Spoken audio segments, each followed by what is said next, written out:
Hare Krishna, welcome to this episode of Chaitanya Charitamrita. Today we will be studying the debate between Lord Chaitanya and Keśava Kāśmīrī. So, um, like now they have wrestling debates. No, not debates, wrestling matches. These wrestling matches used to be previously also, like Krishna fought Kamsa and all that. So similarly, there used to be debates as well, intellectual matches, intellectual competitions, and this particular one was between Chaitanya Mahaprabhu and Keśava Kāśmīrī. That was the beginning of the display of prowess of Chaitanya Mahaprabhu in the matter of philosophy, how he was defeating great scholars even at a very tender age. So we'll say our Mangalacharan prayers and begin. Om Namo Bhagavate Vasudevaya. Om Namo Bhagavate Vasudevaya. Om Namo Bhagavate Vasudevaya. Om Jnanatimirandhasya Jnananjana Chakshurunmilitam Yena Tasmai Shri Gurave Namaha. Shri Chaitanya Manobhishtam Sthapitam Yena Bhutale Swayam Rupah Kadamahyam Dadati Swapadantikam Vandeham Shri Guru Shri Yutapadakamalaam Shri Gurun Vaishnavancha Shri Rupam Sagrajatam Sahagana Raghunathanvitam Tam Sajivam Sadvaitam Savadhutam Parijana Sahitam Krishna Chaitanya Devam Shri Radha Krishna Padam Sahagana Lalita Shri Vishakhanvitamscha He Krishna Karuna Sindho Dinabandho Jagatpate Gopesha Gopika Kanta Radha Kanta Namostute Tapta Kanchana Gaurangi Radhe Vrindavaneshwari Vrishabhanu Devi Pranamami Haripriye Vanchakalpatarubhyascha Kripa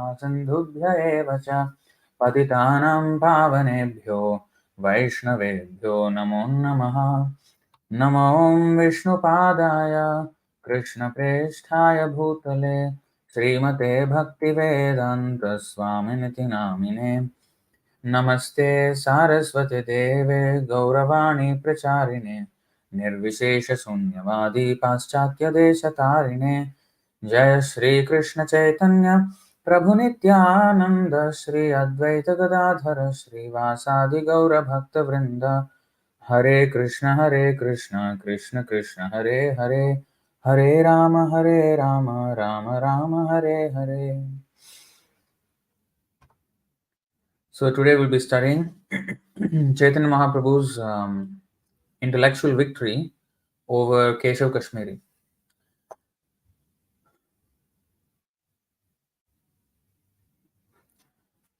So we're starting from where we left off in the previous episode, and this is Ādi chapter 16, text 28. Jyotsnavati Ratri Prabhu Shishya Gana Sange Vasiyachana Ganga Tire Vidyara Prasange. Once on a full moon night, the Lord was sitting on the bank of the Ganga with his many disciples and discussing literary topics. Now, I just wanted to say something. This word Ganges, I just don't like that word. I mean, it means the same river, but it's the way Britishers used to pronounce this river. But the actual name is Ganga. Now, if you see all the other rivers like Yamuna or Saraswati or Kaveri or any other river mentioned in our scriptures, is usually mentioned as that river's name, like Kaveri or Godavari or Yamuna. But Ganga is always written as Ganges, and of course, I understand it was the editorial policy of BBT at the time, and I think they're just continuing that policy. But I just find the word Ganga way more authentic. And since that was a convention for every other river, why we should have the British way of pronouncing the Ganga rivers as Ganges? So I just prefer to read it as Ganga. So So once on a full moon night, the Lord was sitting on the bank of the Ganga with his many disciples and discussing literary topics. Mind you, at this time, this is Paugandalila of Lord Chaitanya. That means before he's 15 years old yet. हेन काले दिग्विजयी ताहाई आयला गंगारे वंदन कोरी प्रभुरे मिलिला. Coincidentally, Keśava Kāśmīrī Pandit came there. While offering his prayers to Mother Ganga, he met Chaitanya Mahaprabhu. Vasaila tare Prabhu adara koriya, Digvijayi kohe mane avagya koriya. The Lord received him with adoration, but because Keśava Kāśmīrī was very proud, he talked to the Lord very inconsiderately. Avagya means like insulting way, in an insulting manner. व्याकरण पढ़ा निमाय पंडित तुम्हार नाम बाल्य शास्त्रे लोके तुम्हार कहे गुणग्राम. Balya Shastre. You see how he's insulting him. Balya Shastre, in grammar, which is considered a study for boys, elementary study. So basically, because Chaitanya Mahaprabhu was teaching Sanskrit grammar and all these things. So, this is just an elementary study for small boys, and you are teaching that, and of course, people are calling you Pandit. Yeah, I understand. Yeah, that's fine. Okay, that kind of attitude. Okay. I understand that you are teaching. You are a teacher of grammar, and that your name is Nimai Pandit. People speak very highly of your teaching of beginners grammar. You are teaching a very elementary subject, but you have gained respect for that. That's fine. But yeah, you are known as Nimai Pandit, right? Yes, I know. So he's kind of putting him down already. Purport. Formerly, Sanskrit schools first taught grammar very thoroughly, and this system continues even now. A student was supposed to study grammar carefully for 12 years in the beginning of his life, because if one is expert in the grammar of the Sanskrit language, all the Shastras are open to him. Sri Chaitanya Mahaprabhu was famous for teaching grammar to students, and therefore, Keśava Kāśmīrī first referred to his position as a teacher of grammar. Keśava Kāśmīrī was very proud of his literary career. He was far above the first lessons of grammar, and so he thought the position of Nimai Pandit not at all comparable to his own.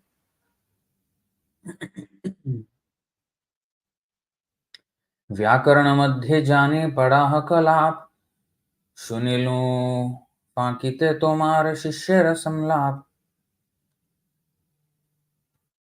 I understand that you teach Kalap Vyakaran. I have heard that your students are very expert in the word jugglery of this grammar. Okay. Purport. There are many schools of grammar in the Sanskrit language, the most famous of which are the systems of Panini and the Kalapa and Kaumudi grammars. There were different branches of grammatical knowledge, and a student of grammar was supposed to study them all in 12 years. Chaitanya Mahaprabhu, who was famous as Nimai Pandit, taught grammar to his students, who became expert in dealing with the word jugglery of complicated grammar. Almost anyone expert in studying grammar interprets the Shastras in many ways by changing the root meanings of their words. A student of grammar can sometimes completely change the meaning of a sentence by juggling grammatical rules. Keśava Kāśmīrī indirectly taunted Lord Chaitanya Mahaprabhu by implying that although he was a great teacher of grammar, such grammatical jugglery of root meanings did not require great expertise. This was a challenge to Sri Chaitanya Mahaprabhu because it was prearranged that Keśava Kāśmīrī would have to discuss the Shastras with Nimai Pandit. From the very beginning, he wanted to bluff the Lord. Thus, the Lord replied as follows. Now, just a small word here. So, there are these different grammatical systems enunciated by different sages like Panini, Kalapa, and Kaumudi. In fact, there are more than this. More grammatical systems. So, the Jiva Goswami, he wrote this Harinamamrita Vyakaran. So, that is actually how Lord Chaitanya is taught, using Krishna's name, and always, for every example, he used to use Krishna's names, and he taught all grammar. So, Jiva Goswami studied all these grammatical systems, and came up with this Harinamamrita Vyakaran, which is superior to all of them actually. But somehow or other, it is not as well known. Um, Maybe because after that the society deteriorated, and and with the Mughal invasion, there was this introduction of Persian, Arabic in human society. Of course, even at Jiva Goswami's time, there was Persian already because Islamist, I mean, the Mughals, they came down, invaded India, and they already put up their systems of knowledge. So Rupa Goswami and Sanatana Goswami were expert in Arabic because that was the language of all these kingdoms, official language. And Sanskrit was, taking a back seat. But at that time, still Sanskrit was there. But after that, 16th, 17th, 18th centuries, not only in addition to Mughals, the Britishers also came, Britishers, and regional languages and dialects also became more and more used. And in that way, I mean, it was they were already there, but the emphasis on Sanskrit was waning. So that was accelerated by the British government even more so. So in this way, there was not a proper study. Whereas Panini and all these authorities, they existed much before, like 3,000, 4,000. I don't know how many years ago they were. So at that time, it was only Sanskrit, and therefore they were studied very extensively, and they were in use and they became popular.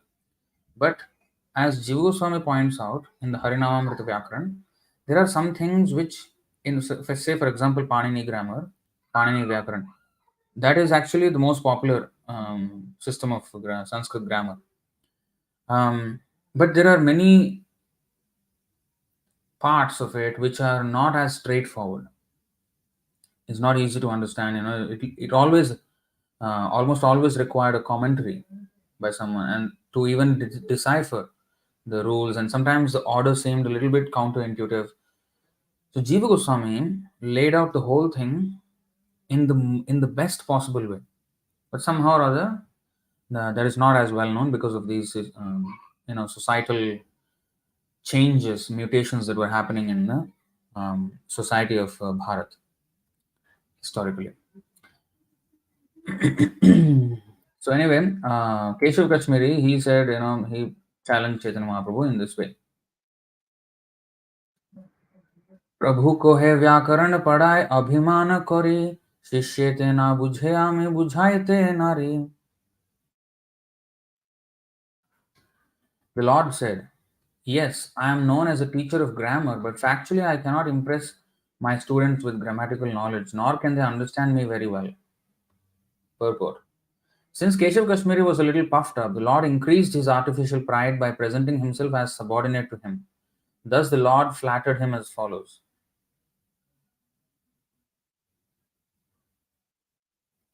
कहाँ तुम्हें सर्वशास्त्रे कवित्वे प्रवीण कहाँ में सबे शिशु पढ़ुया नवीन. My dear sir, whereas you are a very learned scholar in all sorts of scriptures and are very much experienced in composing poetry, I am only a boy, a new student and nothing more.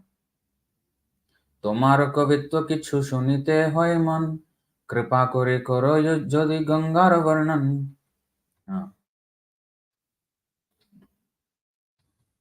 Therefore, I desire to hear your skill in composing poetry. We could hear this if you would mercifully describe the glory of Mother Ganga.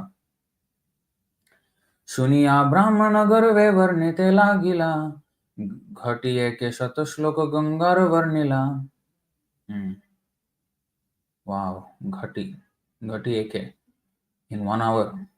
When the Brahmana Keśava Kāśmīrī heard this, he became still more puffed up, and within 1 hour he composed 100 verses describing Mother Ganga. You look at that, how difficult it is to write a poem. Um, you have to convey your ideas, but in a rhythm, in a rhyme, and easy to kind of recite it. And in Sanskrit poetry, there is even more what is that rules and rules governing poetry. Like there is more restriction in that sense. Like not only the length of syllables for each line, but also where the dirgha matra and the laghu matra are used in that particular line. For example,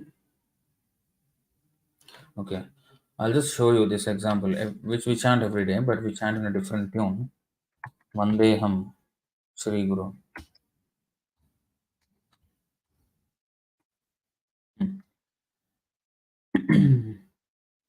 So this is actually this Vandeham Shri Guru Shri Yutapada Kamalam. This is actually each line has 21 syllables. Okay, syllable means with one consonant. Shri is one syllable. Yuta is two syllables. Pada is two syllables. Kamalam is three syllables, like that. So you see, the tune is the, you should know the tune for this. Pandeham Shri Guru Shri Yutapada Kamalam Shri Gurun Vaishnavamscha Shri Rupam Sagrajatam Sahagana Raghunathanvitam Tam Sajivam Sadvaitam Savadhutam Parijana Sahitam Krishna Chaitanya Devam Shri Radha Krishna Padan Sahagana Lalita Shri Vishakhanvitamscha. Now, for that tune to happen in each line, there are some rules. For example, you see now, Vandeham. So all these are considered long. Vandeham. All are long. Shri Guru. Shri is also long. Gu is short. Roh means long. It's a longer sound than gu is smaller sound. Shri again is longer sound. So dirgha, dirgha, dirgha, dirgha, laghu, dirgha. No, it cannot be 6. It has to be 7. Okay. Dirgha, dirgha, dirgha, dirgha, laghu, dirgha, dirgha. So the first 7 syllables have to be in this order. Dirgha, dirgha, dirgha, dirgha, laghu, dirgha, dirgha. Means long, long, long, long, short, long, long. Only then the tune will come like this. In every line, Shri Rupam Sagrajatam. You see, again same. Dirgha, dirgha, dirgha, dirgha, laghu, dirgha, dirgha. It has to be in that order, otherwise the tune will not come. So this is 21 syllables, right? It is divided into 3. Vandeham Shri Guru Shri, first part. Yutapada Kamalam, second part. Shri Gurun Vaishnavamscha, third part. So if you see second part, Yutapada Kama Lam. Lam is Dirgha, but the first 6 are all Laghu. I mean short. Yutapada Kamalam. Lam. The Lam is that is considered long. So Vandeham Shri Guru Shri Yutapada Kamalam. If it was any dirgha in between, Yuta Pada Kamalam, it doesn't match. Yuta Pada Kamalam. If you see the second part of each line, Yuta Pada Kamalam Sahagana Raghuna, then Parijana Sahitam Sahagana Lalita. You see the same thing follows. So the last one is Dirgha. Lalita, A is Dirgha, long. And then the last, Shri Vishakhanvitamscha. Shri is Dirgha. Then V is Laghu. Sha is again Dirgha. Kha is Dirgha. Khan, Vishakhan. V again Laghu. Then Tams is Dirgha and Cha is Laghu. So Dirgha, Laghu, Dirgha, Dirgha, Laghu, Dirgha, Dirgha, Laghu. Dirgha, Laghu, Dirgha, Dirgha, Laghu, Dirgha, Laghu. So the last seven must be of that order. You just imagine how much restriction there is, how much limitation there is. Within those limits, you have to compose. And with that kind of Sanskrit restriction, I mean, those restrictions, there were, he composed 100 verses glorifying the Ganga in 1 hour. 60 minutes you have, and he composed 100 verses. That means on an average, he was what? 60% of a minute. What is that? 40 seconds? No, less than that. 36 seconds. In 36 seconds, he was composing one verse. 36 seconds. You look at that speed with that many. So that kind of a scholar he was, Keśava Kāśmīrī.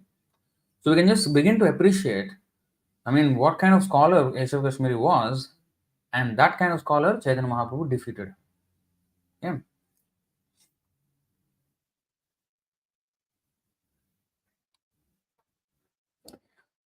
শুনিয়া করিল প্রভু বহুত সৎকার, তোমা সম পৃথিবীতে কবি নাহি আর।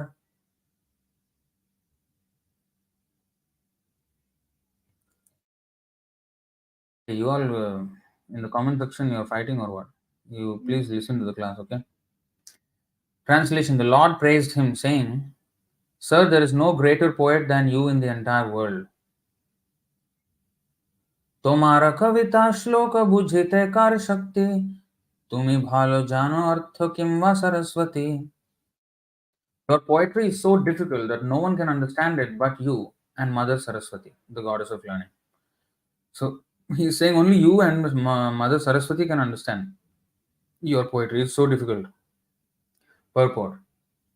Replying to Keśava Kāśmīrī sarcastically, Lord Chaitanya Mahaprabhu indirectly minimized the value of his poetry by saying, Yes, your compositions are so nice but that no one but you and your worshipable mother, the goddess of learning, can understand them. Keśava Kāśmīrī was a favorite devotee of Mother Saraswati, the goddess of learning, but Chaitanya Mahaprabhu, as the master of the goddess of learning, has the right to speak sarcastically of her devotees. In other words, although Keśava Kāśmīrī was proud of being favored by the goddess of learning, he did not know that she is controlled by Chaitanya Mahaprabhu himself because he is the supreme personality of Godhead. You see? एक श्लोकेर अर्थ जदि करो निज मुखे শুনি সব শ্লোক তবে পাইব বড় মুখে। Translation: But if you explain the meaning of one verse, we can all hear it from your own mouth and thus be very happy. তবে দিগ্বিজয়ী व्याख्यार श्लोक पुछिला, शत श्लोकेर एक श्लोक प्रभुत पढ़िला। The Digvijayi, Keśava Kāśmīrī, inquired which verse he wanted explained. The Lord then recited one of the 100 verses Keśava Kāśmīrī had composed. Look at this. He's already flexing his talents, Chaitanya Mahaprabhu. You see, he wrote 100 verses and he recited them. You know, when you recite verses, you recite, in one go. But then Chaitanya Mahaprabhu remembered all the verses that he heard, and he actually picked up one verse from that, and actually he chanted that verse, asking him to explain that verse. Look at how sharp. There itself he is beginning to show his prowess, that his memory is so good. And this is the verse. Let's see, what is the meter?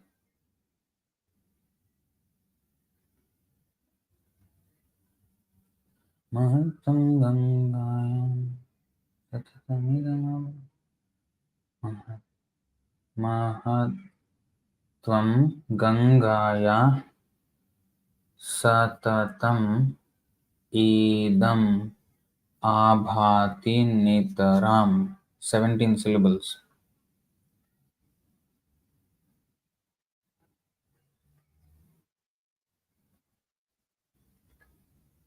Is that? Yadesha Shri Vishnu Charana Kamala. Yeah, 17. But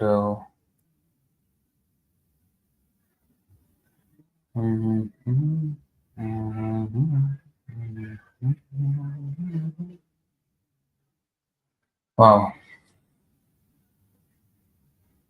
1 second.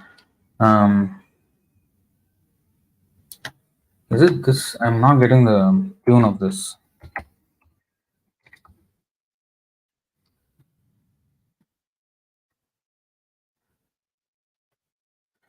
Okay.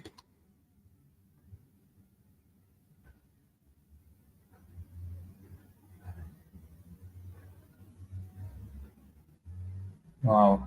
I don't even know the tune. Is it? Not even. I'm not aware if it is one of the tunes that I know. And because in 17 syllables each line, there are at least 5 tunes which I know. 5 different ways of meters. Because of the arrangement of the laghu and dirgham, the tune will be different. Mahat. What is it? Um,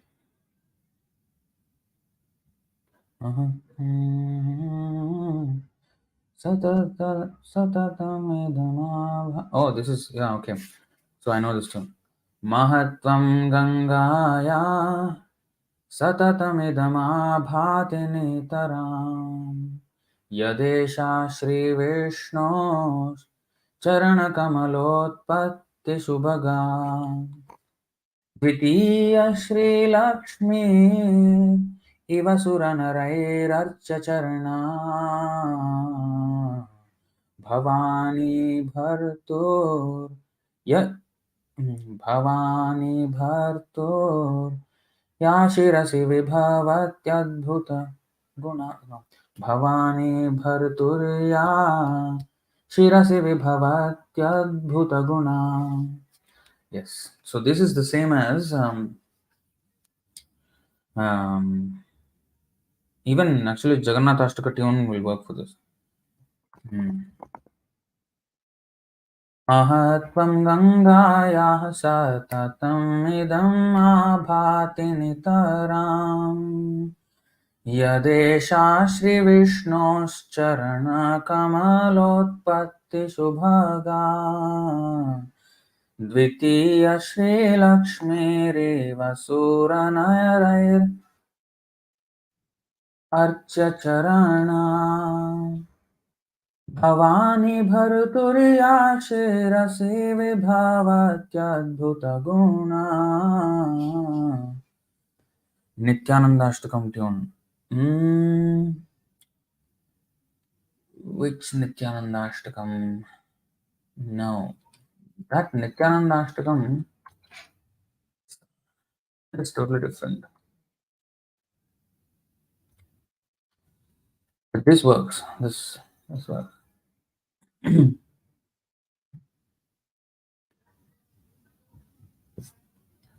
Nityananda Ashtakam, I don't know which Nityananda Ashtakam. So there's one Nityananda Ashtakam which is Bengali. The one I sang in my YouTube on my YouTube channel. So that is Bengali. That is not fair. So this is the 2 tunes for this. So you see that 17 syllables verse. You know, it's easy to write a 8 syllables verse like Bhagavad Gita. Janma karma cha me divyam. Janma karma cha me divyam. 8 syllables each line. That is called what is that? There is a name for that. How come I forgot? This is the most simple, like the most basic of all meters. It's called. How come I forgot?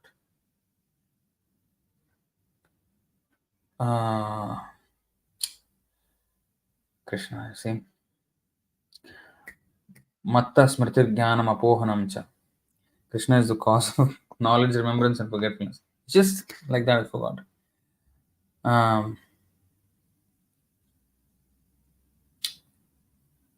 Anyway, just gone like that.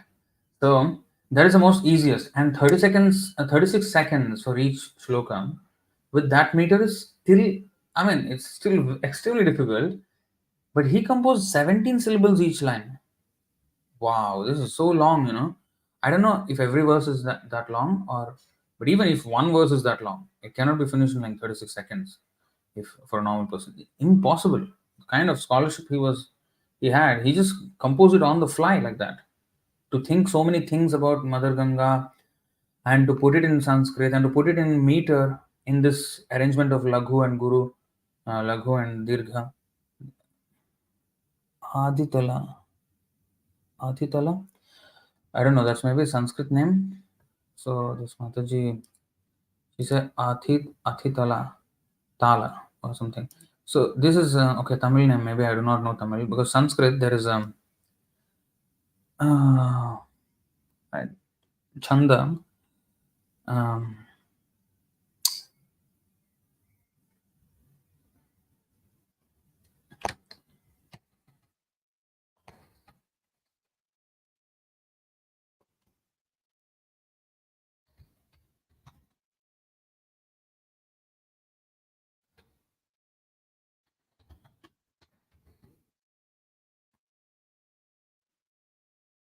um, 1 second, just hold on.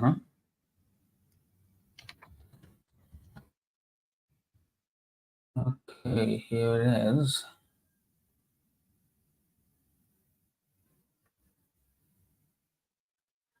Why? I did not.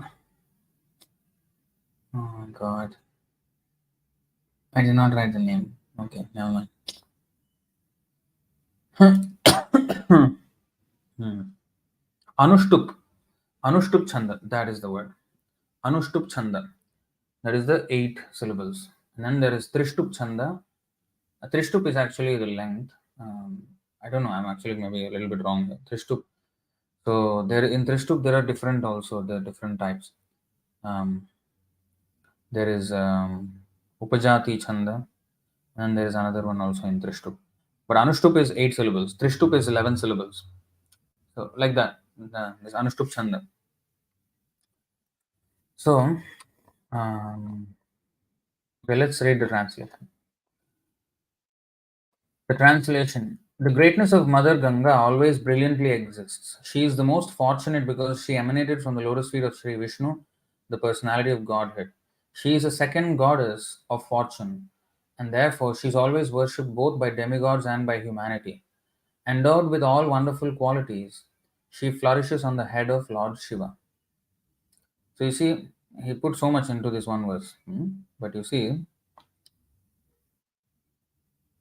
এই শ্লোকের অর্থ করো প্রভু যদি বইল বিস্মিত হইয়া দিগ্বিজয়ী প্রভুর পুছিল বিস্মিত হইয়া দিগ্বিজয়ী প্রভুরে পুছিল hmm. When Lord Chaitanya Mahaprabhu asked him to explain the meaning of this verse, the champion, very much astonished, inquired from him as follows. So Chaitanya Mahaprabhu recited this verse. So it happens to be the 64th verse out of the 100 verses. So you see, he remembers. He remembered, of course, his Chaitanya Mahaprabhu, but he heard it once and he remembered all of them and he picked up the 64th verse and chanted the verse entirely and asked Keśava Kāśmīrī to explain this verse. This Keśava Kāśmīrī was very much surprised, astonished.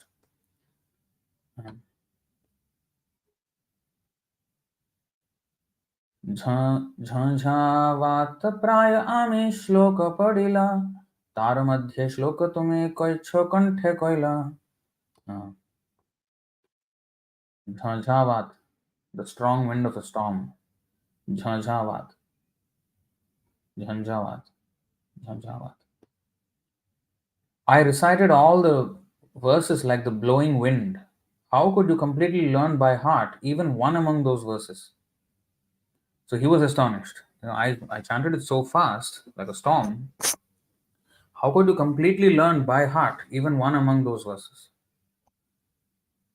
प्रभु को हे देवेर प्रभु को हे देवेर वरे तुमी कवि वर ऐच्छे ऐच्छे देवेर वरे केहो होय श्रुति धरा.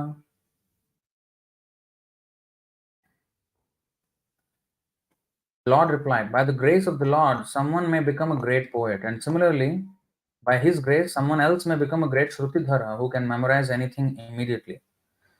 So, began. So, you see how he is subtly bringing in his attack. So, yeah, you are blessed with the, you know, the grace of the Lord, and thus you became a great poet, but someone else may become a great Shrutidhara by the same grace of the Lord who can memorize anything immediately. Purport. In this connection, Shrutidhara is a very important word. Shruti means hearing, and Dhara means one who can capture. Formerly, before the beginning of Kali Yuga, almost everyone, especially among the intelligent men, the Brahmanas, was a Shrutidhara. Everyone among the Brahmanas, everyone, especially among the intelligent men, Brahmanas, was a Shrutidhara. As soon as a student heard any of the Vedic wisdom from his master, he would remember it forever. There was no need to refer to books, and therefore there were no written books in those days. The spiritual master delivered the Vedic hymns and their explanations to the student, who would then remember them forever without consulting books. To become a Shrutidhara, one who can remember simply by hearing, is a great achievement for a student. In the Bhagavad Gita 10.41, the Lord says, Yadyad vibhuti matsattvam shrimadurjitameva va tattadevavagachatvam mama tejomsha sambhavam. Know that all opulent, beautiful, and glorious creations spring from but a spark of my splendor. As soon as we find anything extraordinary, we should understand that such an extraordinary manifestation is the special grace of the Supreme Personality of Godhead. Therefore, Lord Chaitanya Mahaprabhu replied to the champion Keśava Kāśmīrī that just as he was greatly proud of being a favorite devotee of Mother Saraswati, so someone else, like Chaitanya Mahaprabhu himself, being favored by the Supreme Personality of Godhead, could become a Shrutidhara and thus memorize anything immediately, simply by hearing it. Now, here, I want to expand a little bit. This Shruti Dharanam, this is very important. You know, there is a branch of knowledge called epistemology. Epistemology means the study of knowledge systems. The study of knowledge systems. Now, there is that means how knowledge is gathered, how it is preserved, and how it is propagated. That study is called epistemology. Now, in Kali Yuga, this written form has come about, right? And Vedavyas also wrote so much of the Veda. I mean, so much. He has written down all the Vedas and Puranas and everything, Upanishads. Now, that looks like, that seems like a viable option because Kali Yuga people don't have such memory like they used to have previously. So this is the beginning. Like if we really study, if you really look at this verse and even other verses, and even the composition of these great acharyas, to be able to compose like that, even Mahabharata had 100,000 verses, and Vedavyas said, I need someone who can write fast. But then he also wanted that person has to not only write fast, but also understand before he writes. And I will just continue to, recite, and then he has to write. So he was composing, Vedavyas was composing all those verses at this speed, this Keśava Kāśmīrī, and maybe even faster, I don't know.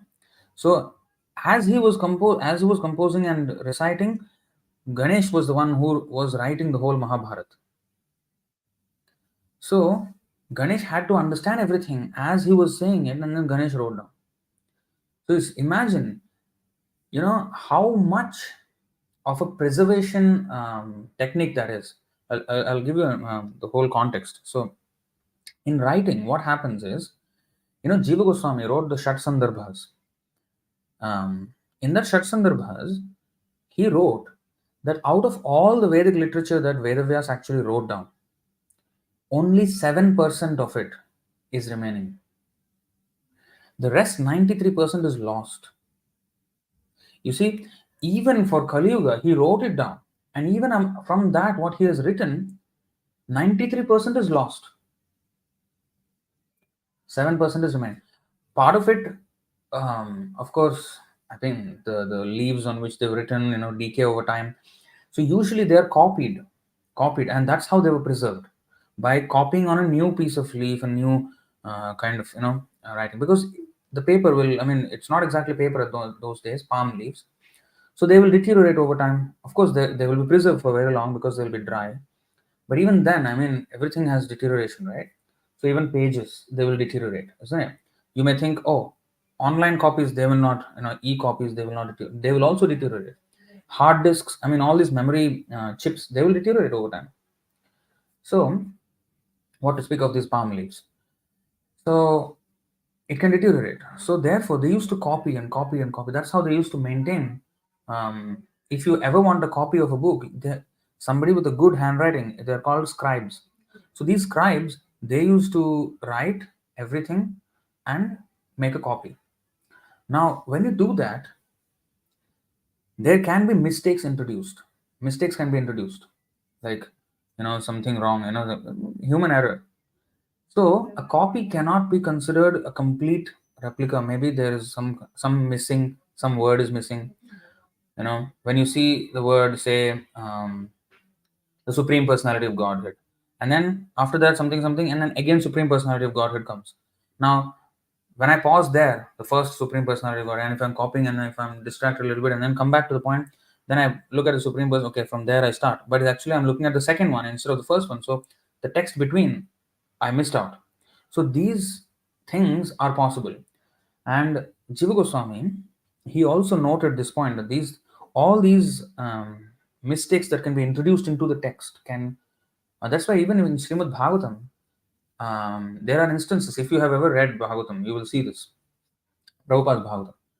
There are some verses which are read in two different ways. Like, I cannot give an immediate example of it, but like the verse is there, and then the word to word meaning translation, and then in the purport, Prabhupada says an alternative reading to this verse is, instead of this word and some other word, or in a different context and different grammatical arrangement, it is there. So that will carry a different meaning. So he gave the meaning of both these versions and then harmonized the meanings, saying that both are pointing to the same thing, or how to say, different aspects of the same subject, something like this. So he explained both the versions, like why those two versions exist.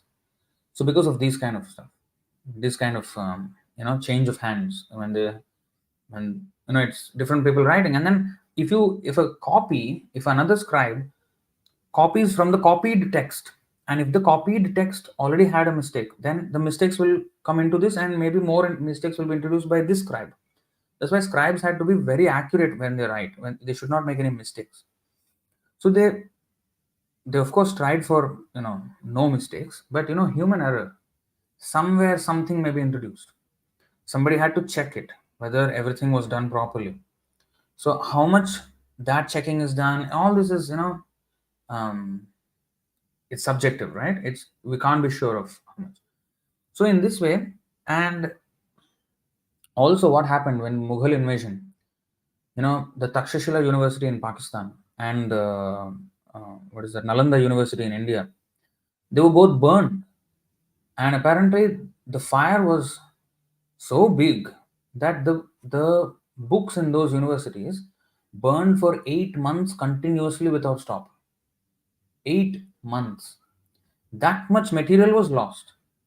So that's another cause of losses. Now you may say that, oh, Muslims are to be blamed for this, the Muslim invaders. But honestly, this is how Kali Yuga, because honestly, it was not that the Sanatan Dharma, so-called Hindus, they were very pure in their practices. They were losing their culture anyway, and all these discrimination based on caste and all these things, distorted understanding of Vedas were being introduced already, and those things. In fact, before Chaitanya Mahaprabhu came, Advaita Acharya noted so many distractions or of the society, how much they're becoming materialistic. And all those descriptions of the distracted and misled society are there in Chaitanya Bhagavat, and I think the second chapter of the Ādi Khanda. How much they were engrossed in material things. Even like you see this Keśava Kāśmīrī, they were having these debate competitions, championships, but only to further their own ego. Although it was kind of knowledge, it's I mean, astonishing that someone can actually compose verses so fast, and I mean, this is like elite, world class, and not even world class. I mean, nowhere in the world can be found. That's why he's called Digvijayi. That means he has conquered all directions. That kind of champion he was. So, although he was that great of a champion, but he was full of ego. The first word that he spoke to Chaitanya Mahaprabhu was insulting words, whereas Chaitanya Mahaprabhu was, took the humble approach. Vidya Vinaya Sampanne. With Vidya comes Vinaya, Vinamrita. If the Vinamrita doesn't come, that is actually a sign of ignorance. Because if you really have knowledge, like the example is the fruit, I mean, the tree which is heavy with fruit, the branches will bend because of the weight of the fruit. So it will become like, bowing down. So in that way, when one has the heavy, in fact, Guru means heavy. The word Guru means heavy. So he's heavy with what? Knowledge and devotion. So that knowledge, and especially, of course, in this particular subject, knowledge, he's heavy with knowledge and expert in devotion also. So heavy with knowledge, with the heavy fruit of knowledge, the tree will bend. So we have to become humble. That is the real sign of knowledge. You see, if you see the first verse of the Shikshashtaka, one of the attributes of the holy name is Vidya Vadhu Jivanam. It is the life of all transcendental knowledge. So when one has that, then what happens? When he chants, next verse, it is said, Durdaiva Midrisha Mihajane na Anuraga. I don't have, taste for chanting. But when one becomes humble, then he gets this taste for chanting. Kirtaniya Sadahari. He can always chant Krishna Kirtan. So in other words, that knowledge, Vidyavadhu Jivanam, by the chanting, slowly, we become humble. If we actually attentively chant with feeling, with, our mind, body and soul and everything invested into the chanting, then we become actually humble, because Hare Krishna, Krishna Krishna, Hare Hare, Hare Rama, Rama Rama, Hare Hare. What is that meaning of the chant? We are begging Radha and Krishna, I am your eternal servant, I am nothing else but your eternal servant. Please engage me in your service. I have ran away far away from your service. Please engage me in your service. So it's a very humble request, and not just a request, it's a pleading. It's pleading the Lord. So how can you plead with being Hare Krishna, please engage me in your service. I want to be your servant. How can you cannot say that, right? So the mood is different. So begging involves humility. So, and Hare Krishna, Hare means Radharani, the energy of the Lord, the personification of his energy, the highest of which is the pleasure potency, and every other energy of the Lord is an expansion of Srimati Radharani. So Hare includes, of course, it's Srimati Radharani, which includes all her expansions, and everything that exists is the energy of the Lord, right? So everything that exists in this world also belongs to the Lord. So Hare Krishna, the energy of the Lord has to be used in the service of the Lord. So it is not mine. It is the energy of the Lord. So why should I be proud of my own brain or my own learning? This is also the property of the Lord. So I have nothing to be proud of. I'm supposed to be humble. And if I really understand this Hare Krishna Mahamantra, I will become humble. And I will always have the full knowledge, because when I say Hare Krishna, that means I am eternal servant of Krishna. Please engage me in your service. That means I am a soul. Mamaivaamshu Jivalok, I am the soul. And I am your eternal servant. I am not this body. I am not the servant of anyone. in my family, anyone in my country, anyone in my society, my race, my species, my gender. None of these I belong to. I belong only to you, Radha and Krishna.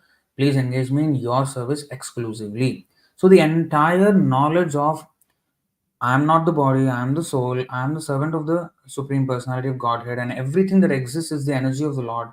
And I have to engage in the service of the Lord, and I have to engage everything which is the energy of the Lord in the service of the Lord, which is the Yukta Vairagya principle that is also included in the Hare Krishna Mahamantra. Everything. That's why it's called Vidyavadhu Jivana. What is that? Iti Shodashakam Namnam Kalikalmashanashanam Natah Partaropaya Sarvavedeshu Drishyate. In the entire Vedic literature, there is no other, how to say, there is no other upaya, there is no other method by which one can attain perfection other than this chanting. I mean, there is no better way than chanting, because the 16 words of the Hare Krishna Mahamantra have everything condensed. The entire knowledge is condensed in the 16 words, and it is not an exaggeration. I've just proven to you how, by doing, and you can say Hare Krishna Rama, Hare Krishna Rama. Why Hare Krishna, Krishna Krishna, Hare Hare, Hare Ram, Ram Ram, Hare Hare? Why the double of each? Why in this way? Why not just Hare Krishna Rama? Because after all, there are these 3 words only. Why in this way? So it's a pleading. When you plead with someone, oh Krishna, Krishna, Krishna, please, please, please help me. That kind of feeling. So you're repeating and repeating. That's the mood. Please engage me in your service. Please, Radharani, Krishna, please, please engage me in your service. That is the mood. So it is not just Hare Krishna Rama. This has like a word, just something. It all has meaning. So the 16 words have everything. Everything. So if we understand, then all the knowledge is there in that. Vidyavadhu Jivanam. So what happens? Who can chant this Hare Krishna mantra always? Who is humble. That means when he is humble, he is always awake he can first of all chant the Hare Krishna mantra always, because he is clear. And with that chanting, what happens? He is very clear in all the aspects of spiritual knowledge, in everything, in all these that Bhagavad Gita teaches us, Bhagavatam teaches us, and everything. And who are Vaishnavas? They are Srimati Radharani's, expansions, right? I mean, like Radharani has, gopis, manjaris. I mean, the other gopis and the gopis have manjaris. All assistants, dasa, dasa, dasa, dasa, dasa, anudasa. So like that. Gopi bharto padakamalayor dasa, dasa, anudasa. So all the devotees, Srimati Radharani is the supreme most devotee. So every other devotee is more or less a servant of Radharani, directly or indirectly. So everything is included in the Mahamantra, even the devotees. That's why we say, even the Panchatattva mantra, there is a Gaura Bhakta Vrinda also. Bhakta Vrinda also are included in that. So Lord is never alone. When you say Lord, I mean, he is the Lord of who? Lord of everyone. So the devotees. So not that Lord is alone and then alone he is Lord of himself. No, he is Lord of everyone. So devotees are also included in that. That's why the Lord, Krishna, means his name, form, pastimes, what is that? Entourage, paraphernalia, everybody. Entourage means all the devotees. So everything is involved. When we say Krishna, it involves the entire everything. Krishna and his energy and his associates and paraphernalia and everything. His scriptures, his glories, everything is included in that one word. So it's a condensed form. It's like a pill, small pill of the complete Vedic knowledge inside. So that is the holy name.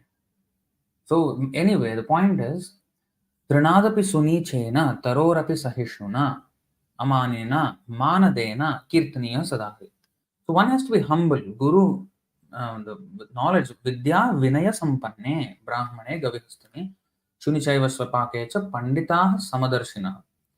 So Pandit means he has to be having not only knowledge but also gentleness and humility.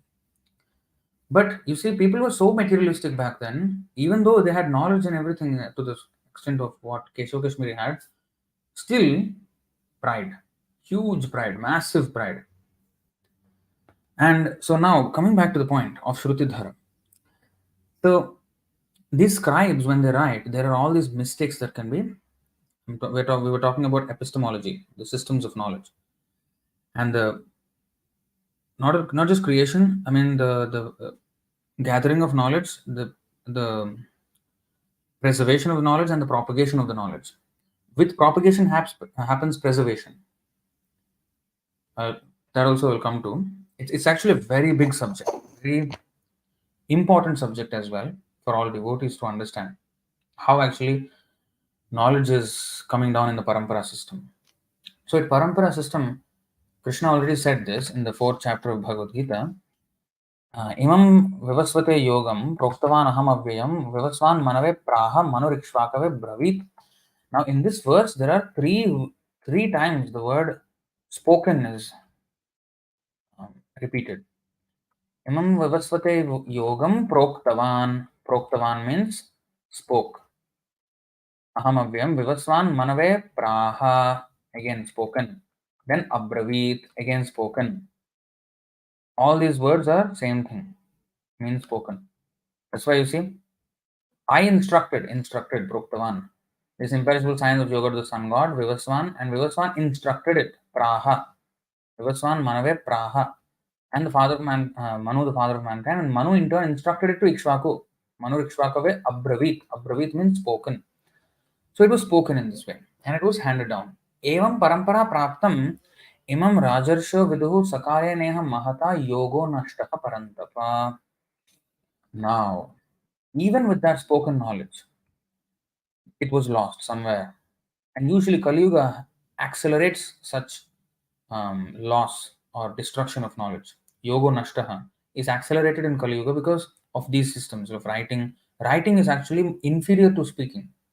It is counterintuitive. We think written is more concrete than spoken because I may forget what I heard, or there is we don't know whether we heard it or not. Whereas when we see, we can be sure that okay, even if we forgot, we can come back to the text and say okay, it is there. This is there. It appears intuitive for us in this way because we are in the Kali Yuga mindset. Our mind is memory is very weak and everything. So we feel books are better. But actually, books, they will fade over time. But memory, that's why Shrutidhara, a student must become a Shrutidhara. And people were Shrutidharas before. Brahmanas means they have to be Shrutidhara. That's the training.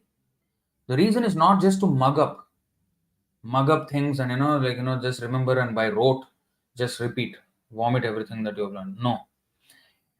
The reason memorization was important was because the knowledge had to be preserved. And to preserve the knowledge in that spoken form, these verses and the rules of grammar are very important. Why?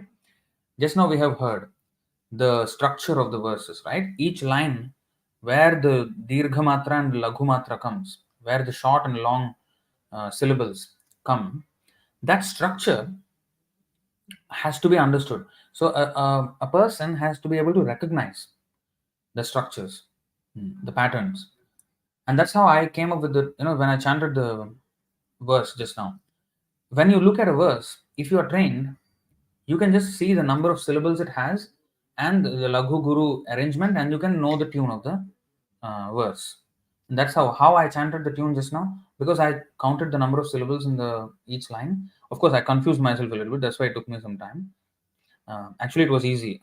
I just did not notice it. So you just see this number of syllables and then the arrangement of the Guru and Laghu, Dirgha and Laghu, and then that's it. I know the tune. So this enables us to chant the verses in the proper tune. And also, if suppose a scribe has, or if somebody is chanting, you cannot chant in a different way. That for the tune, if you are reciting the verse, if you have memorized and reciting the verse, the dirgha and laghu, the long and short, unless they are in the proper places, the tune will not come properly. right? So if something is off, if the tune is not coming properly, that means it is a diagnostic tool as well. So the person who is chant or hearing, if the tune is not proper, that means somewhere there in the verse their mistake happened. Either the person who composed the verse did the mistake, or the person who has learned it did a mistake. He did a mistake. That means something is not right. And he can also detect, because not only because of the tune but also because of the meaning. Okay, this dirgha matra is supposed to be a laghu matra. I mean, it's a shorter vowel. Why is it long? Long gives a different meaning, and also it doesn't fit in the tune. So if it doesn't fit in the tune, it's a diagnostic tool saying that, okay, that is a troubleshooting. So it's a troubleshooting tool. So, oh, that there's a mistake there because the tune is not right here. So that means the original one should be something else. So one can immediately detect if there is any defect in that thing. So in this way, knowledge was, there was check and balance. That's why poetry, there is, especially with these structured Sanskrit rules, there is check and balance system. So a person who did not ever knew the person who composed, or way after, many years after, many centuries after, if he is taking birth, just by hearing he can see whether everything is in order or not. The first check, I mean, there are many checks. Of course, you can introduce another word which has the same, like laghu and dirgha structure, and make a mistake in the meaning. But then comes the other checks and balance systems, where is the meaning flowing, is there a causation, or is there like is a flow of meaning in that. If there is a disruption in that, something is wrong. So in this way also, or is there a contradiction in the one line and the other line. So in this way, there is so much check and balance that it makes for a good preservation technique, preservation system. So knowledge, epistemology of our Sanskrit Vedic texts was very, very robust. And it also depended on the training that was given to the students. So before he can even attempt to learn all these things, he has to become a Shrutidhara. So of course he's taught these verses, and he had to learn them by heart. And all the sutras of grammatical sutras, Panini sutras, or even Harinamamrita Vyakaran sutras, they had to be memorized by the student. He had to be able to quote anything from anywhere from his memory. This was the system, and it was very perfect system. So compare that with our written system. Now you may say, oh, now there is no need of a scribe to copy. Now you can just put in a printing and everything will come the same copy. We think, okay, that is the solution of the problem. But actually, no. Even then it is not. Because actually this is a big study, and how mistakes can be introduced even if there is printing. Because there are editions which are made, and when something is not clear, some mistake was found after a print was done, and then the next one that correction is done, but in that correction there can be mistakes. And there is a whole description of what all mistakes that can happen even if there is print. It's a whole thing. It takes a long time to explain the different causes for all these things. So there is, with written thing, there is always the reason why it decays, the system decays. Of course, there is a lot of preservation that happens when you print something, but also you have to really depend on the publishers, hoping that they have not done any mistake. If they have any ill motives, and if they make a change, even if it's a vast change, for a person who is not conversant with the Sanskrit, with the shlokas, with the meaning, with the whole text, he can easily be misled because he has no idea. He's just depending completely on the publishers for his receiving of knowledge. So if that person has some ill motives, like this, what happened in Prabhupada's time, Hayagriva Prabhu, one of Prabhupada's early disciples, and who did a lot of service, honestly, to in the editorial department. So he did not agree with the because Prabhupada said that moon landing was not done. I mean, it's a hoax, and that's not the way to go to the moon. And he had this argument. So Hayagriva was not able to accept that. He was thinking, yeah, okay, Prabhupada is right in many things, but this particular aspect, I don't think he's accurate. So when Prabhupada said these things about moon landing being hoax, he did not accept it. So what he did in Easy Journey to Other Planets, there is a section where he took out a few pages of the book because he did not agree with that moon thing, where Prabhupada was saying about that he wrote in 1963, Easy Journey to Other Planets, way before the Apollo 11 in 1969 moon landing happened, so-called moon landing. So he already said that because attempts were being made at that time already. So he said that's not the way, this is the way. Yogic way of travel is the way, and you have to have a suitable body to live there and all these things. So he condemned the moon landing attempts. So he took out those pages. So that is, you cannot do that. As an editor, you cannot interfere with what the author is trying to convey. That's not your job. So those things can happen. And when additions are made, when corrections are made, there is a second edition, third edition, fourth edition, like that, or critical edition, so different things they will mention. This is all editorial policies. I mean, it is a subject to learn even if one has to become an editor of any books. So this is what you study in literature. When you study literature, this is what you study on all these things. So if that is not done properly, and if the numbering is not done, versioning is not done, easily there can be so many mistakes that can creep into the text, even with printing. So anyway, so there is a lot of this thing, but Shrutidhara is so perfect that there is an interesting thing. I said just a while ago that propagation is the best form of preservation, and that means that when you chant the verses, and many thousands of people chant the same verses, so everybody is chanting the same version, so there is no distortion.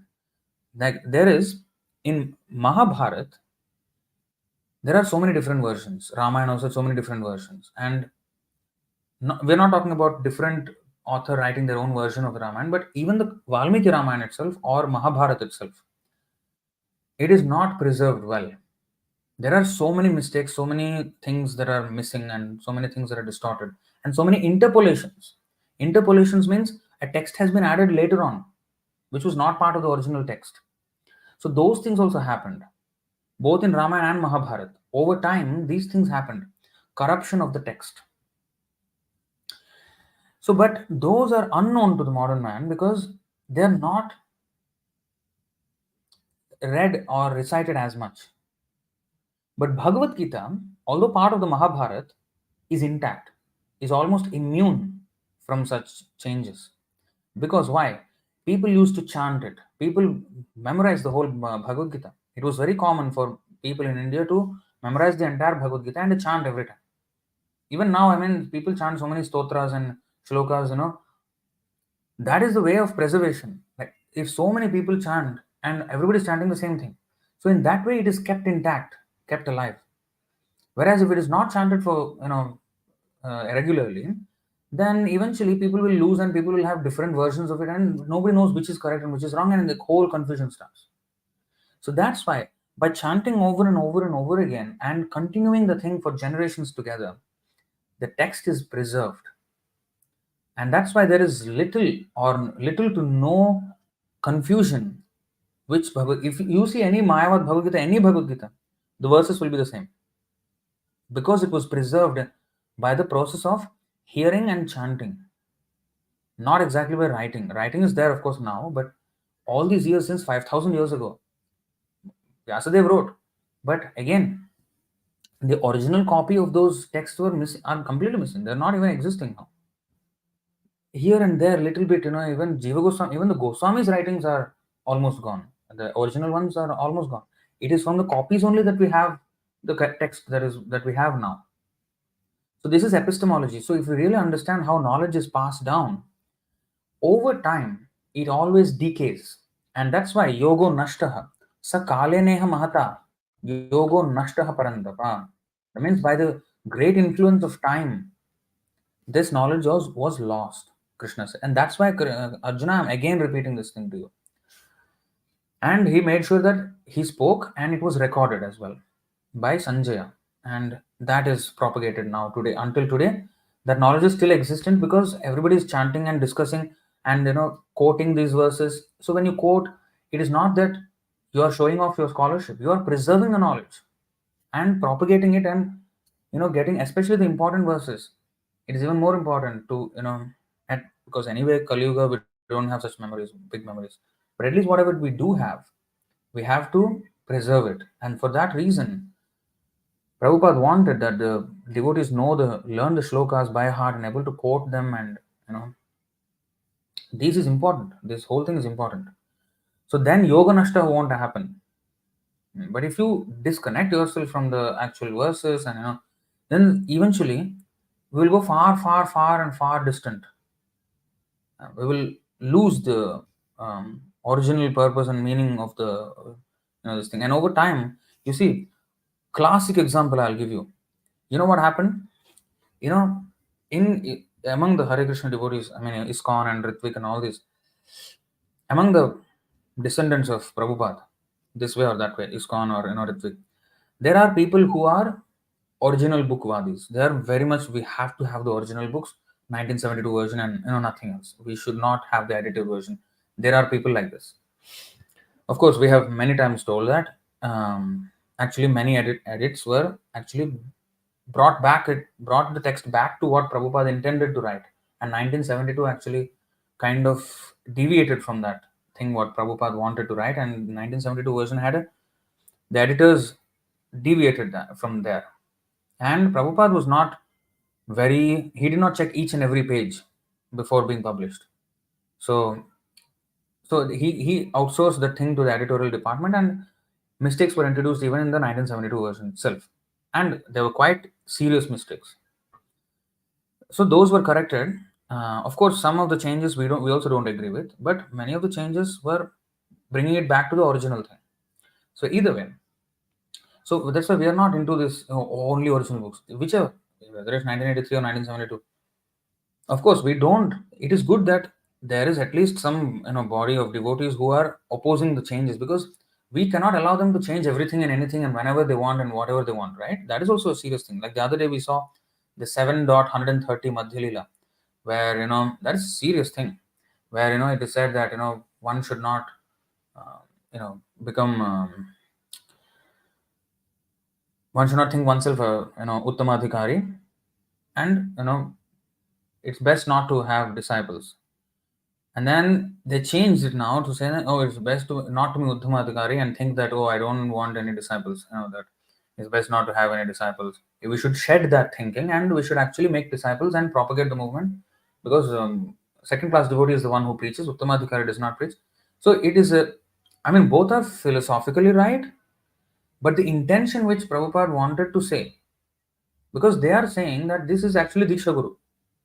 This authorization, order of Chaitanya Mahaprabhu, that Jaradekha Tarekaha Krishnopadesh, this is actually, the pointing to the Diksha Guru. That's what they want to convey.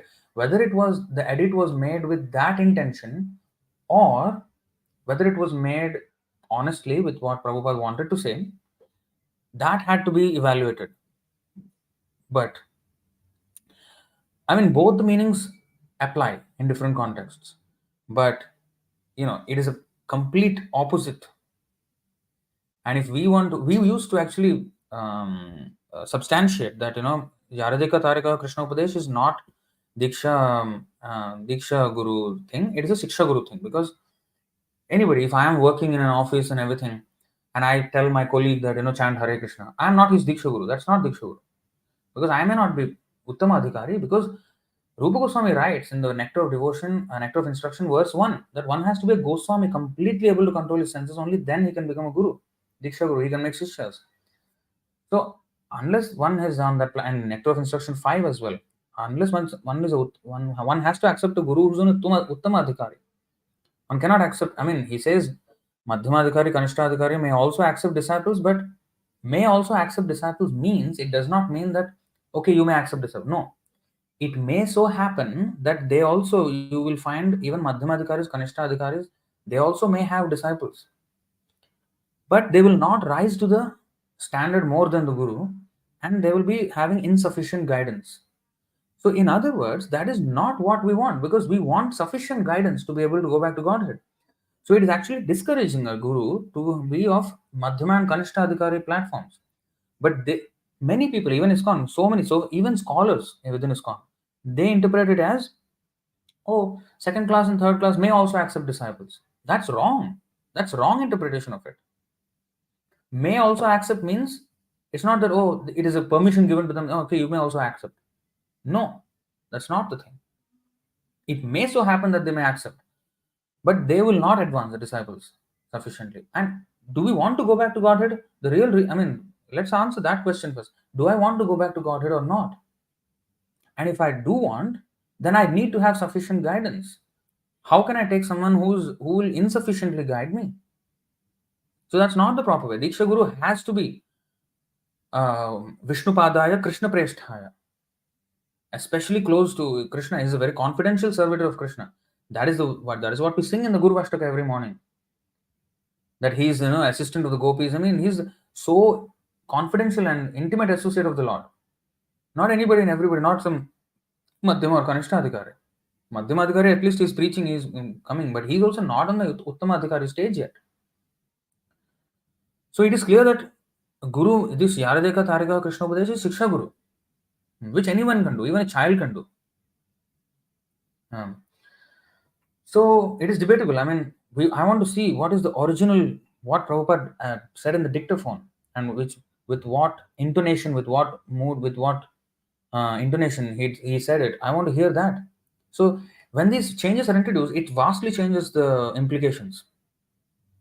So this is a text. I mean, it is a written book, and when editions come like this, we're against this. So anyway, so these that is also an example. If it was done with the wrong intention of like furthering a certain agenda, then that is a very dangerous thing to do. You cannot do that. It's a complete offense. And we're thankful that a body of devotees are there to actually, voice out against this. But they go to a little extreme where they say 1972 is the only one. The other Bhagavad Gita I will not distribute. If I see it, I'll throw it in the dustbin or burn it. That is extreme. That is complete rubbish. We cannot allow that. That is fanaticism. Just beyond any logic. There's no logic there at all. Okay. Having said that, so this is how yoga nashta happens when there is editorial malpractices. So Shruti Dhara and this Shruti, by hearing the descent of knowledge, by hearing is the most perfect. If you actually really study the two systems, where written system and hearing system, the hearing system is far superior. Another reason why it is superior, because when you memorize and when you understand each word and the implication, and especially from a bona fide guru, you receive the knowledge and the purpose of that, it stays in your head, and that actually gives you the strength, because you will realize those words, and at any time anything happens, you will see it through the prism of, or the lens of, the Shastra Chakshu. Whereas if all the words are in the book and nothing here, then you may have access to the knowledge, but you don't have the knowledge. You don't have the knowledge yourself. You have access to the knowledge. So that is again a dangerous thing to have, because ultimately that knowledge is there for what?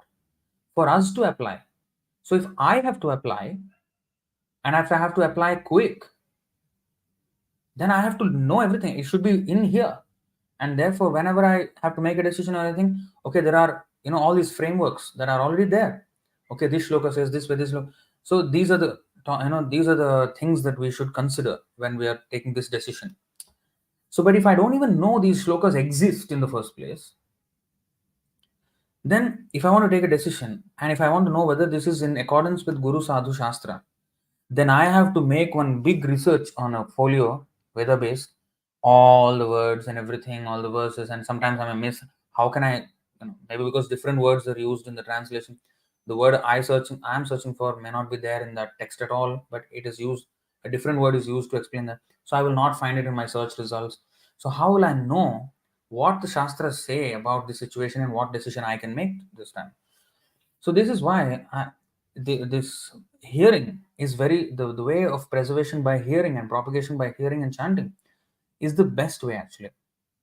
It allows for realization, retention, preservation, propagation. Everything happens nicely, and there is check and balance with this chanda.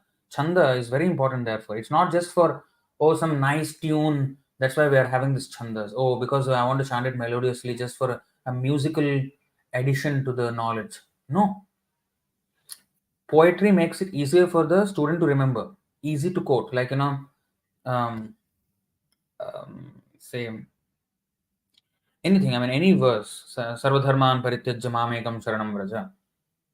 So it is easy to quote when it's a there's a rhyme, there is a theme, there is a same length every line. So there's a tune that I can use. And with tunes, why children are taught nursery rhymes? Why rhymes? Because it is the words that they want to convey to the, because the child must know all these words. His vocabulary should improve, right? But words alone he may not, like there may be no reason for him to chant even or utter those words, because there may not be any context to use those words. But like for example, when we when I was a kid, I mean we all learned, I think, Solomon Grundy. The days of the week we had to remember. Solomon Grundy, um, born on Monday, Christian on Tuesday, married on Wednesday, fell ill on Thursday, worse on Friday, died on Saturday, buried on Sunday. That is the end of Solomon Grundy. So we learned this. For what? Because we had to remember the days of the week in the correct order. So these rhymes, they inculcated certain things into us in a way that a child can even learn. So these rhymes, they have a thing. So verses similarly with all these, same syllable length, they allow the person who is trying to remember, making it easy for him to remember, easy for him to retain the knowledge. Like Shankaracharya, he composed the Mohamudgara. पुनरपि जननं पुनरपि मरणं पुनरपि जननी जठरे शयनम् इह संसारे बहुदुस्तारे कृपया पारे पाहि मुरारे. So easy to remember. You see, all rhyming, same length, same. So it is. So even instead of learning stupid rhymes, we have to learn these rhymes. I mean, which are, of course, some of the days of the week we have to also know, but they were all actually embedded in our Sanskrit learning also. So here in this Mohammed, very important knowledge of life is given in a very accessible format. That is the thing. Knowledge, however great it may be, unless it is accessible to even the unintelligent people, unless it is accessible to them, it will not have its effect, because knowledge ultimately is meant to enlighten the people.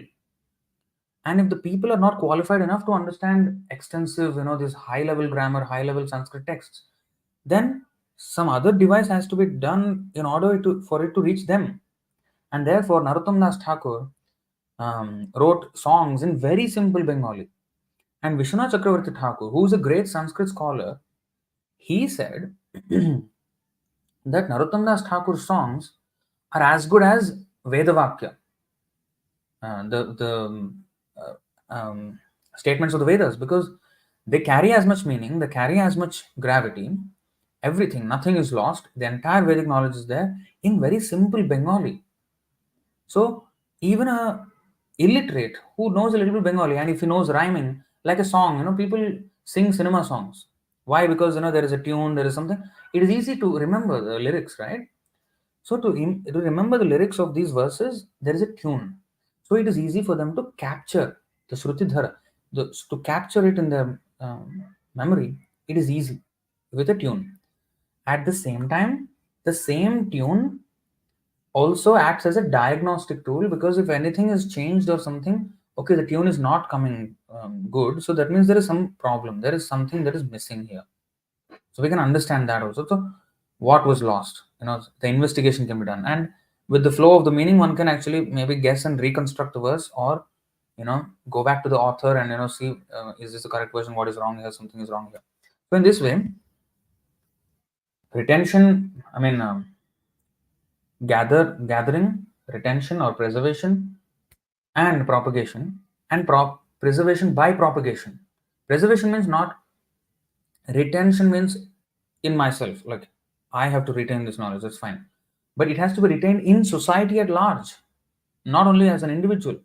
For the society at large, it has to be retained and preserved, and therefore as many people chant it, that it is that much better. So Bhagavad Gita and all these things, so that many people are aware of the text, chanted the text, and learning the text, understanding it, applying it, and preserving the text also at the same time. Because if one person then chants something else, so the 99 people are chanting in one way, that means this person something wrong. So that's why pronunciation also was taught very, it is drilled down in the first. There's Vak Shuddhi, it is called. Vak Shuddhi means the clarity in pronunciation. Because if you just can't pronounce anyway, then in that way everybody will pronounce in their own way and nobody knows which is the correct one. So that's why pronunciation is very important as well in Sanskrit. So in this way, one is taught all these basics very, very, very rigorously, and it is not just because there's too much rules.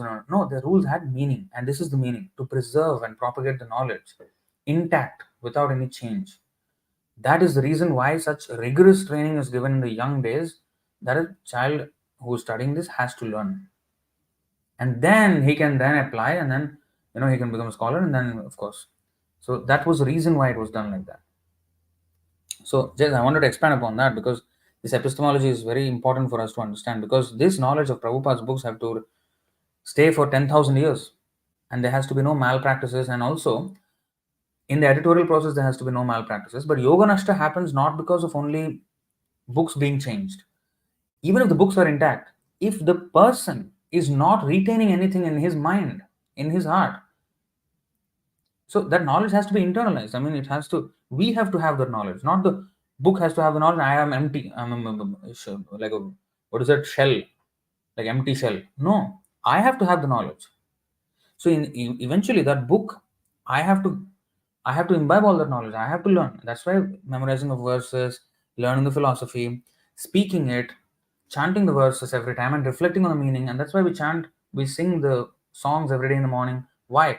To reflect on the meaning, to recalibrate our mind back to Guru Mukha Padmavakya Chittita Korya Aikya Arna Kori Homane Asha.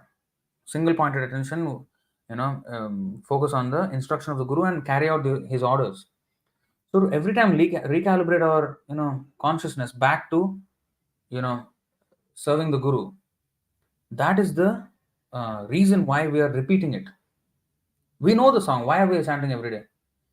The reason for memorization is not to remember the verse.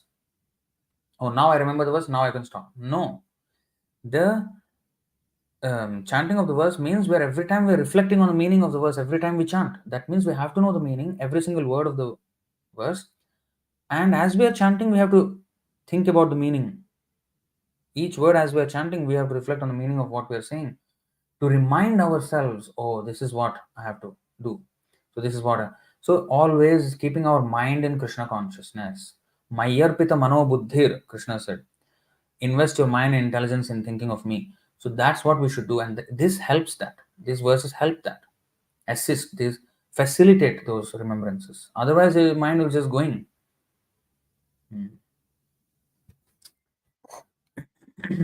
Okay. So, there is an important question also by Ananta Sethi. So, we will answer that at the end.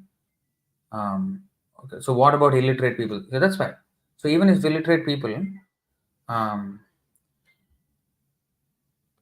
also can remember cinema songs, right?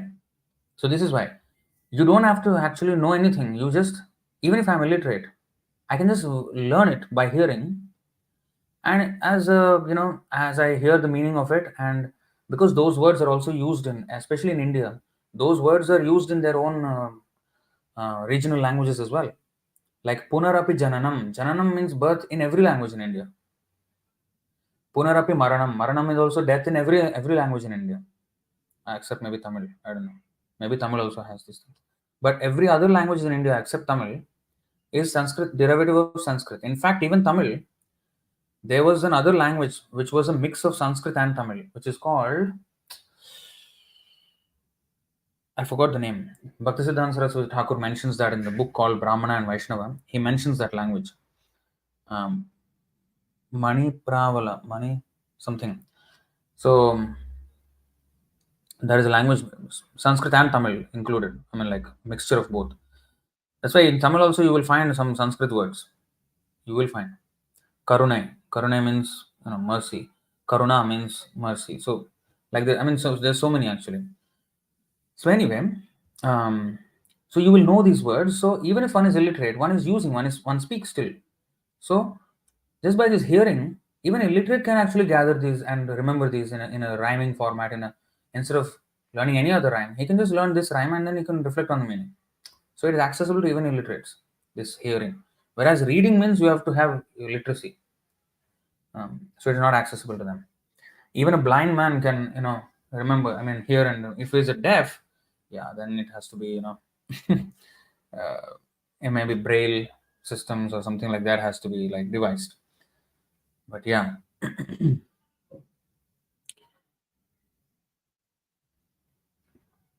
So anyway, I think I'll answer this question, because how can you ask question without a living guru? It's impossible. Access to knowledge without the right interpretation is dangerous. Just look at world events. So you see, this is important also. Yes, we need a living guru. That is done by the Shiksha Gurus. Even in Prabhupada's time, for example, when Prabhupada was moving around and traveling everywhere, his own disciples, some of the disciples had access to Prabhupada with communication. Many of the disciples hardly met Prabhupada once or twice. Where did they learn? Where did they inquire? They asked the Shiksha Gurus. Or even if you read the purports, you will find the answer there itself.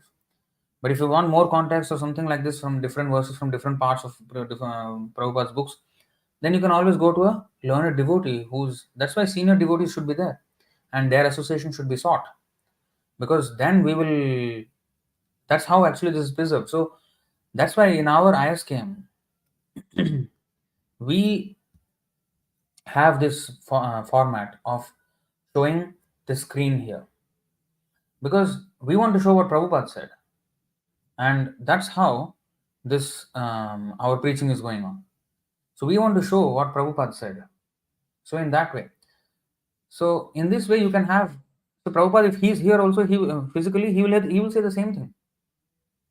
That's why in order to guide others, the devotees have to sufficiently immerse themselves in Prabhupada's books and learn it and really reflect on those things and act on those principles and guide others on these teachings.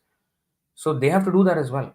And Prabhupada also said, you learn my books, study them, cram those purports into your heads, and repeat them. Your preaching will be perfect, Prabhupada said. And that is what? Repetition. We no need to invent anything. What is said in the Prabhupada's books, we can just say. That's it. Of course, we can say in our own words, realization, expressing our realization. But we should always refer to the original words that were used by Prabhupada in his purports, in his translations, in his conversations, whatever. So in that way, then we can always corroborate. Okay, yes, this is the thing. So in this way, we have to understand.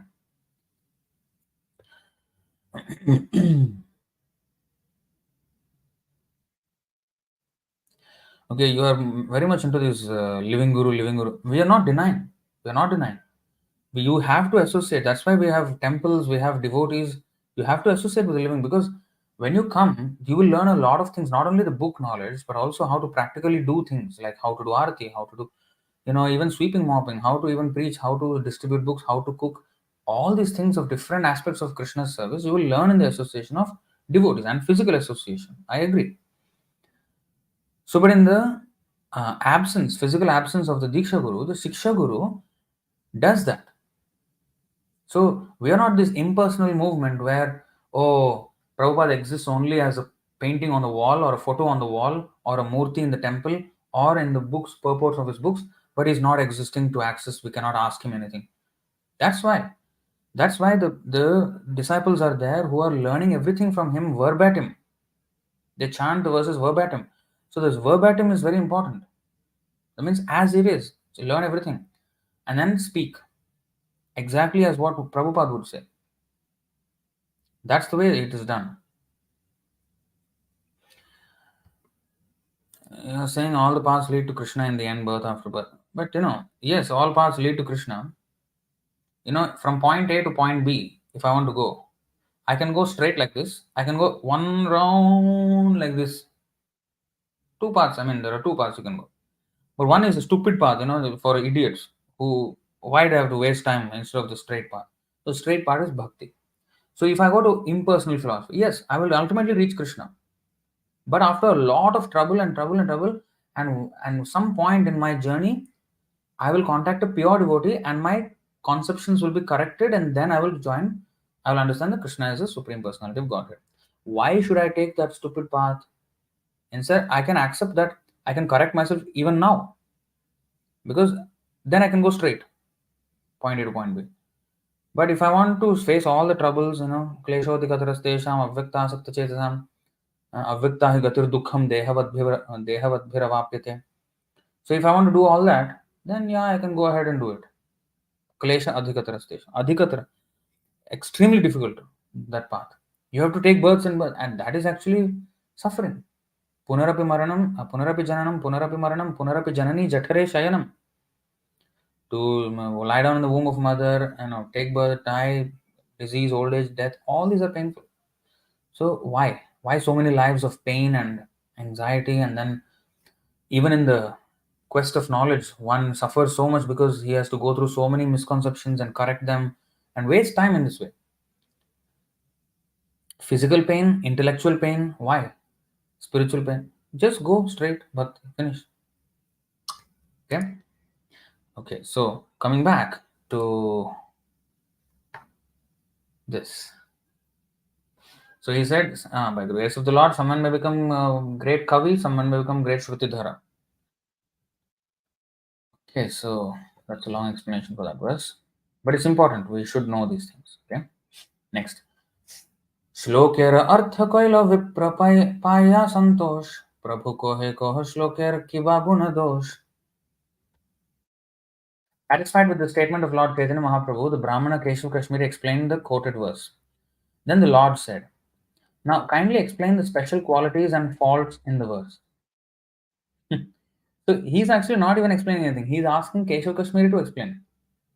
To elicit as much scholarship to bring out everything that Keśava Kāśmīrī had. Okay, now you're done. Now let me explain. So that was Chaitanya Mahaprabhu's method. You see, in this way of debate as well, we can understand how to debate. So when we are debating with a proud person like that, how Chaitanya Mahaprabhu did his debate, how he conducted himself in the debate, even with Prakashananda Saraswati, he took a humble approach. And slowly, he won not only by his scholarship but also by his behavior. Sometimes we are too, um, fired up about winning a debate on scholarship, and we will not have proper behavior. Of course, it is not that and see, another thing is people like Keśava Kāśmīrī, although they were great scholars and proud and everything, when they were defeated, they accepted defeat. The problem with nowadays is that even when they're defeated, they don't accept defeat. They think they still won. That's when you have to put the point in an angry format. You see, even Prabhupada, he gets angry because they just don't listen. I mean, they just argue and argue. So at that time, he shows his anger, and sometimes to stress his point also he puts it forcefully. That's fine. So anyway, we can see the technique, especially when one is challenging somebody who's senior in age and seeming scholarship. how to debate with that person when you know the truth and that person, you know that he's on the wrong side of the argument. So how to have a debate? So now he's asking himself, he's asking Keśava Kāśmīrī to point the special qualities and faults in the verse. Purport. Not only did Sri Chaitanya Mahaprabhu pick out this one among the 100 verses and remember it, although the Brahmana had recited them like the blowing wind, but he also analyzed its qualities and faults. Not only did he hear the verse, but he immediately made a critical study of it. Right. Look at the. So just like when you see a fight, like a boxing match or a wrestling match, when they do all these moves which require years of practice, and they do all those moves and fight and knock out the other person or something, um, or any sports for that matter, not only wrestling or something, like football or cricket or whatever. You'll appreciate how he moved, how he hit the ball or kicked the ball or whatever. So, and or how he caught the ball in cricket, how he bowled it, whatever. You will appreciate all these techniques and how much practice it takes and all. Similarly, that kind of intellectual debate with very, very precise, the precision with which the attacks were made, each and every part of the argument, each and every aspect of the composition, like here, verses were composed. That itself was like a genius move. 100 verses in 1 hour, and long verses that too. 36 seconds for a verse, unimaginable speed. All right, that is already like out of this mind. And then when he made that brilliant of a move, then Chaitanya Mahaprabhu counteracted such a brilliant move with remembering every one of those verses, pointing out one of the verses, reciting the entire verse, analyzing it, critically studying. Actually, that means he already critically studied every single verse as he was chanting. Not that he only critically studied the one verse only, analyzed the one verse. He analyzed everything. But just to get a sample of the kind of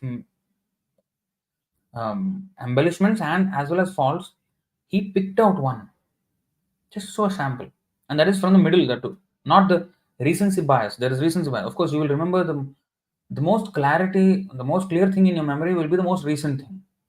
You will forget, even though something was great was done in the past, you will forget that, and something which is not so great was done now. You will think that this is the greatest of all time, but actually there was something done in the past. But that's not, because it's called recency bias. Our decision or our opinion is biased or based on or tilting towards recency, because that's what is more fresh in our memory. So he did not choose something like 100th verse or 98th verse or something, 64th verse, somewhere in the middle.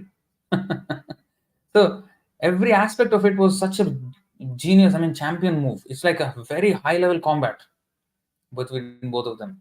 Scholarship, scholarly combat, intellectual combat. So going on. विप्र कहे श्लोके नाहि दोषेर आभास उपमा अलंकार गुण किच्छु अनुप्रास. Immediately Keśava Kāśmīrī, you see what he's saying. The Brahmana replied, there is not a tinge of fault in that verse. Rather, it has all the good qualities and of similes and alliteration. Now, those, see, apart from, I said the length of the line, each line, and the guru and laghu, like dirgha and laghu syllables, those are like basic minimum that are required to construct a verse, right? Apart from that, on top of that, there are more bells and whistles you can add to the composition by making similes and alliterations, like making a comparison or like a metaphorical presentation of the text. To think like that, just in a matter of factly manner, if I want to compose the verse, that's another thing. But to say it metaphorically in a flowery language, in a beautiful words, and with, okay, I'll show you an example. Okay, Chitra Kavitva. You know what? I should show you this.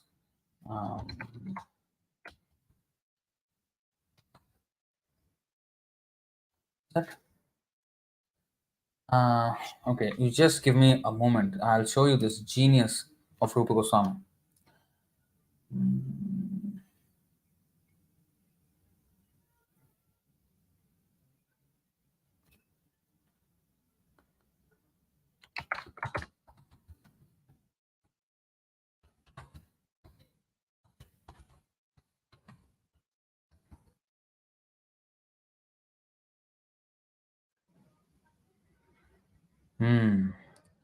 Okay, I'll show you this.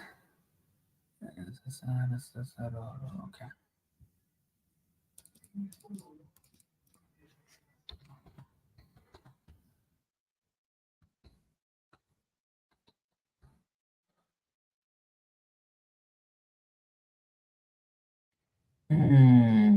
Okay.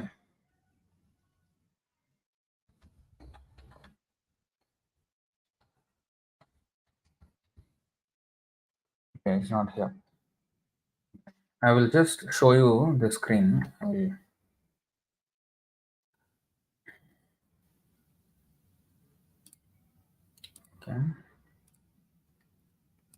Oh, okay, this one. Okay, here you see this. This song is on kkSongs.org. Rasasara Susarorur. You see what this means. You see these verses.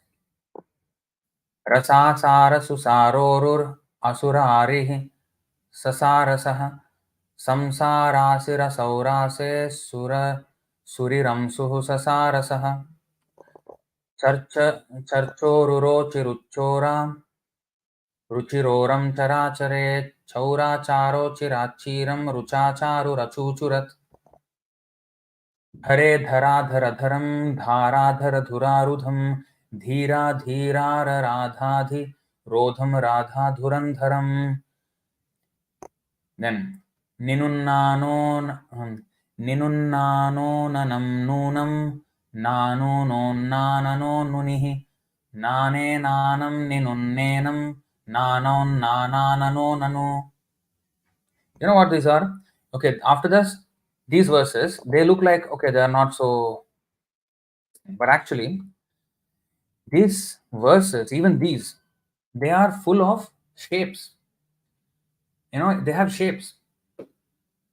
The arrangement of the syllables, if you will form a pattern like a lotus, like, you know, that the shape it will come. I mean, it's difficult to explain at the moment, but one class maybe I will do. Okay, but this is easy to detect. You see, here there is further limitations apart from all that, you know, earlier limitations I mentioned. Rasasara susarorur asurarih sasarasah samsarasir asaurase suriramsuhu sasarasah. You know what is the limitation here? Only sa and ra were used in the entire verse. And here, charchoru. Charchoru rochiruchora ruchiroram charachare chauracharo chirachiram ruchacharu rachurchurat. Only cha and ra. So cha cha chi chi chu chu che che chai cham cha. So all these, you know, chru, okay, chru is also there. Chru, che, cho, chow, che, chai, cho, chow, cham, cha. So these are, you know, these you can use cha and ra. That's all. Here it is dha, dha and ra. Dhare dhara dhara dharam dhara dhara dhura rutham dhira dhirara radhadhi rodham radha dhurandharam. You may say N is there, but actually this is not N. Dhurandharam, dhuran means it is a you know, the, what is that? Visarga, before Visarga, what is that? Halan, not Halan. Ki matra, what is that called? Forgot. So anyway, that is there. So it is actually not N. It is the, it is Ra only.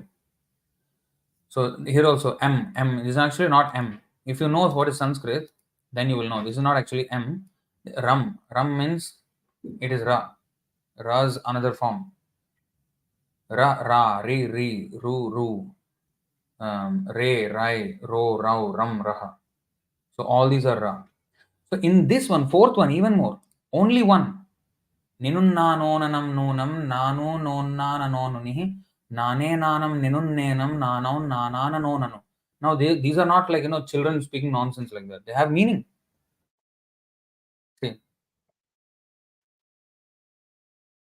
Okay, these verses look not so, there are all kinds of verses used. Actually, if you know the shapes that are formed from these verses, you will be amazed. Amazed. If you arrange these Tarabhaspara Sarabhasa Saralam, Bhasurasyam Subhalam, Papaghnam Gopabalam, Karanaharakalam Neerabhridvara Neelam, Charugrivam Ruchalam, Ratamadataраlam Chetasa Pita Chelam, Shita Praspita Sheelam, Varaya Varabalam, Vasudevam Sabalam. So, if you actually I also forgot the shapes which these form, but it's amazing, amazing. I think there is an article on the internet. Next time, maybe I'll do a class on that alone, like, or a video on that alone. It's like superb. You'll blown. Your mind will be blown when you hear the explanation of this. So anyway, you see, let's look at the third one. Dhare dhara dhara dharam dhara dhara dhurarudham dhira dhira dhiradhadi. What is that? Rodham dhara dhurandhara. Is it? Rodham radha dhurandharam. Yes. So you see the fourth one. Did not Lord Brahma, on the third one, on the hill earnest, Radha worshipped the Supreme Lord who lifted Govardhan hill, checked the great rains, and stopped the anguish of the devotees. On the hill, earnest Radha worshipped the Supreme Lord. It's everything. And Nunan Nonanam, only one, right? Nananana, only.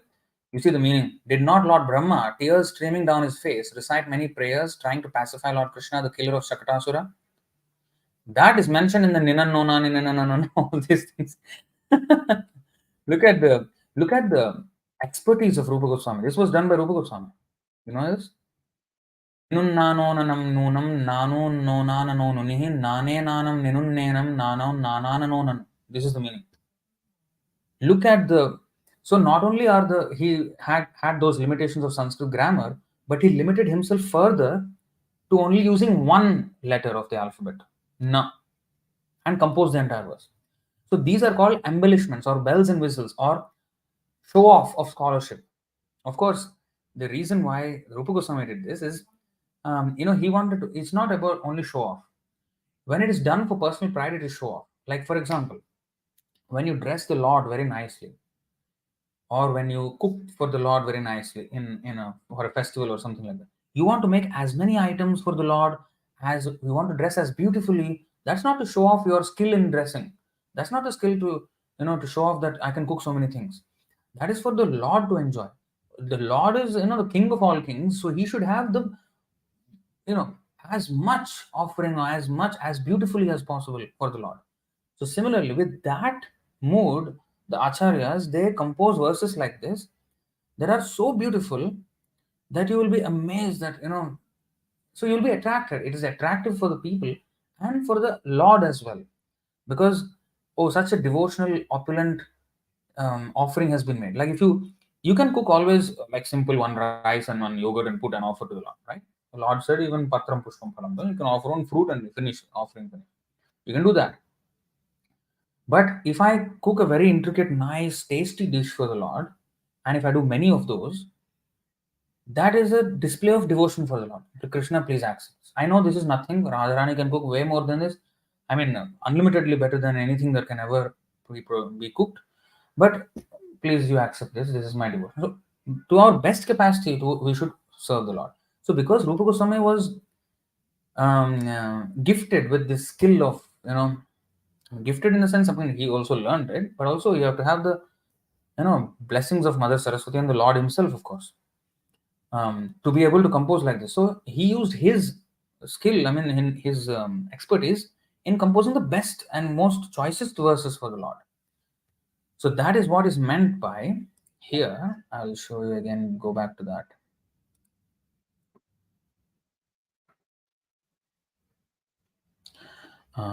Go back to that screen.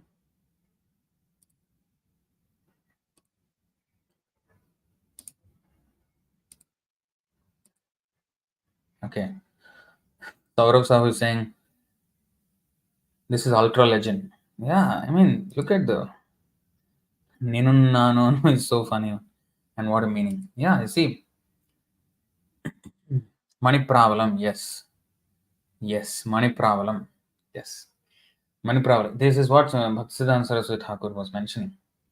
So this is the. So coming back to this, so he said that rather it has all the good qualities of similes and alliteration. So all these bells and whistles also are there. And there's not a single fault, full of not only the rules that are adhered to, I adhere to all the basic rules, but also putting more and bells and whistles into it.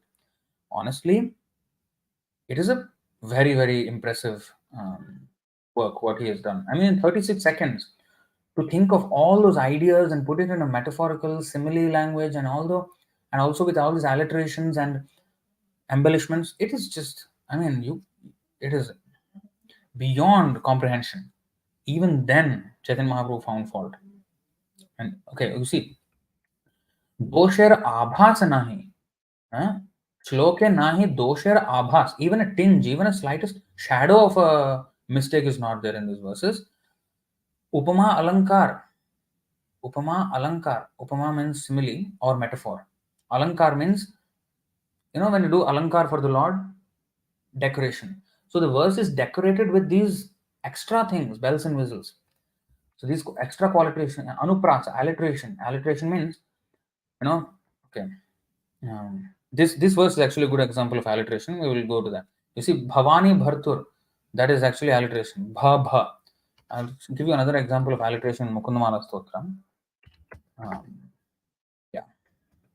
You see, Aham Vande Tava Charanayor. You see, Naham Vande Tava Charanayor Dvandva Heto Kumbhipakam Gurumapi Hare Narakam Napanetum. Ramya Rama, you see, Ramya Rama is also alliteration. Narakam Napanetum, Dvandvam Advandva Heto. These also are embellishments.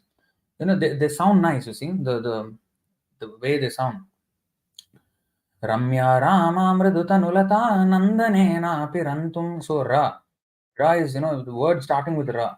Ra, Rantum, here Rama and Ramya. So when you have many words in the same line with the same starting with the same, that is also an alliteration. That is actually what he refers to. And especially the last line is even more.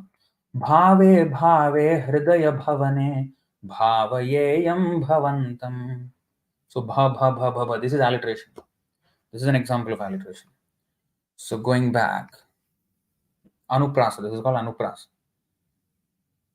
So purport. In the last line of the verse quoted by Sri Chaitanya Mahaprabhu, the letter bha is repeated many times, as in the words Bhavani Bhartur Vibhavati Adbhuta. Such repetition is called anuprasa or alliteration. So if you look at the verse again,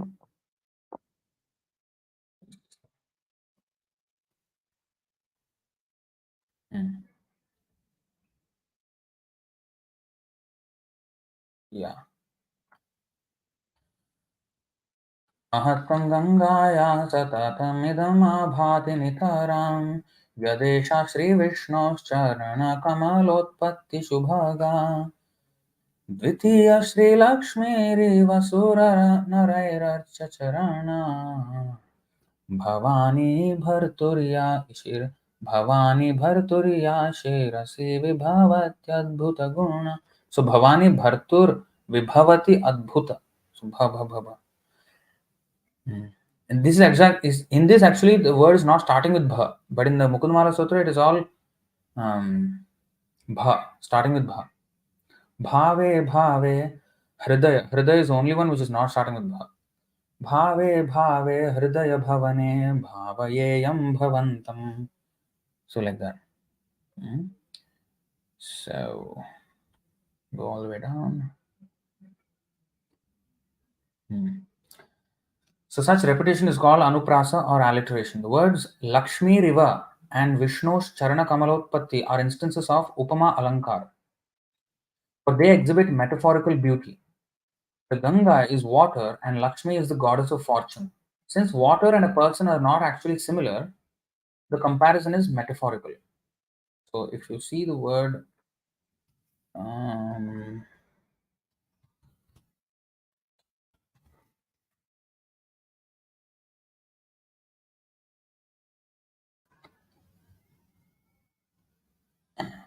The greatness of Mother Ganga always brilliantly exists. She is the most fortunate because she is emanated from the lotus feet of Vishnu, the personality of Godhead.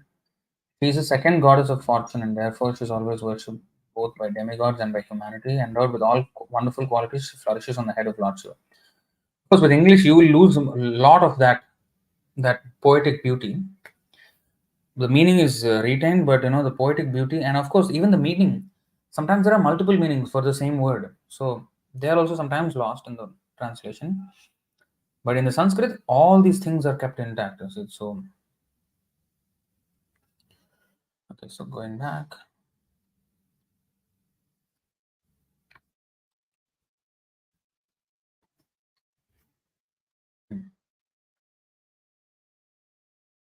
Water and a person are not actually similar. The comparison is metaphorical. Okay.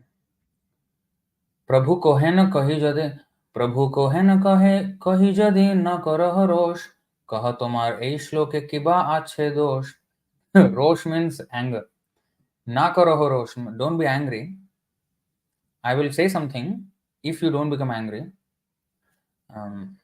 there are some mistakes in this verse. So he's saying like that.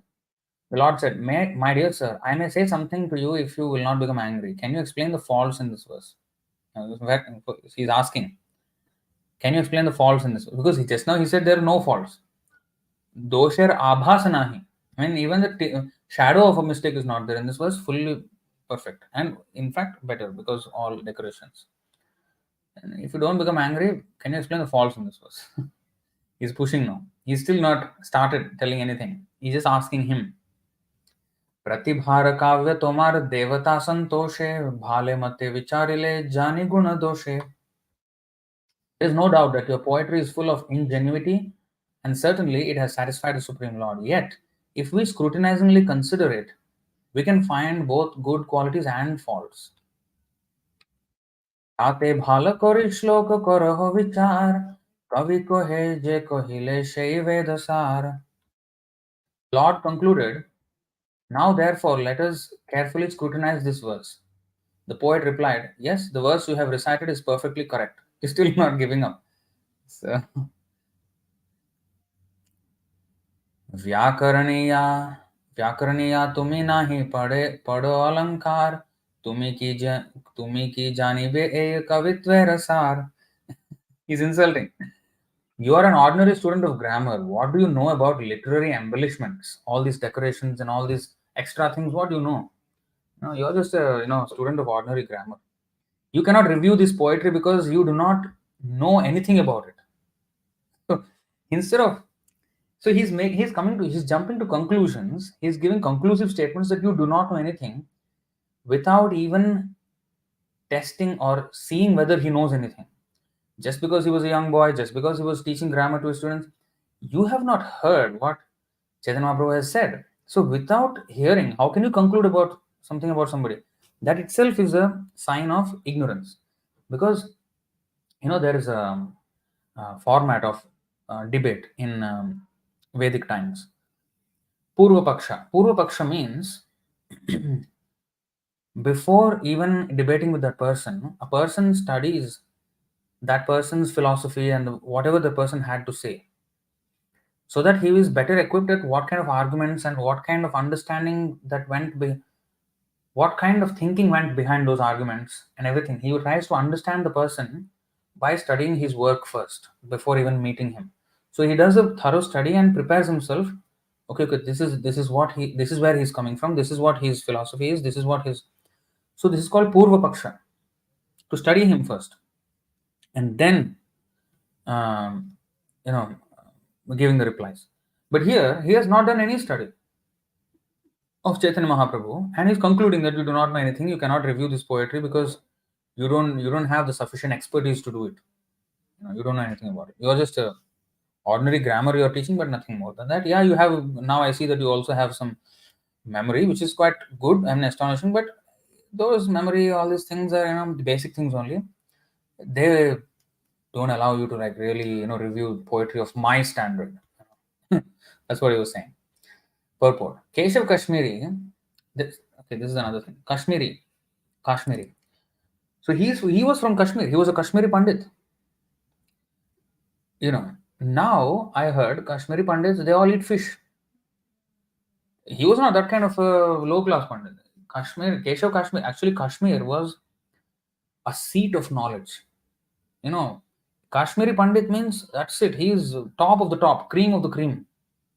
They were known for that. Their scholarship was unmatched in the entire Bharatvarsha at one point. Now it is, a disputed land full of, terrorism going on there, that kind of thing. And that is also predicted in the Bhagavatam. Do you know that? Kashmir Mandalam, you see this? 12th Kanda, 12.137.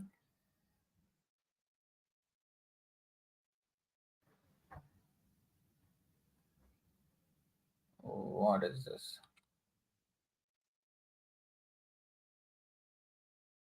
सिन्धोस्तटं चन्द्रभागां कौन्तीं काश्मीरमण्डलं भोक्ष्यन्ति शूद्रा व्रात्याद्या म्लेच्छाश्चाब्रह्म वर्चसः. You see, Kashmir Mandalam, the region of Kashmir.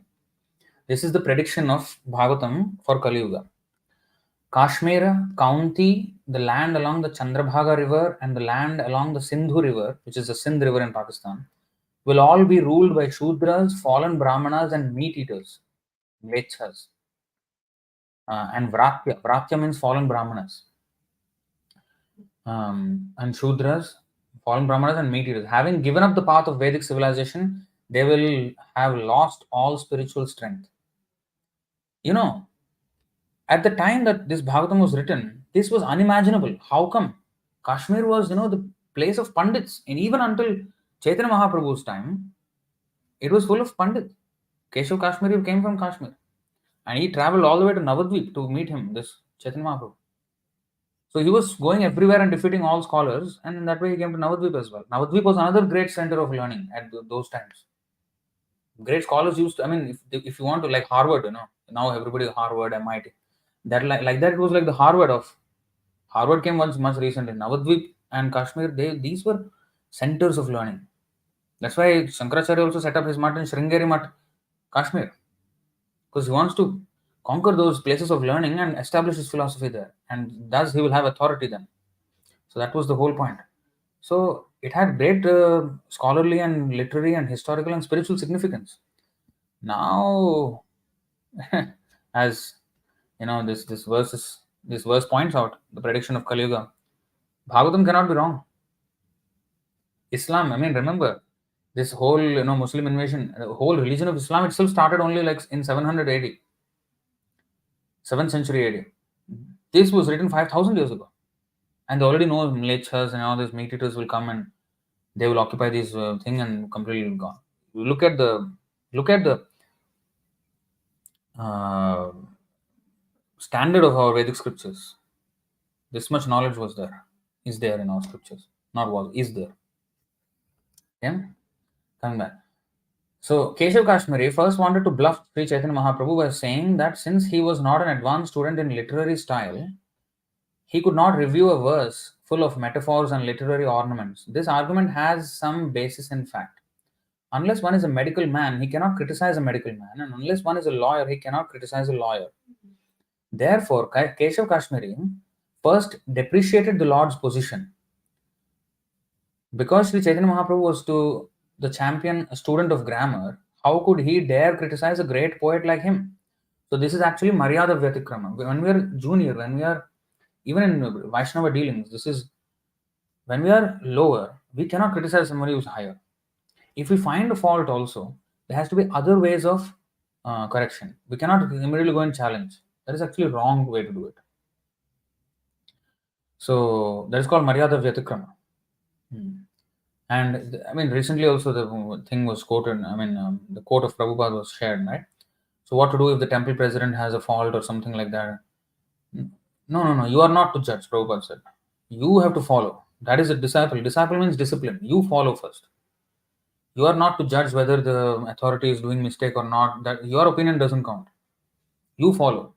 Well, how he is to be corrected, that Guru will take care, that Krishna will take care. Or some senior devotees, they will intervene into this. But your position is to follow. So juniors should not openly criticize somebody.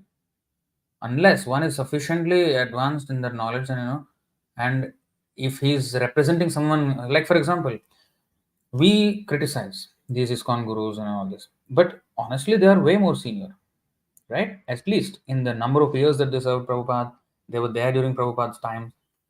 Honestly, we should be respecting them. We should bow down to them. We should be, respecting them and giving them full respect. We should not be criticizing them. But at the same time, when that person goes against the order of his guru, which is our guru also, Prabhupada, then when a greater Vaishnava is being blasphemed, we cannot just sit down there and listen to the blasphemy. We have to counter it. We have to say this is a mistake. I'm sorry. I respect you as a Vaishnava. I will bow down to you, but this is a mistake. That pointing out also should be done respectfully. We cannot disrespect these people. Hate the sin, not the sinner. So if somebody is doing a mistake, we should not hate the person who did the mistake. We should hate the mistake. So to clearly and without duplicity honestly pointing out the mistake, that is one thing. But disrespect is another thing. So even when such words are used by Krishna, or when devotees use, like for example, Prahlad Maharaj also said, Vimudha. Kutumba Bharanenava. He said Vimudha. Use the word Vimudha, rascals, fools. Krishna used many times rascals, fools, Vimudha, Maya, Pahata Jnana, Asuram, Bhava, Naradhama, worst among men. So these are not simply insults. These are not insult is when you just say something, demean the person. You say with particular dislike for the person. You hate that person for some reason, and it comes out of hate. The word comes out of hate. The word comes from a place of hate. Sorry. But when Prahlad Maharaj said it, I am concerned for the fools and rascals who are only after material advancement. I'm out of compassion. I'm thinking of them. I want to take them also to you. He's saying that. 7:9:44, that verse. 7:9:43. 43.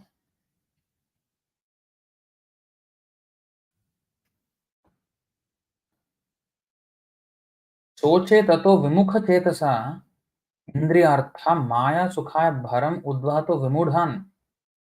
See, सोचे, I am simply lamenting.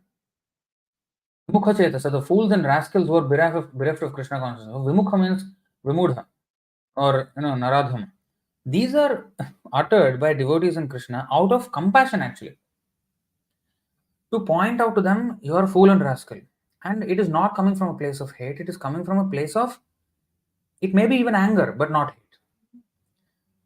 Anger out of, like when a father gets angry with a child, his anger is out of love. So similarly, a devotee and Krishna, when they say naradham, or when they say this, it is actually coming from a place of love, out of compassion, to point out your rascal. Why you are rascal? Because you have gone away from. How can you give up Krishna, who is your dearmost? How foolish are you? You are suffering now. You are suffering only because you have given up that relationship with Krishna. Therefore, you are a fool. Wake up. So that is the point of calling him rascal. The strong language is used to wake that person up. And yes, he may be upset. See, upadesho hi murkhanam prakopaya nashantaye. When you give advice to a fool, he will be angered, but not. He will not be peacefully taking the instruction. But when we call people rascal, or this is out of compassion. Of course, when we say, okay, for example, Vivekananda is a rascal. Yeah, because he cheated people. He's misrepresenting God. So that is also not out of hatred for him. He did something wrong, and for that we have to point out that he did something wrong. And we have to point to correct him. So to protect the people, otherwise we have no point. I mean, we know he has misled, so he is wrong. Anybody who goes against the Lord, he is to be considered a rascal. That is Krishna's judgment. So we are just repeating his judgment. But why should we say it aloud so that everybody can hear? Why should we cause that commotion when people become agitated? Why? To protect them, to protect the sincere people out of those public. We have to point out if there is a thief amidst a market. We have to, if we say it out loud, hey, everybody, watch out! There is a thief here. He's making his rounds here. Everybody, please keep your pockets. Keep your things with you. Don't leave them loose or hanging out from your pockets. Don't do. So that's actually a good thing to protect people. Now the thief will be upset with that, or those who are his friends, who are, you know, who are in the same gang, or they will be upset with that. But the people who are being saved, they will take it as, good news, or a warning, and a good thing that somebody is warning us about this.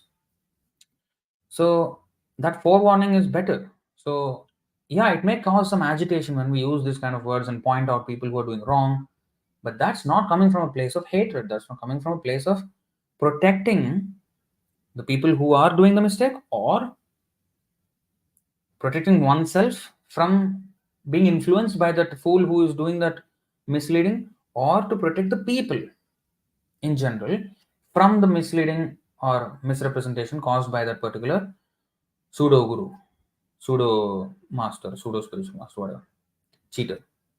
So in this way, these words are used for these purposes. So there is a logical purpose why those words are used. They are not simply used to express one's anger or push a certain agenda. Whereas Keśava Kāśmīrī was pushing a certain agenda that, he wanted to just put him down without even, he did not even test what Chaitanya Mahaprabhu's mettle was.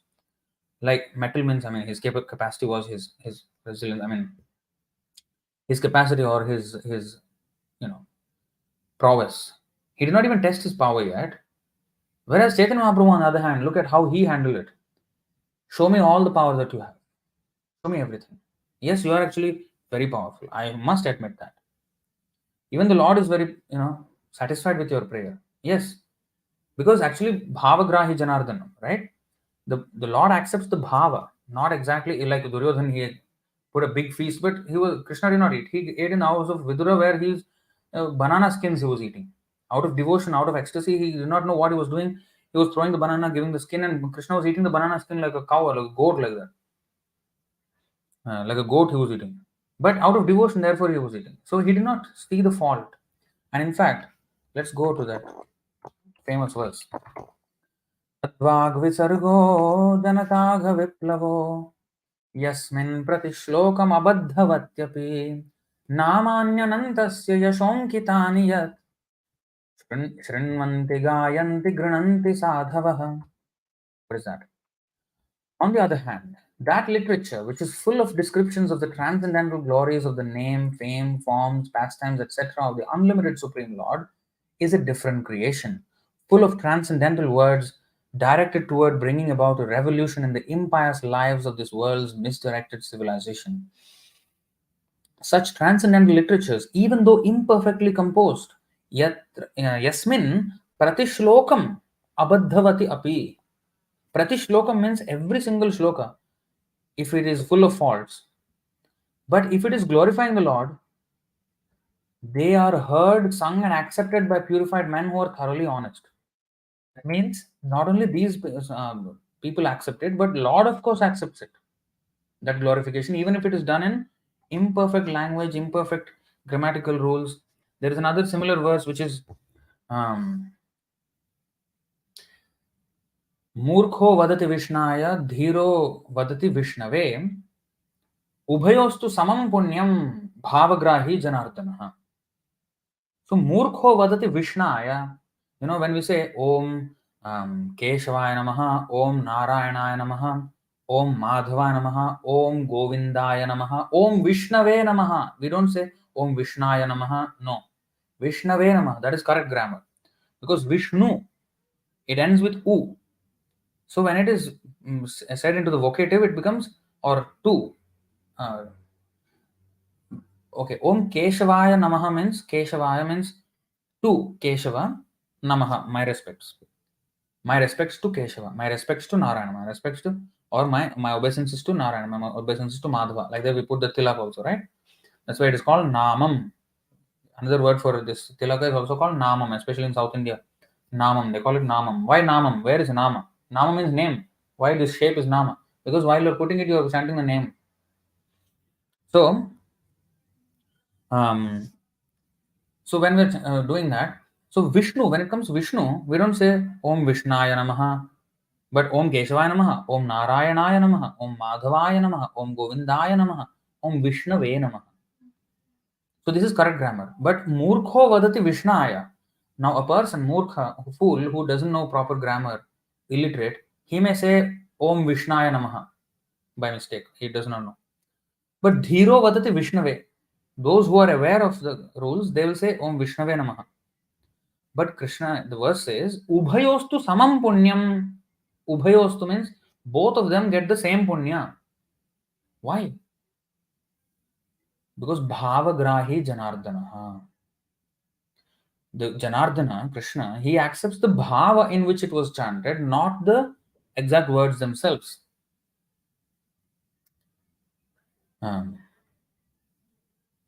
So, in that way, the bhava in which they were chanted, that is what. So, even if it is, of course, Chaitanya Mahaprabhu, of course, flattered him a bit. The Lord is certainly pleased with your composition. Actually, it's a beautiful composition, honestly.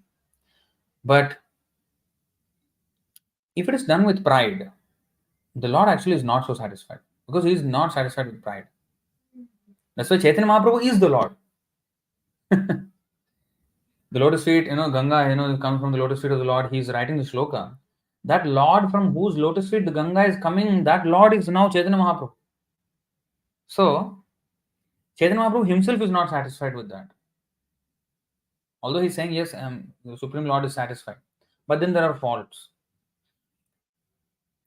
Krishna will overlook those faults if it is done with devotion. Of course, this was a literary championship. It was like a literary debate. So that's why, of course, faults were shown.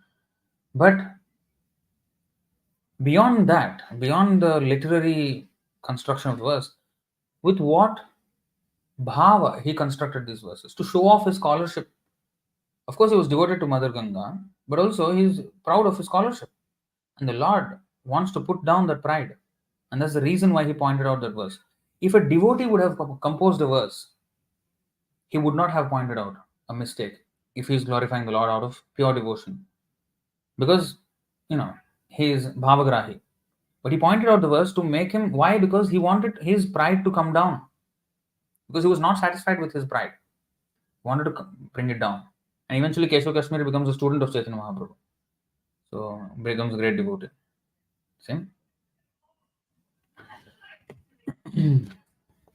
4:30:41. What is that? Somebody is saying 4:30:41.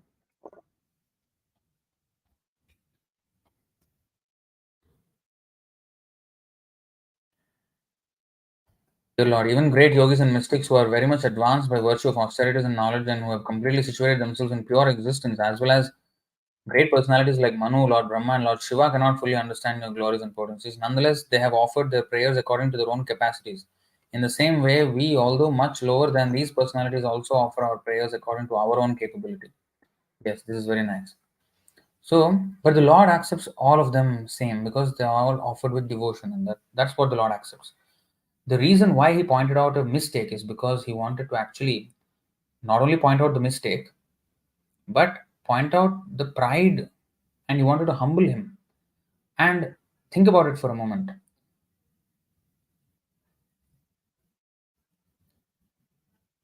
We will find it remarkable that Chaitanya Mahaprabhu could remember, wow, everything.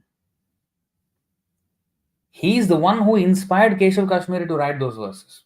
As Paramatma, he allowed the Keśava Kāśmīrī to write those verses. He is the one who gave him the intelligence. Yadyad vibhutimat sattvam. So that verse, anything extraordinary that you can, Shabda ke paurusham nirishu. Anything extraordinary ability in man. If you see any extraordinary ability, you should see that, you will understand that is the special grace of the Lord. So it is by the Lord's grace only he composed those verses, and by his own arrangement, Keśava Kāśmīrī composed the verse which has mistakes in it also. By design, Krishna actually engineered that mistake in his own mind, and made him blind to the mistake. Still, he was proud about it. And then Chaitanya Mahaprabhu actually, pointed out the mistake and humbled him. So you look at how the Lord does. So going back.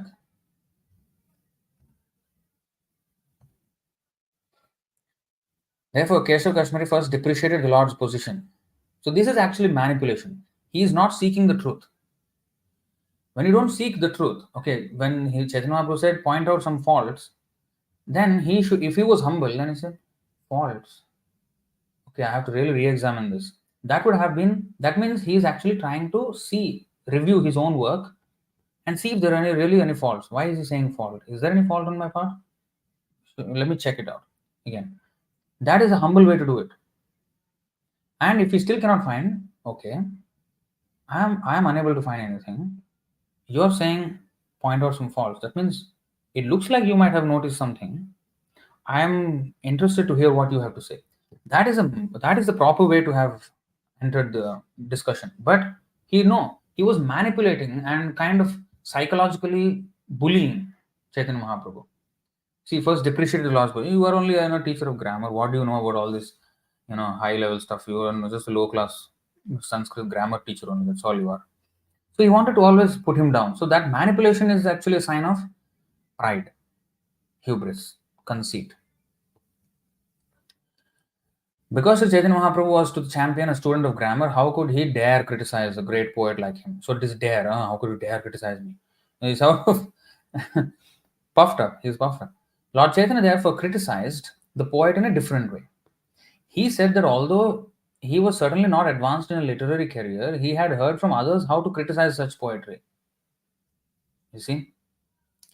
This is something we can learn now. So, because we are inferior, right? Now, all those ISKCON gurus or sannyasi, like I'm talking with respect to Ritvik debate or any other debate for that matter, any debate. Like if you are like we are audacious enough to challenge experts in their fields, like scientists. They have spent their whole life studying biology or whatever, and then Prabhupada comes and says, "You're a rascal, you're a brainless fellow. Life comes from life and it's not matter. You show me the chemicals that produce life. If you say life comes from chemicals, I'll give you the chemicals to produce life."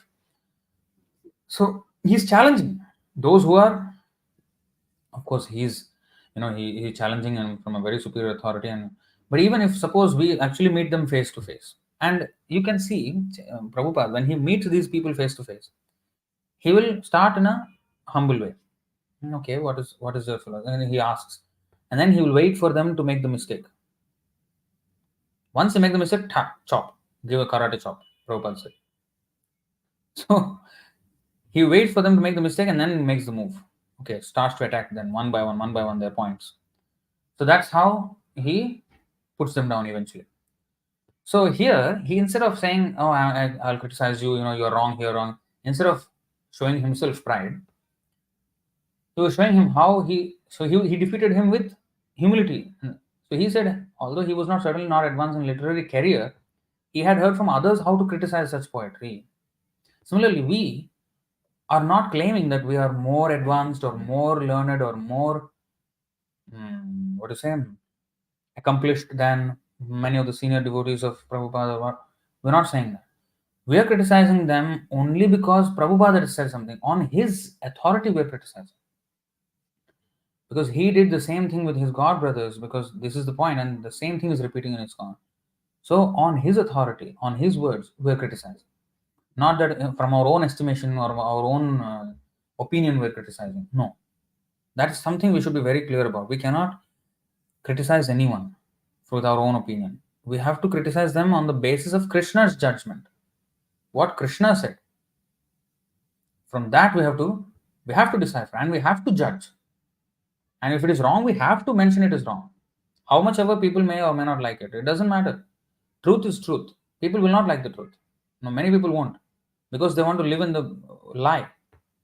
So they don't want the truth. They will be upset with the truth, but it doesn't matter. We have to still say it.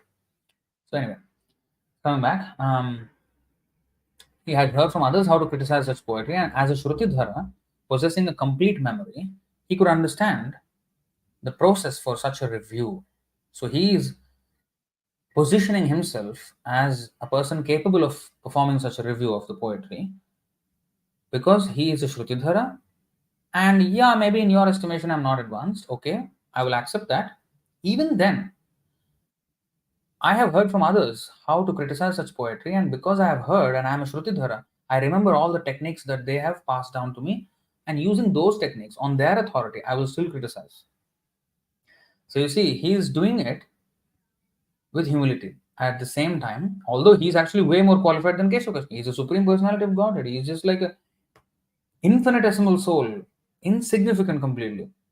Chaitanya Mahaprabhu is infinitely more scholarly, infinitely more powerful than Keśava Kāśmīrī. But still, because Keśava Kāśmīrī had that estimation of Chaitanya Mahaprabhu kind of, ye yatha mam prapadanti tam sathaiva bhajami. If, as much as one surrenders to the Lord, he, you know, he reciprocates accordingly. And therefore, you see, you will find this verse.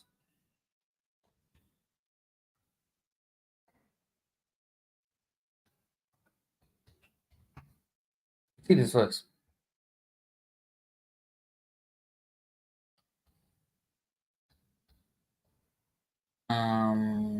Yes. So you see, इत्थं सतां ब्रह्म सुखानुभूत्या दास्यं गतानां परदैवतेन मायाश्रितानां नरदारकेण साकं विजहरुः कृतपुण्यपुञ्जाः.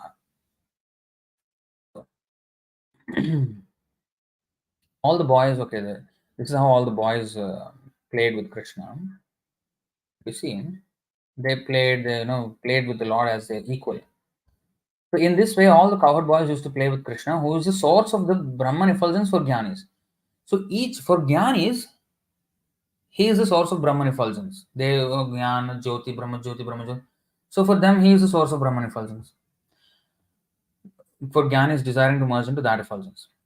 And he is the supreme personality of Godhead for devotees who have accepted eternal dasam gatanam paradaivatena. He is the supreme personality for the devotees, dasam gatanam. And for ordinary person, what is that? Dasam gatanam paradaivatena mayashritanam naradarakena. For those who are in the Maya Shrita, they are under the shelter of Maya, that means they're bewildered, the materialists, they consider Lord as the ordinary person, and for those, he is the ordinary person. And for ordinary persons, he is but another ordinary child. This is the meaning. Ye yathamam prapadante tam sathaiva bhajami. The cowherd boys, having accumulated the result of pious activities for many lives, were able to associate in this way with the Supreme Personality of Godhead. How can one explain the great fortune? But of course, this is the fortune of the cowherd boys. But you see the point. For the Jnanis, he is the source of Brahman effulgence. That means what? He reciprocates to that level until which they want to. For those who say that the Lord, there is no God, there is no God at all. For them, he is completely invisible and they cannot understand God. So for them, he's okay, I'm not there. I'm not there. How much ever you try to understand, how much ever you put your intelligence, you will never find me. You can search the entire universe if you want, you will never find me at all because you don't want to find me. And if so, and since Keśava Kāśmīrī considered him just a elementary student of grammar, he accepted that position. But he was merciful enough to still point out his mistake and defeat him. Usually the Lord doesn't do that. If somebody says, oh, there is no God, Krishna is not desperate enough to come and prove himself. No, I'm here. And why are you saying I'm here? I'm God. Look at me here. No, he's not interested. Oh, you say there's no God? Okay, I'll not be there for you. Finish. So, but here he is merciful enough.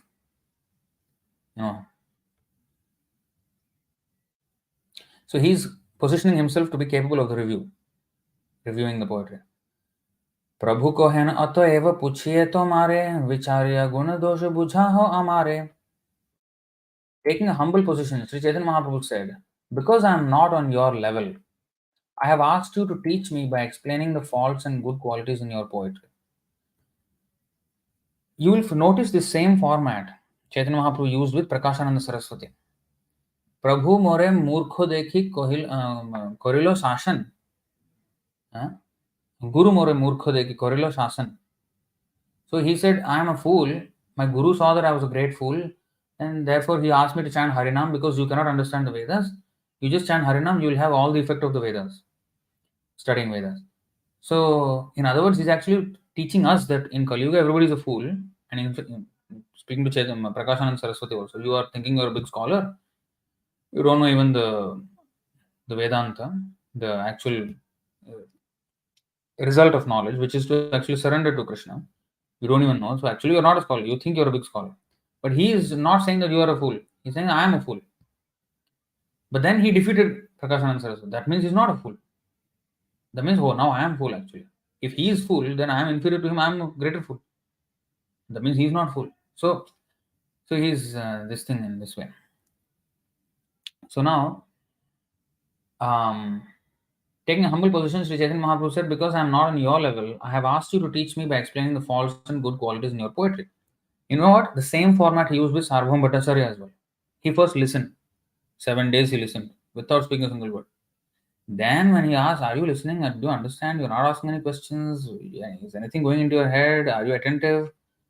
Like, I'm not getting any indication of, you're not even having an expression on your face. Like, what are you, can you tell what you're feeling? Then slowly Chaitanya Mahaprabhu explained all the faults and defeated him. So every time he started with a humble approach. So we can learn something there. And then when we even argue, if you want to argue, okay, even if you argue with like a ISKCON Guruvadi, for example, okay, you're saying that is the right system, okay, and I just want to know then, when did Prabhupada give such an order? Okay, they will say, oh, Prabhupada said so many times, is that okay, fine, okay, but then on the April 22nd, Samal Krishna said, this thing, that, among your disciples, none of us are qualified to become Guru. Prabhupada said yes, and therefore the training must go on. So, just months before he left this world, he, physically left this world, he said that none of them are qualified, and therefore training must go on. So, as long as your still training is going on, you cannot be Guru, but be Uttamadhikari. So, definitely there was no thing. And then he mentioned this Ritvik system. And then, so you show me, where? And also, there is this verse where if he says so many things, whatever the final thing he says, that should be the most that carries more weight than anything else. That is also there. And finally he said this, so this carries more weight than anything else previously said, because that were the wishes of Prabhupada. This is the order of Prabhupada. Prabhupada wished that everybody would become Guru, and yeah, but then if we were not qualified, then he just gave the order, okay, Ritvik system, and then follow the system. That's the system. And he particularly criticized that same mistake that was done in Gaudiya Math, where, of course, Bhaktisiddhanta did not order a Ritvik system, but he did not want them to continue as gurus as well. So he expected that somebody would come out self-effulgent Acharya. That is, and then he will be the one who will be the next successor. So that was his system. But so the people in the Gaudiya Math, they quickly, in haste, they made somebody guru, and then the whole system crumbled. So that system we should not repeat. Prabhupada also said that. So why are you doing this? And then you are following a system where elections are there for no objection vote. And then if after that no objection he still falls down, it's a disciple's fault to have taken the guru and no responsibility for anybody else. What is this? And like, where are the shastric basis for these methods? These are not. So you show me from Prabhupada's teaching where he allowed these things. In fact, there are statements contrary to what you're doing, and there are statements which are supporting our thing. So you mention one by one, and so in this way, this can be formal and latter rule. Yes, this Antya 8.8. This we've quoted in the IA 77 as well. Purva Parayor Madhya Paravidhir Balavan. This is the verse actually. So in this way, so all these things are supposed to be. In fact, not only this verse, Prabhupada even said another thing, another side also. Because somebody was saying, this was in 1975, if I'm not wrong, in Hyderabad. He says that quotation also we put in that IA 77. He was speaking this in context with Krishna's teachings in Bhagavad Gita, because Krishna taught so many things in Bhagavad Gita: karma yoga, jnana yoga, hatha yoga. He mentioned so many, dhyana yoga, everything he mentioned. But finally, he said, "Sarva dharman parityajya mamekam sharanam vraja." So his final instruction should be that even if actually Krishna is not speaking anything contradictory, But if we think that he spoke many subjects, there are many things he said in the Bhagavad Gita. If we think like that, that means we did not understand Bhagavad Gita properly. What is his final instruction? If we did not understand anything, take his final instruction. That is his final say on the matter. So that carries more weight than anything else. But then it is not that the previous verses are not carrying any weight. But that's why Bhaktivinoda Thakur said that Bhagavad Gita should be read, each and every verse of Bhagavad Gita should be read from the viewpoint of the 1866 verse. That is the pivot. That is the anchor point of Bhagavad Gita. Every other verse is, stemming from that. So even if the other verses, they may not be as clear sometimes, but if it is seen from the viewpoint, from the lens of 1866 verse, Sarvadharman Parityajya verse, you will see the clarity in that verse. That verse also. That verse becomes clear when you see it through 1866. So that's what we should do, and that's what Bhaktivinoda Thakur said in his. I need to take out that again. I read that. I did not note it down. That's my problem. I don't note things down when I read. So that, and similarly in the Shat Sandarbhas, in the Krishna Sandarbha, yeah, he mentioned another thing. Jiva Goswami. All scriptures of the Vedic corpus of Vedic scriptures, Vedas, Vedanta Sutra, Upanishads, Itihasas, Ramayana, Mahabharata, Upapuranas, everything put together. Every scripture should be seen through the lens of Srimad Bhagavatam. First of all, he said that Vedas should be seen from the lens of the Puranas. Puranas give meaning to the Vedic statements, whereas Shankaracharya turned the thing upside down. He said Shruti are more important, Smriti are less important. Shruti Vakya is what should be considered, because Shruti Vakya is easy to manipulate. The meaning can be manipulated because it's not directly mentioned. That same thing, to make it easier and more concrete, Puranas are there to concretize the knowledge mentioned in the Vedas. But Shankaracharya did not want people to look at it from the Puranic lens. Then they will have the clear meaning. So he did not want that, because he wanted that twist, because that was his seva for Narayana. So he is not to be blamed for that, but that's what he did. His job, his seva was to mislead the people into atheism, to propagate this Kali Yuga, and also to save the people from Buddhist influence, which was Nastikyavad, atheism, complete atheism. So anyway, he had his role, but effectively what he did is a twisting. It's a corruption of the Vedic scripture, explanation of Vedic scripture. But Jiva Goswami proves with Shastric evidence that the whole Shat Sandarbhas are about this actually. Not only about this, many subjects, but this is one of the core subjects, where Vedas must be seen through the Puranic lens. And then we can understand the real meaning of the Vedas. Then he said, in the Puranas also, there are Sattvic, Rajasic, Tamasic. Only Srimad Bhagavatam is Amalam Puranam, spotless Purana. So every other Purana, there may be Puranas which glorify certain demigod, but every Purana should be looked at from the lens of Bhagavad Purana. Even Bhagavatam, there are verses, he says, Jiva Goswami's words, not my words. Even in Bhagavatam, there are verses which can be misleading if we don't look at it from the one line, which is called Krishnastu Bhagavan Swayam. If we don't take that as the pivot or the judgment lens from which everything is seen, then we will misunderstand even Bhagavatam. We will come to the wrong conclusion that Krishna is one of the avatars, and it's not like pinnacle of Vishnu avatar. It's not.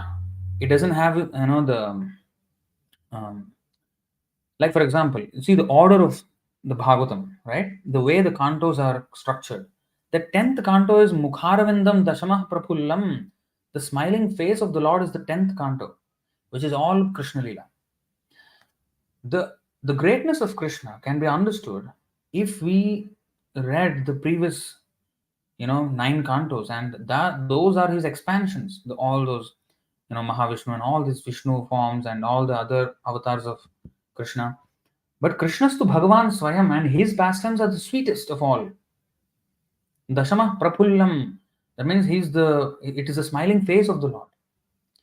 So it is the most attractive, and in that also the Raslila is the most quintessential pastime, which is confidential at the same time, and also it is the highest of all rasas, highest of all leelas. Even Vishnu doesn't have such leelas, Narayana form of the Lord. Only Krishna. So Krishna has all the attributes that Narayana has and also more. And that's why Krishna is the source of even Narayana. So this is the thing that is said in that one line, Krishnastu Bhagavan Swayam. So Jiva Goswami says in the Shat Sandarbha that to understand the Vedas, we have to look at it from the Puranic lens. To understand all the Puranas, we have to see it from the Bhagavatam lens. To understand the Bhagavatam, we have to see it from the Krishnastu Bhagavan Swayam lens. Only from this channel of vision, we can understand with full clarity, every single Vedic scripture and every single scripture in the world, in fact. Even the other religious scriptures, we can understand it through this lens. Krishnastu Bhagavan Swayam, then Bhagavatam, Bhagavad Gita, and even Bhagavad Gita through Sarvadharman Parityajya. And then the Bhagavatam, then Vedas, and from this whole viewpoint, any other philosophy. You can see any other philosophy through this lens. You will have perfect analysis. You can make the most perfect analysis of that. And if there is any defect, you will be able to point out. So the secret, how to see, this Jiva Goswami is kind enough to actually articulate it. But this is what it is actually.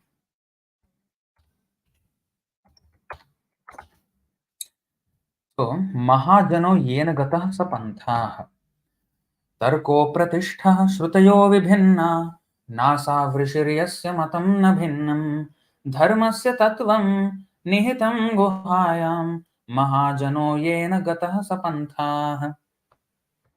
This is the thing. Chaitanya Mahaprabhu continued. Actually, this is from Mahabharata, honestly. So, dry arguments are inconclusive. So, if you just argue, we cannot come to a conclusion of what is the truth. A great personality whose opinion does not differ from others is not considered a great sage. That means each philosopher has his own viewpoint, and unless he has his own viewpoint, he is not considered an original philosopher. You are just copying somebody's work. You are a plagiarist. This is plagiarism. So, in order to be known as a great philosopher, in order to be known as a great thinker, thought leader, he has to lead that thought. So, he has to have his own version of his own angle of vision, and he has to explain that. So, then he is considered a philosopher in his own right. So if you go to the different philosophers, will I get the knowledge? No, because everyone has different opinion. Then how can we conclude who is right? Like everyone is having their own version of it. So that is also not very conclusive way of knowing the truth, because truth is what we should be after. We should not be party players. Okay, I belong to this party, I belong to that. People usually come into becoming party players. I belong to this party, so I will support this party, even though it is wrong, or even though I just blindly accept this. No. We have to seek truth. And whichever party gives us more information about the truth or the truth itself, that party we should go. And then once we are acquainted with the truth, then of course we should support that party, because through this party you can reach the truth.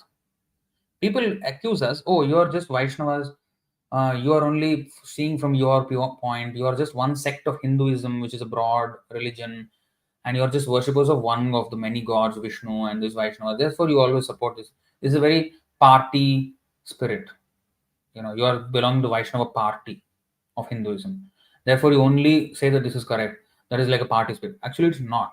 We are not party spirits, especially Vaishnavas, because they are actually truth seekers. And this is not our word. Vadanti tat tattvavidas tattvam yadgyanam advayam brahmeti paramatmeti bhagavaniti brahmeti paramatmeti bhagavaniti shabdyate. So, the same truth, tattva means truth. That truth is understood in Brahma, Paramatma, Bhagavan. These are the different stages of understanding the truth. But tattvam is one, advayam. Tattvam advayam.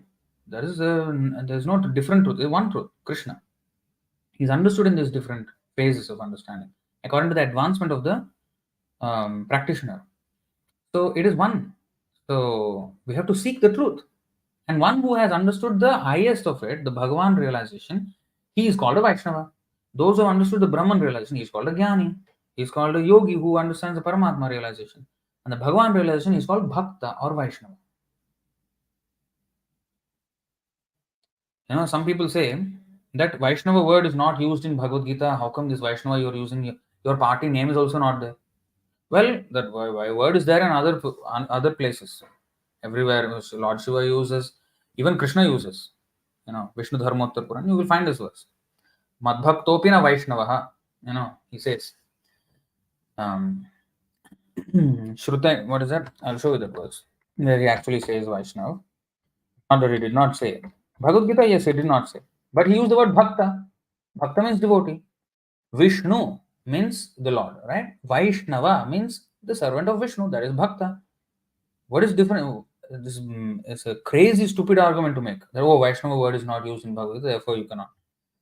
Nonsense. Foolish. I mean, the people with no brains, they do this. I know one person in India who talks like this. Vaishnava word was not, um, it's not there in Bhagavad Gita. Therefore, it is a concocted religion, concocted system you are all following. I know personally that person. So these kind of idiots exist because they don't know that Shastra Krishna is using the word Bhakta. Bhakta means what? Shaiva means what? Shiva Bhakta. I mean Shiva's follower, right? Vaishnava is Vishnu's follower. Shakta means Shakti's follower. I mean devotee. Like that. It is just a and okay, let's see. Here. This is from the Lord himself, as stated by the Lord himself. This is from the Vishnu Dharmottar Puran. Shruti Smriti Mamaivagne Yaste Ullangya Vartate Agnya Chedi Mama Dveshi Madbhaktopina Vaishnava. So the Shruti and Smriti literatures are to be understood as my injunction, Shruti and Smriti. And one who violates such codes is to be understood as violating my will and thus opposing me. Although such a person may claim to be my devotee, he is not actually a Vaishnava. Use the word Vaishnava. Okay, Krishna used the word in the Vishnu Dharmottar Puran. Alright? Now, going back. So anyway, dry argument between people that won't produce a thing. Going to different philosophers is not conclusive. Simply by studying the Vedas, okay, I will study myself, I will not go to anyone, I'll just study the Vedas. Let's try to understand from the basic text itself. You can read all the Vedas, you will never understand. Vedeshu durlabham, adurlabham, atma bhaktao. So bhaktas, they can only understand easily the Lord. But Vedeshu durlabham. Vedeshu durlabham. Why? But Vedeshu sarve rahameva vedyo. For all the Vedas, I am to be known. But how come Vedeshu durlabham then? Adurlabham atma bhaktao. It is not that through Vedas you cannot understand the Lord. But you have to learn the Vedas from the Bhakta. And the Bhaktas know how to see this channel that I told you. The Shruti should be seen from the Puranic lens. Purana should be seen from the Bhagavatam lens. Bhagavatam should be learned from the Krishnastu Bhagavan Swayam Shloka lens. Then only the entire thing, the whole explanations will align themselves and you have the perfect meaning. Otherwise, everything appears contradictory. One Shastra is saying this, one Shastra is saying that, another quote somebody is bringing and he's bringing something else. How to understand all these things? So that's why Chaitanya Mahaprabhu said this. Vyamohaya characharasya jagatas te purāṇāgamas tam tameva hi devatam paramikam jalpantu kalpavadhi siddhante punareka eva bhagavan vishnuh samastagama व्यापारेषु विवेचन व्यतिकरं नीतेषु निश्चीयते. Okay, there are many types of Vedic literatures and supplementary Puranas. In each of them, there are particular demigods who are spoken of as the chief demigods. This is just to create an illusion for moving and non-moving living entities. Let them perpetually engage in such imaginations. However, when one analytically studies all these Vedic literatures collectively, he comes to the conclusion that Lord Vishnu is the one and only Supreme Personality of Godhead. This is a verse from the Padma Purana. In this way, it is quoted, and there is a similar verse in what is that? Linga Puran and आलोड्य सर्वशास्त्राणि विचार्यत पुनः पुनः idamekam sunishpannam dhyeyo narayanah sada. By scrutinizingly reviewing all the revealed scriptures and judging them again and again, alodya sarvaशास्त्राणि vicharya cha punah punah, reviewing them and judging them again and again, it is now concluded that Lord Narayana is the supreme absolute truth, and thus he alone should be worshipped. But this we cannot understand if we don't see it from the proper lens, Otherwise, we'll have this distorted view, which we won't find anything like coinciding or. So, how to see in this particular way which verse is the one which is actually the essence of all verses? So that only a Vaishnava will know. That's why in the previous verse again, simply by studying the Vedas, which are variegated, one cannot come to the right path by which religious principles are understood. The solid truth of religious principles is hidden in the heart of an unadulterated, self-realized person. And this is a devotee, Mahajan. And don't think that, self-realized person. He's not saying a devotee, hey, you are making up this thing, you are making a devotee. No. Mahajan means what? Mahatma. Who is Mahatma? Krishna has certified. Bahunam janmanamanti jnanavan mam prapadyate. Vasudevah sarvamiti. Sa Mahatma. Rascal. Nobody else is Mahatma. Who is Mahatma? Who surrenders to me alone. Okay? Who has roamed about this universe millions of times in the search of knowledge, and who finally has gotten knowledge. He is the person who will surrender to me. In other words, the person who has surrendered to me has all the knowledge, and therefore he is Mahatma. And Mahatmanas tu mam partha daivim prakriti ashritaha. They are under Yogamaya, they are not under Maya. Bhajanti ananya manaso, always worshipping me. And me means what? Me and also Ganesh and also Shiva and also no demigods. Mam ekam. Bhajanti ananya manaso. Anya means something else. Anya. Ananya means without being distracted by any other worship. Bhajanti ananya manaso gyatva bhutadim avyayam.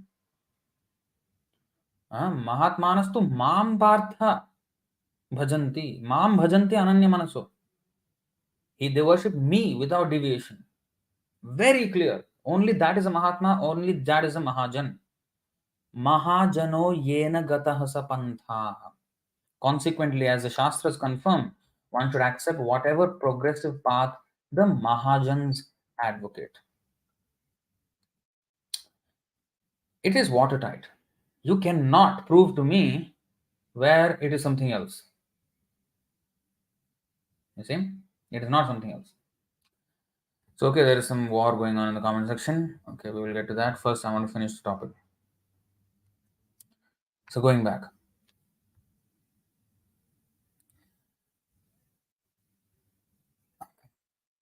Because I'm not on your level, I've asked you to teach me by explaining the false and good qualities in your poetry. Nahi padi alankar kore ache shravana, tate ei shloke dekhi bahu dosha guna. Certainly, I have not studied the art of literary embellishments, but I have heard about it from higher circles. And thus I can review this verse and find in it many faults and many good qualities.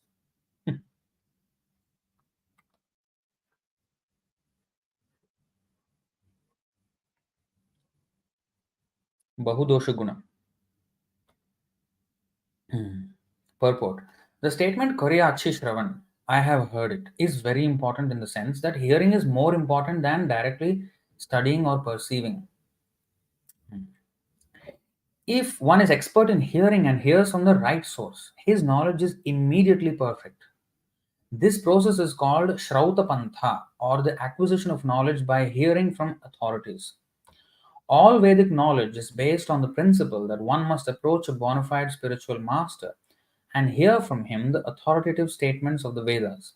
It is not necessary for one to be a highly polished literary man to receive knowledge. To receive perfect knowledge from a perfect person, one must be expert in hearing. That's it. This is encouraging, right? So we can also become scholar just by hearing. We are actually not Sanskrit scholars or anything. I did not study Sanskrit. People say, oh, I know so many shlokas, this, that. Actually, I don't know any Sanskrit. But I am seeing these translations by Srila Prabhupada and understanding word to word meaning and everything, just by learning from him, I've learned so much Sanskrit only from him. Even now, I'm not a Sanskrit expert. But if I hear from the right source and if I repeat that, I can face any scholar and defeat him. If his version is different from Krishna, I can defeat him, even though I may not be scholarly. This is because we accept the authority of Krishna, accept the authority of the parampara system, a pure devotee who's coming in that line. And if there is some defect in the anybody else's explanation, we can point that out. No, this is not correct because the meaning is this. So in this way, we can. So the hearing, therefore, is very important. This is called the descending process of deductive knowledge, or avaroha pantha, or shrauta pantha. Shruti, shrauta. It's a derivative word. कवि कहे कहो देखी कौन गुण दोष, प्रभु कहे न कही सुनो, ना करी हो रोष. The poet said, all right, let me see what good qualities and faults you have found. The Lord replied, let me speak, but please hear me without becoming angry. पंचदोष ए श्लोके पंच अलंकार, क्रमयामे कोहि सुनो करो विचार. My dear sir, in this verse there are 5 faults and 5 literary ornaments. I shall state them one after another. Kindly hear me and then give your judgment. Purport. In the verse beginning with Mahatvam Gangaya, there are 5 literary ornaments and 5 examples of faulty composition. There are 2 examples of the fault called Avimrishta Vidheyamsha. So fault also has meaning. I mean, as a name, nomenclature. The fault has a name, Avimrishta Vidheyamsha. And one example each of the faults, Viruddhamati, Punarukti, and Bhagnakrama. Look at the wow, Krishna. So look at the extensive review. I mean, the faults have names, particular technical names. Vimrishta means clean, and Vidheyamsha means predicate. Avimrishta Vidheyamsha. Okay. It is a general rule of composition to establish a subject first and then give its predicate. For example, according to Sanskrit grammar, if one says, this man is learned, his composition is in order.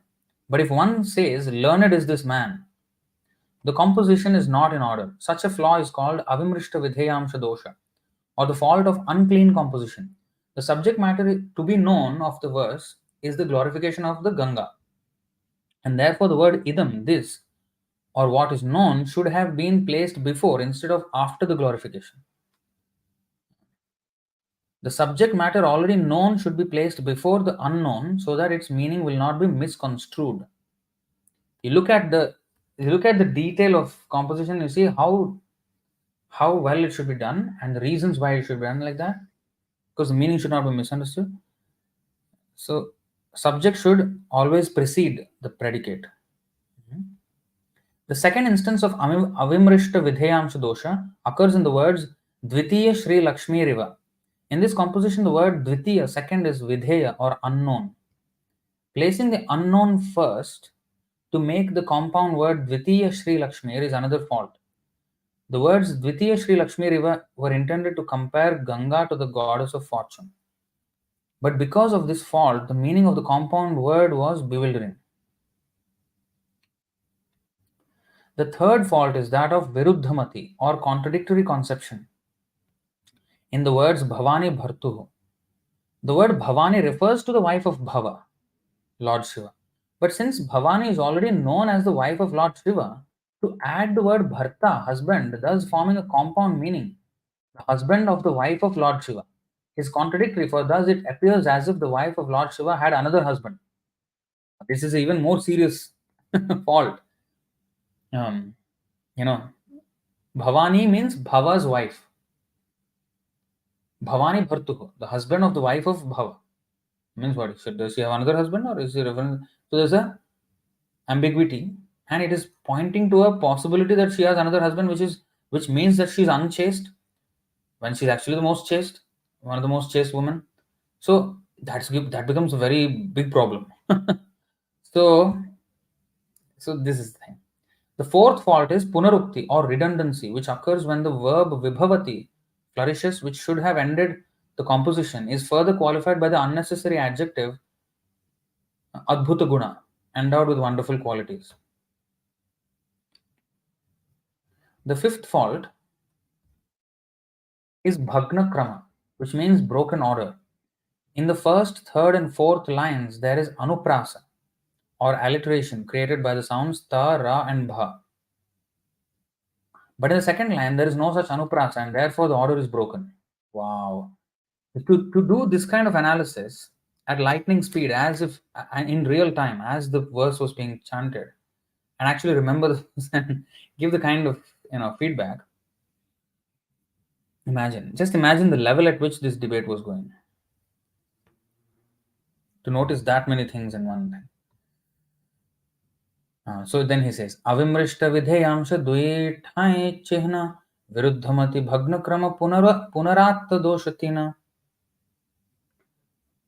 Viruddhamati bhagna krama punaratta doshatina. In this verse, the fault of Avimrishta vidheyamsha occurs twice, and the faults of viruddhamati, bhagna krama, and punaratta occur once each. And so he explains everything. Gangar Mahatva Shloke Mool Vidheya Idam Shabde Anuvada Pache Avidheya. Glorification of the Ganga, Mahatvam Gangaya, is the principal is the principal unknown subject matter in this verse.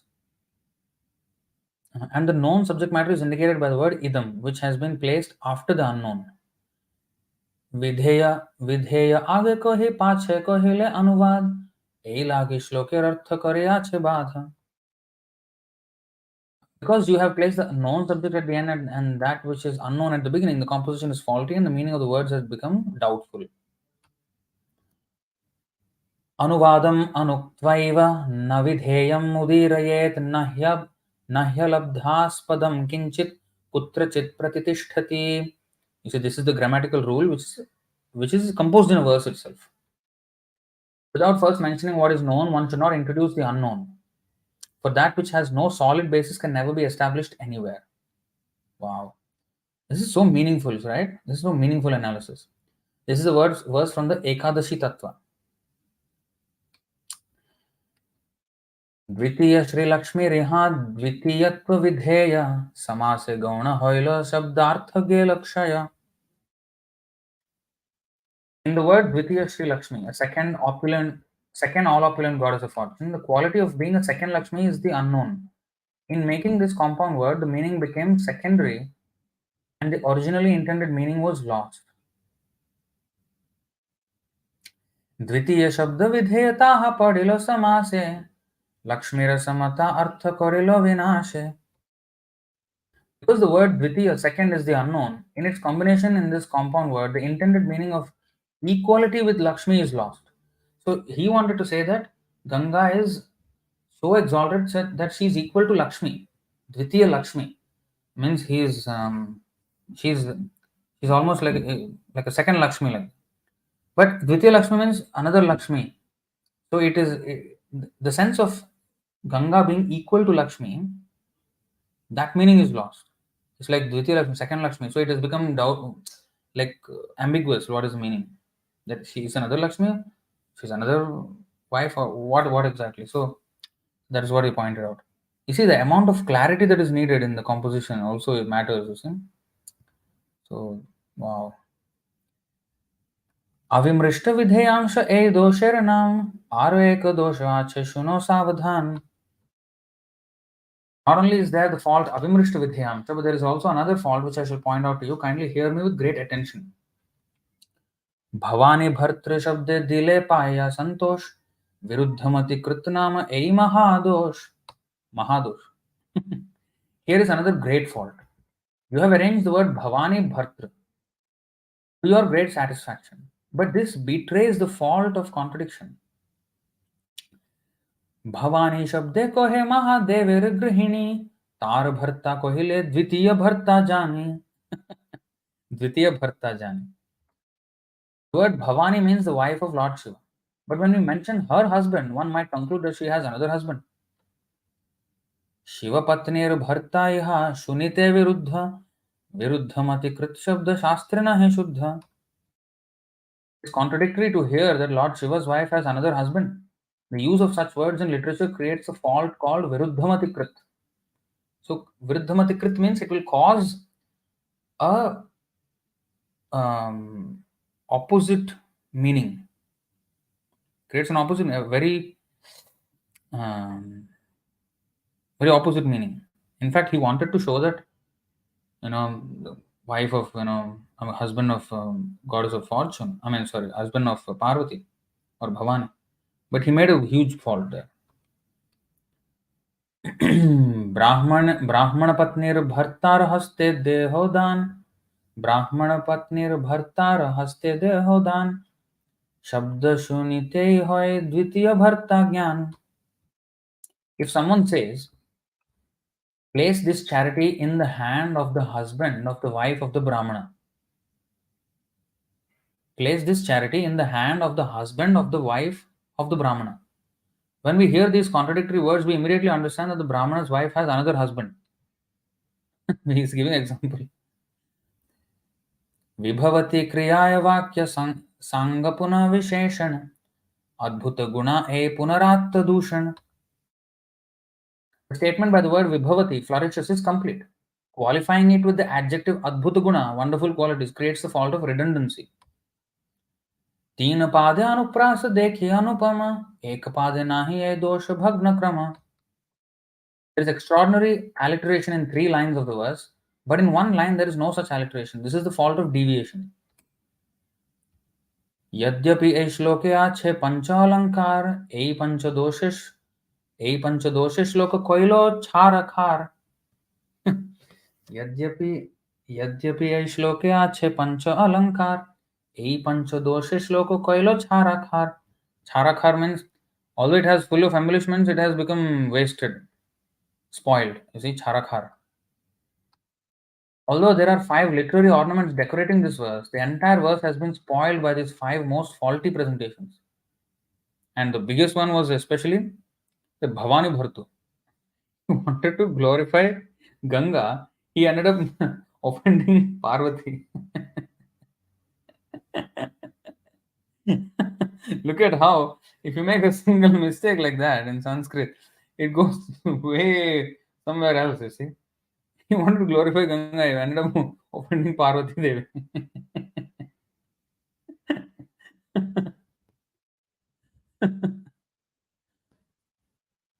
दश अलंकारे यदि एक श्लोक होय एक दोषे सब अलंकार होय क्षय. You see, this is what it's saying.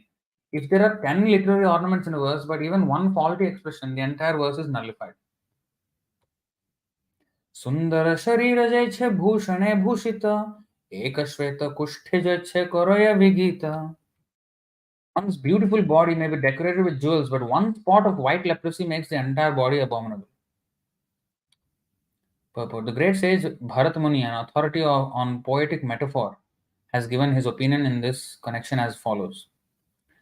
रसालंकारवत् काव्यं दोषयुक्चेद् विभूषितं स्याद्वपुः सुन्दरमपि श्वित्रेणैकेन दुर्भगम्. Wow, he's quoting verses to even prove these points. Oh, what a different level of debate this is.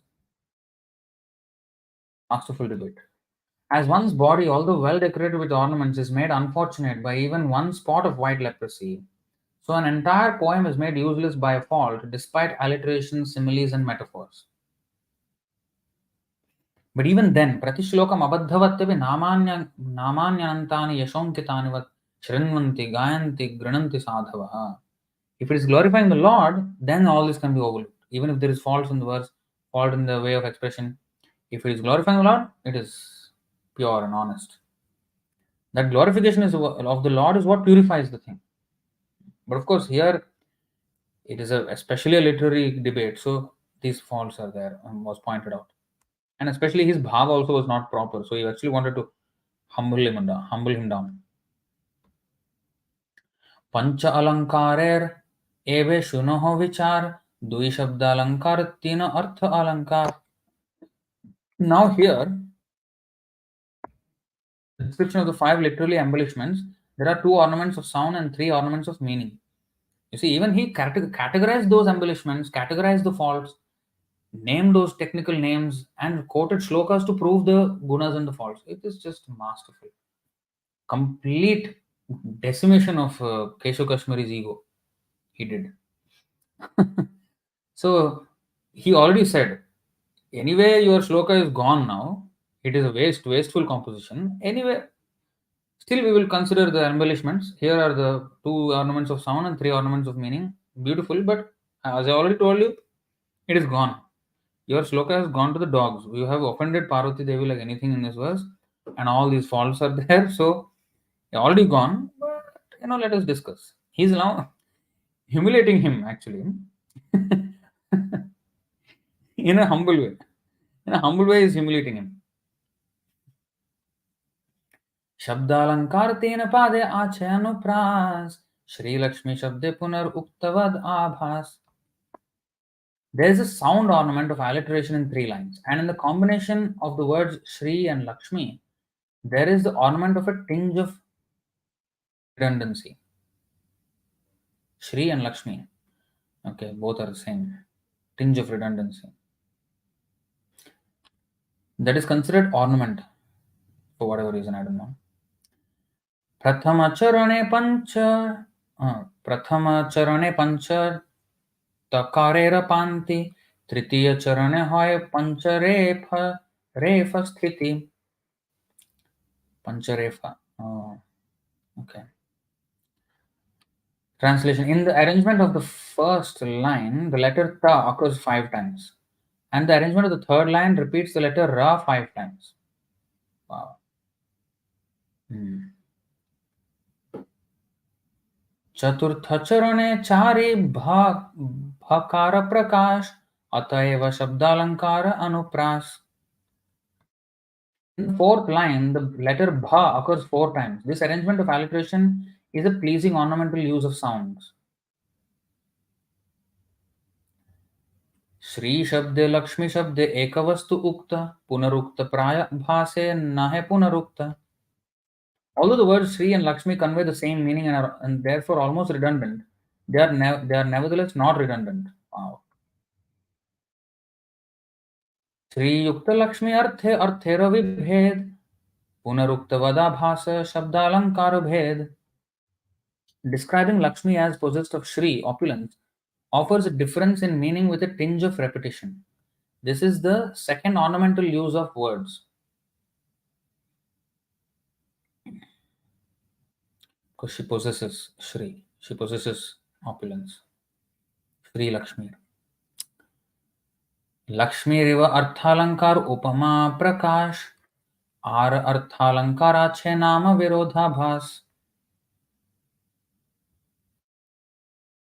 The use of the words Lakshmi Riva, like Lakshmi, manifests the ornament of meaning called upama, analogy. There is also the further ornament of meaning called virodhabhas, or a contradictory indication. Gangate kamal janme sabara subodh, kamale gangar janma atyanta virodh. Everyone knows that lotus flowers grow in the water of the Ganga. But to say that the Ganga takes birth from a lotus flower seems extremely contradictory. इहा विष्णु पादे पद्मे गंगार उत्पत्ति विरोधालंकार इहा महाचमत्कृति. The existence of Mother Ganga begins from the lotus feet of the Lord. Although this statement that water comes from a lotus flower is a contradiction, in connection with Lord Vishnu, it is a great wonder. Wow. What an analysis. Oh my God. This is like superb. This is superb. Because the lotus feet of the Lord, it is lotus. From the lotus, Ganga is coming. But actually, lotus grows in Ganga. From Ganga comes lotus. But Ganga is coming from lotus. As opposed to lotus coming from Ganga. But still it is not wrong. Although it is a fault otherwise, but in this case it's not a fault because it's with the related to the Lord. Wow, this kind of analysis he did in a split second. Of course, this is infinite knowledge of the Lord. I mean, he's just displaying a little bit, his expertise, is showing off his expertise just a little bit. And, what a already wonderful review this is. Ishvara ईश्वर अचिंत्य शक्त्ये गंगार प्रकाश इहाते विरोध नाहि विरोध आभास. In this birth of the Ganga by the inconceivable potency of the Lord, there is no contradiction, although it appears contradictory. Purport. The central point of all Vaishnava philosophy is to accept the inconceivable potency of Lord Vishnu. What sometimes appears contradictory from a material viewpoint is understandable in connection with the Supreme Personality of Godhead, because he can perform contradictory activities by dint of his inconceivable potencies. Modern scientists are puzzled. They cannot even explain how a large quantity of chemicals has formed the atmosphere. Scientists explain that water is a combination of hydrogen and oxygen, but when asked where such a large quantity of hydrogen and oxygen came from and how they combined to manufacture the great oceans and seas, they cannot answer because they are atheists who will not accept that everything comes from life. Their thesis is that life comes from matter. Where do all these chemicals come from? The answer is that they are produced by the inconceivable energy of the Supreme Personality of Godhead. Living entities are part of the Supreme Godhead, and from their bodies come many chemicals. For example, the lemon tree is a living entity that produces many lemons, and within each lemon is a great deal of citric acid. Therefore, if even an insignificant living entity who is but a part of the Supreme Lord can produce so much of a chemical, how much potency there must be in the body of the Supreme Personality of Godhead? Scientists cannot perfectly explain where the chemicals of the world are manufactured, but one can explain this perfectly by accepting the inconceivable energy of the Supreme Lord. There's no reason for denying this argument. You know what? I just watched a video, a podcast episode um, of a scientist where he was explaining. I watched this only because of this, because he was trying to explain how the universe came into existence and how life began from chemicals. In fact, he still doesn't have the answer, but he says the possible reasons for why that can happen. And I want to make a video completely smashing that idea. And that's the reason why I watched that video. But I have to rewatch it 2-3 times and take a lot of notes in order to defeat every single point from our Shastra viewpoint. And this is something I want to do on my channel as well. So I want to deconstruct all these podcast episodes of these great thought leaders or philosophers of society and present our viewpoint from the Vedas. So this purport actually perfectly answers all that, and he's so puzzled. And people actually kind of like that he is exploring and he's so intellectual, and the words he's using, the way he's describing, the way he's seeing things, and the way he's articulating them is so masterful. They they find it very fascinating. But at the end, he admits even in that episode that he is completely unaware of exactly how this is happening, but this seems to explain something. It seems to follow a pattern. It seems to, but of course we don't know how exactly and what are the, and they use even words that indicate a person. Okay, but still they don't accept that there's a person. They think that everything can be explained in physical laws and physical way, and even novelty means creativity of a person, like, that is not determined by physical laws, right? If somebody is very artistic, how did that come about? How did that music composing come about? How, of course we know music as, sound is again physics, but then the art of composing a sound in such a way as to be very pleasing, to elicit different feelings from a person from the music itself. Where is the art coming from? And okay, even if that is known, how can somebody actually produce art that is not within the realm of physical laws? So what is actually that novelty? Where is that coming from? If just it was a big bang. So they're unable to actually answer these things. So from our Vedic viewpoint, we can do that. The reason why they cannot answer is because they don't accept any person behind this whole thing. And the Gotra Dharma is actually also another reason why the scientists are unable to see these things. Okay, so anyway, this is a whole subject which I want to cover in that video. But this is very interesting, how these people cannot understand anything, even though they speculate for their entire lifetimes or millions of lifetimes, we cannot understand. And this is what is, and we understand which there are so many shlokas which says that nobody can understand the Lord with speculation and all. So why I want to make these videos is I want to demonstrate these verses. We're not just accepting these verses and that's why we're quoting them without any application of these verses. I want to show the application of these verses in the sense that, okay, these verses say that unless you're a devotee, you cannot understand. And you cannot understand the universe, you cannot understand anything, you cannot understand the purpose of your life, nothing. Yeah? We say these words always. And people say, oh, you're too judgmental, you do this. We're not. So we will logically take you. Okay, this is one thought of a great scientist, of a great philosopher. And here is the deconstruction. Logically deconstructing the entire thing and proving it is false, and therefore proving the point that unless you go through the Shastras and that too through the bona fide Vaishnava Guru, only then can you understand everything as it is.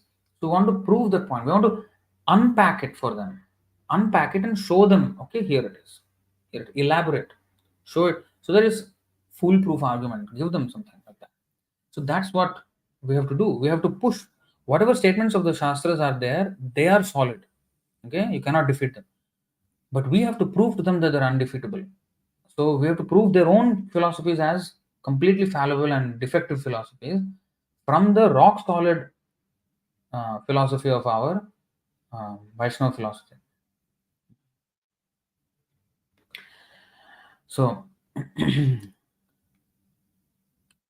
there is no reason for denying this argument. Since there are potencies in the living entities, so we are reading on the purport.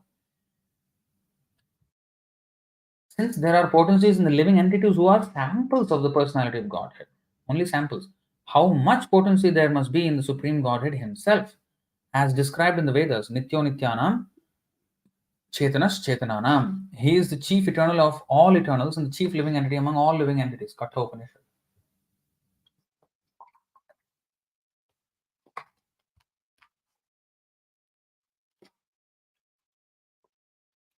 2:13.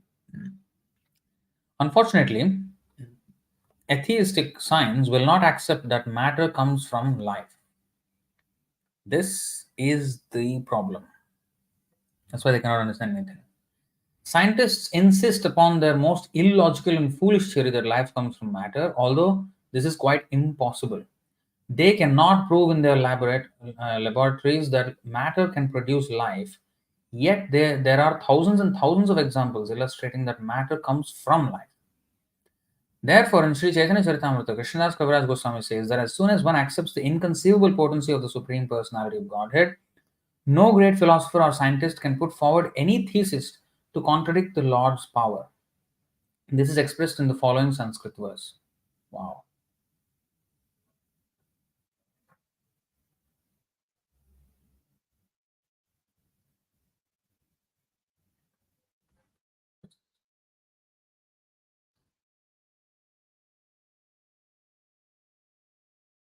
Ambujam ambuni jatam, kvachidapi na jatam, ambujadambu murabhidi tad viparitam, padam bhojan mahanadi jata. What is the... Okay. Ambuni...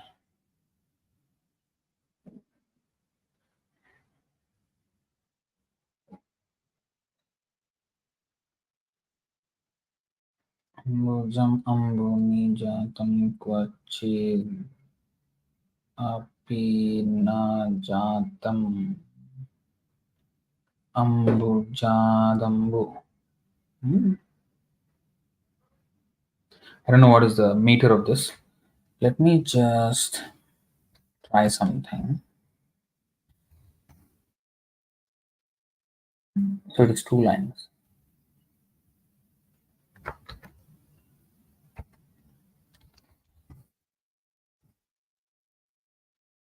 Ambujam ambuni jatam.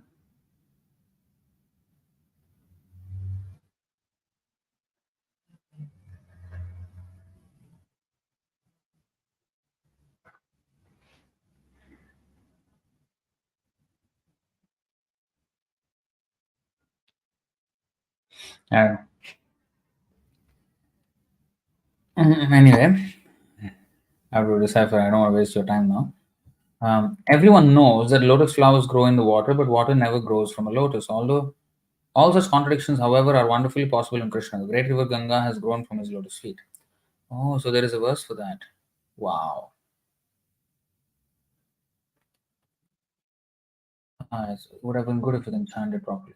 Ambujam ambuni jatam kvachitapi na jatam ambujad ambu murabhidi tad viparitam padam bhujan mahanadi jata. गंगार महत्व साध्य साधनता हार विष्णु पादोत्पत्ति अनुमान अलंकार. Real glory of the Mother Ganga is that she has grown from the lotus feet of Lord Vishnu. Such a hypothesis is another ornament called Anuman. स्थूल ए पंचदोष पंच अलंकार सूक्ष्म विचारिये यदि आच्छाये अपार. I have simply discussed the five gross faults and five literary embellishments of this verse, but if we consider it in fine detail, we will find unlimited faults. Oh, Krishna. Oh, unlimited faults in a limited verse. Wow. What is the word for unlimited here? Apar. Unlimited. Oh, Sukshma vichariye jadi achaye apar.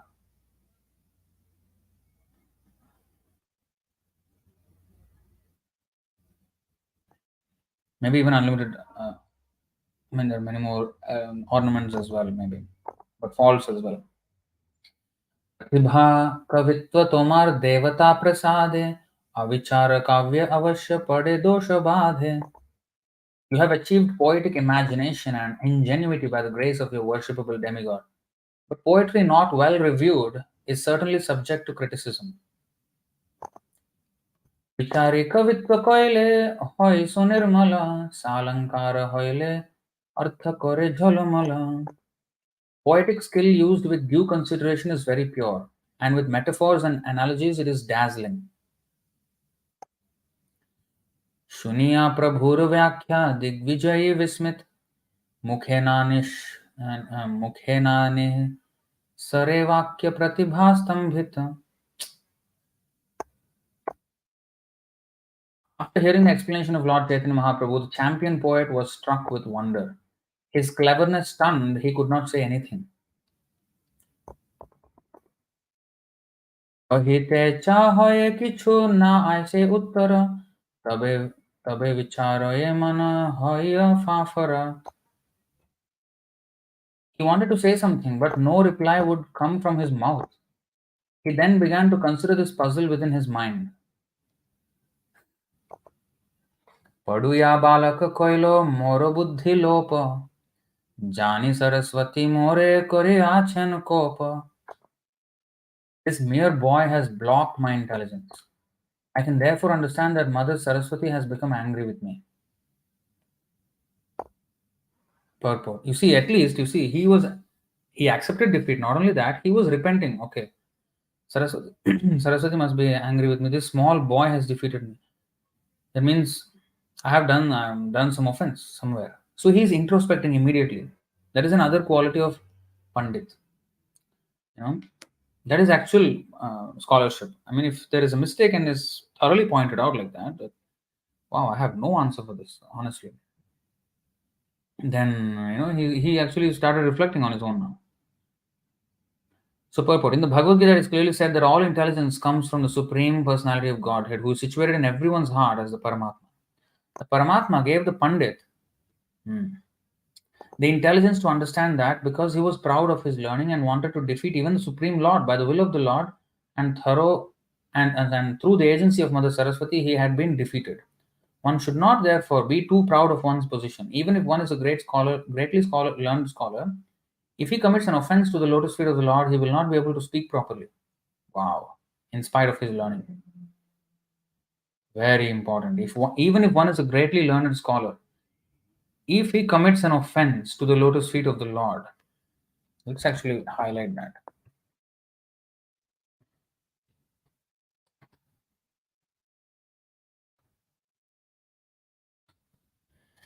Even if one is a greatly learned scholar, if he commits an offense to the lotus feet of the Lord, he will not be able to speak properly in spite of his learning. This has great implications, this quote. I should share it. 16.89 purport. Okay. In every respect, we are controlled. Our only duty, therefore, is to surrender always to the lotus feet of the Lord and not be falsely proud.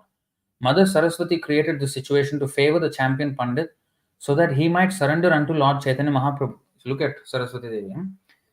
She made him do this mistake.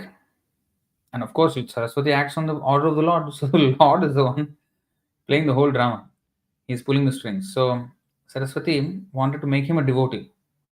So she wanted to cull his pride. And then he would surrender. যে ব্যাখ্যা করিল সে মানুষের নাহে শক্তি নিমায় মুখে রহি বলে আপনে Saraswati. Then he understood. The wonderful explanation the boy has given could not have been possible for a human being. Therefore, Mother Saraswati must have spoken personally through his mouth. Eight ভাবি কহে শুনো নিমাই পণ্ডিত তব ব্যাখ্যা শুনি আমি হইলাম বিস্মিত. Thinking thus, the Pandit said, My dear Nimai Pandit, please hear me. Hearing your explanation, I am simply struck with wonder. অলঙ্কার নাহি পড় নাহি শাস্ত্রাভ্যাস কেমনে এসব অর্থ করিলে প্রকাশ. I am surprised. You are not a literary student and do not have long experience in studying the Shastras. How have you been able to explain all these critical points? ইহা শুনি মহাপ্রভু অতি বড় রঙ্গে তাহার হৃদয়ে জানে কহে করি ভঙ্গি. Hearing this and understanding the Pandit's heart, Sri Chaitanya Mahaprabhu replied in a humorous way. शास्त्रेर विचार भाल मंद नाही जानी सरस्वती जय बोलाय शै बोले वाणी. My dear sir, I do not know what is good composition and what is bad. But whatever I have spoken must be understood to have been spoken by Mother Saraswati. ইহা শুনি দিগ্বিজয়ী করিল নিশ্চয় শিশুদ্বারে দেবী মোরে কইল পরাজয়. When he heard this judgment from Lord Chaitanya Mahaprabhu, the Pandit sorrowfully wondered why Mother Saraswati wanted to defeat him through a small boy.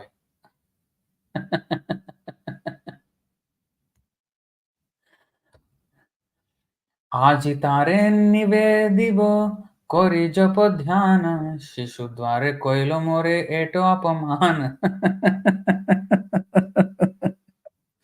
This is so hilarious actually.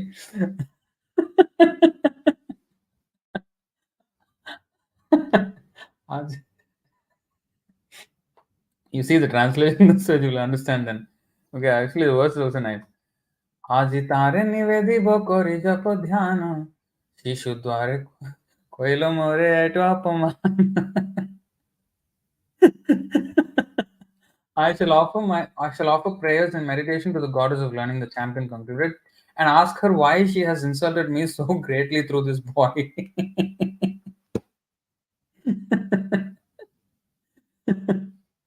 Oh, why I'm so badly defined? Why did she insult? You know, first of all, I'm always worshipping her, and so tomorrow I will ask her. I'm always doing japa and dhyana of Saraswati, and why, when I'm so devoted, she could have told me in a nicer way, or she could have corrected me in a nicer way. Why did she do it so badly and by a small boy? You know, who doesn't know anything. Now my whole reputation is gone. Digvijay, you know, I've conquered all directions, and now I was defeated by a small boy. The problem with him was he didn't still don't understand. He still didn't understand that this is the Lord Himself. So let's see. वस्तुतः सरस्वती अशुद्ध श्लोक करायला विचार समय तार बुद्धि आच्छादिल. वस्तुतः सरस्वती अशुद्ध श्लोक करायला विचार समय तार बुद्धि आच्छादिल. Saraswati had in fact induced the champion to compose his verse in an impure way. Furthermore, when it was discussed, she covered his intelligence, and thus the Lord's intelligence was triumphant. তবে শিষ্যগণ সব হাসিতে লাগিল তাসবা নিষেধি প্রভু কবিরে কহিল. When the poetic champion was thus defeated, all the Lord's disciples sitting there began to laugh loudly. But Lord Chaitanya Mahaprabhu asked them not to do so, and he addressed the poet as follows. So they added salt to the wound, or they laughed. Children was laughing at him. Digvijay, Keśava Kāśmīrī, defeated and ridiculed by children. But Chaitanya Mahaprabhu said, no, don't do that. Then he addressed the poet as follows. Tumi bada pandit maha kavi shiromani, jar mukhe bahiraye aiche kavyavani. You are the most learned scholar and the topmost of all great poets, for otherwise how could such fine poetry come from your mouth? Tomara kavitva jena ganga jaladhar, toma sama kavi kotha nahi dekhiyar.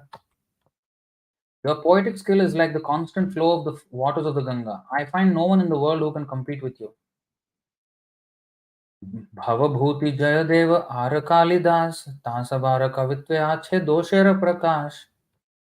Even in the poetic compositions of such great poets as Bhavabhuti, Jayadev, and Kalidas, there are many examples of faults. Wow. This is different level now. He's saying, see, don't be disappointed that I have pointed out your faults. Even Kalidas, Jayadev Goswami, Bhavabhuti, I mean, these are like icons among poetry, like historical icons. And they have many examples of faults, he's saying. That means he's proving himself to the Supreme Personality of Godhead. So he's saying, now he's pacifying, he's kind of consoling Keśava Kāśmīrī that don't be too dejected, because such great poets also have faults. दोष गुण विचार ए अल्प करिमानी कवित्व करणे शक्ति ताहा सेवा खानी. Such mistakes should be considered negligible. One should see only how such poets have displayed their poetic power. Purport. In Srimad Bhagavatam 1.5.11 it is said, Tadvag visargo janatagha viplavo yasmin pratishlokam abadhavatyapi namanyanantasya yashonkitani yat shrinvanti gayanti grinanti sadhavaha. In explaining the glories of the Lord, inexperienced men may compose poetry with many faults, but because it contains glorification of the Lord, great personalities read it, hear it, and chant it. Despite its minute literary discrepancies, one must study poetry on the merit of its subject matter. According to Vaishnava philosophy, any literature that glorifies the Lord, whether properly written or not, is first class. There need be no other considerations. There need be no other considerations. So this is a verse that was something that is clear, need not be studied for faults, and so that was quoted in the 16 dot.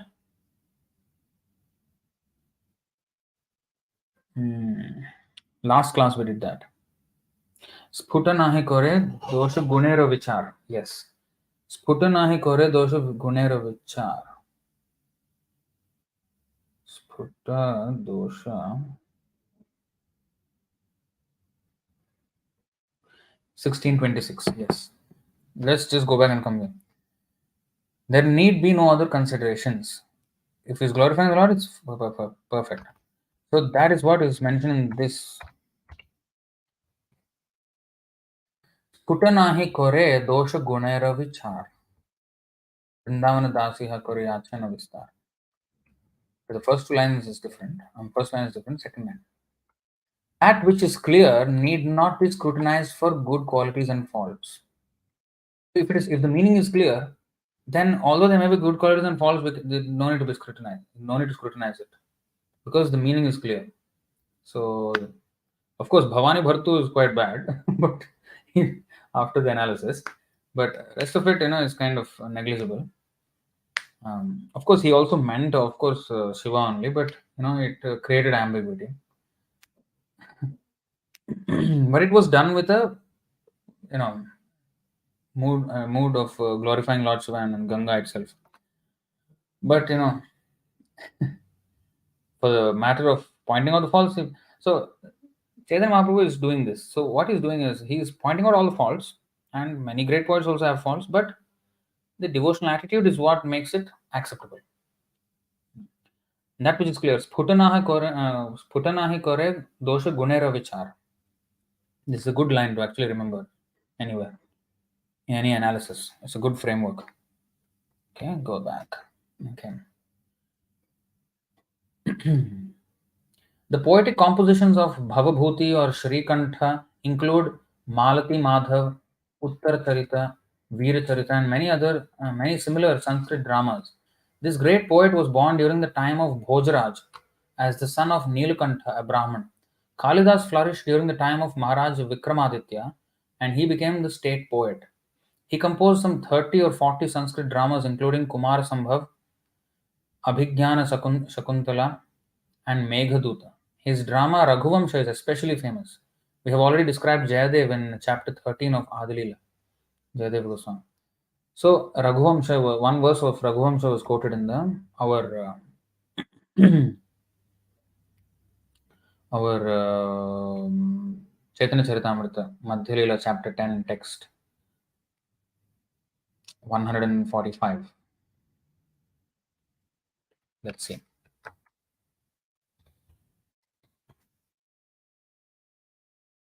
144, that means. 146, that means.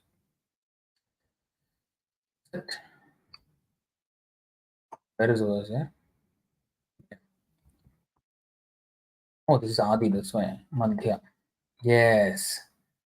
10.145, Madhya.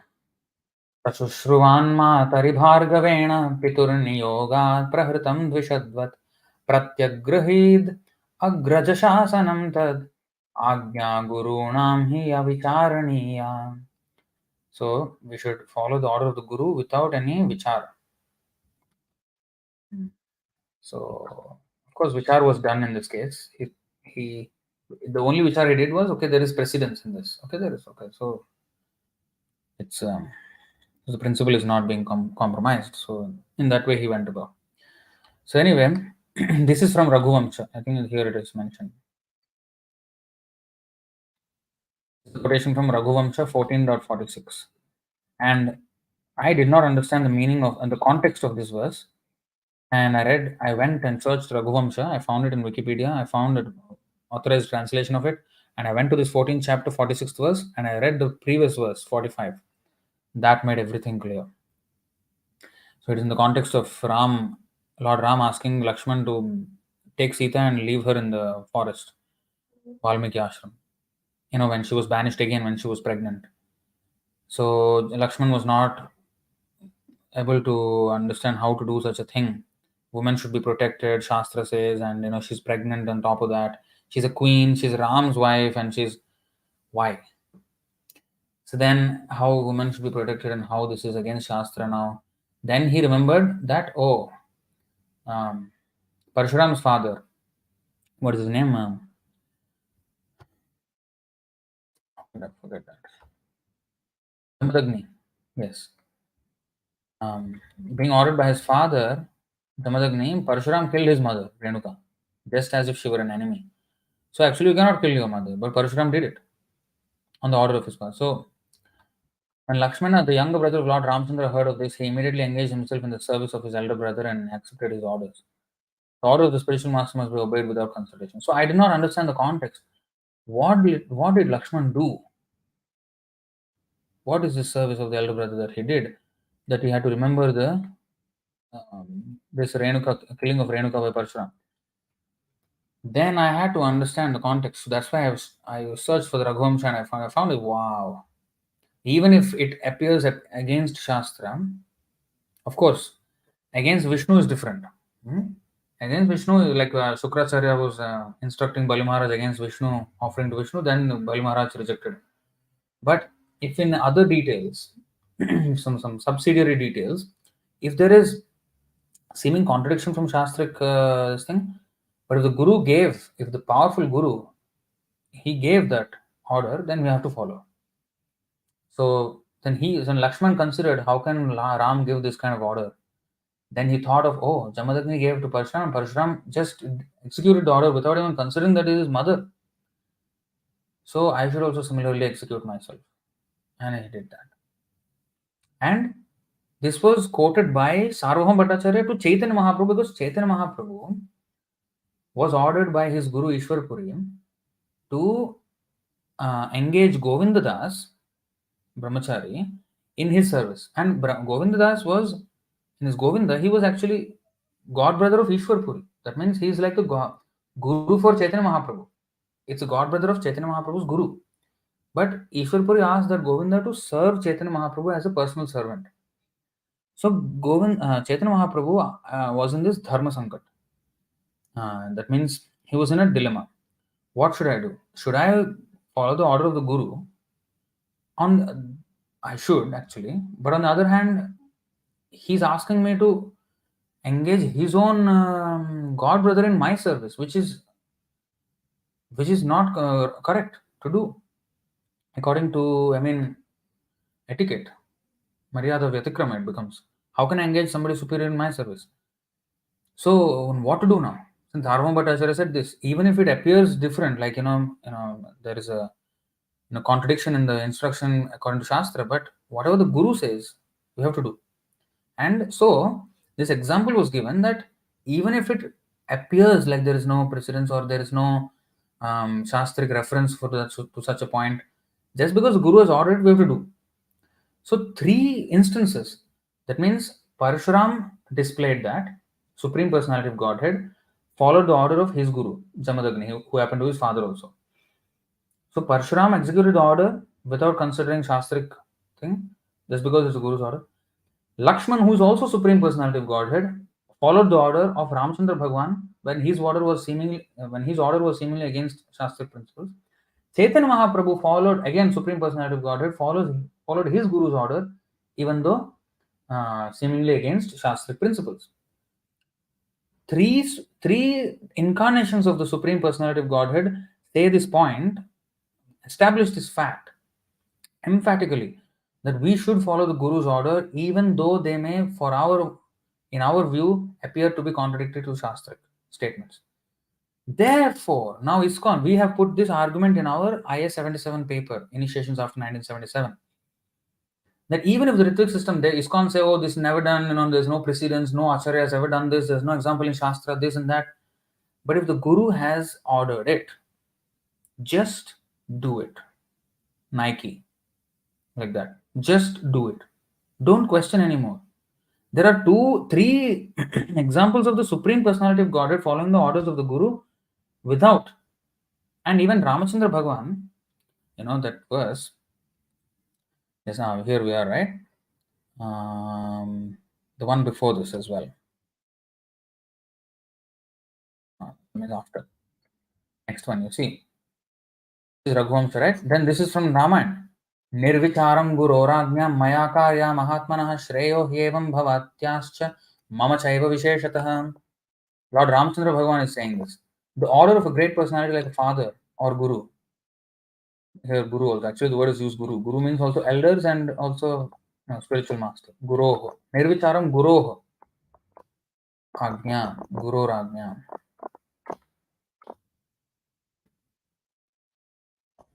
So, maya karya. So, the order of a great personality like a father or a guru must be executed without consideration because there is good fortune in such an order for both of us. In particular, there is a good fortune for me. Me with a capital M. Spoken by Ramachandra in Ramayana actually. This is where Ayodhya Khanda. This see. Lord Ramachandra's statement to Sita given below is from the Ramayana Ayodhya Khanda. Ayodhya Khanda, 22nd chapter, 9th verse. So Ramachandra, this is in order of he was banished from the kingdom by his father. So then he said this, So I have to follow. So Ramachandra is following his Dasharath's order, and Lakshman is following Ramachandra's order. Parshuram is following Jamadagni's order. Chaitanya Mahaprabhu is following Ishwar Puri's order. Why should we not follow Prabhupada's order of Ritvik system? Even though it has never been done before. Doesn't matter. Prabhupada said it, just do it. That's it. There's no argument.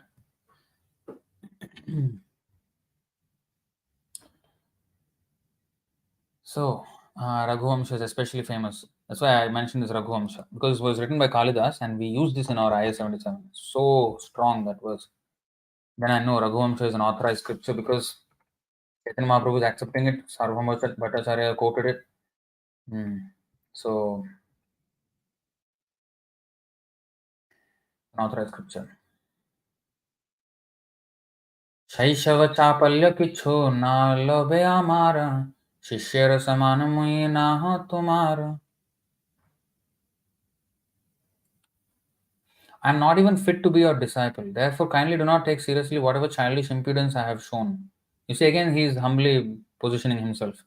I'm not even fit to be your disciple. Even great poets have faults.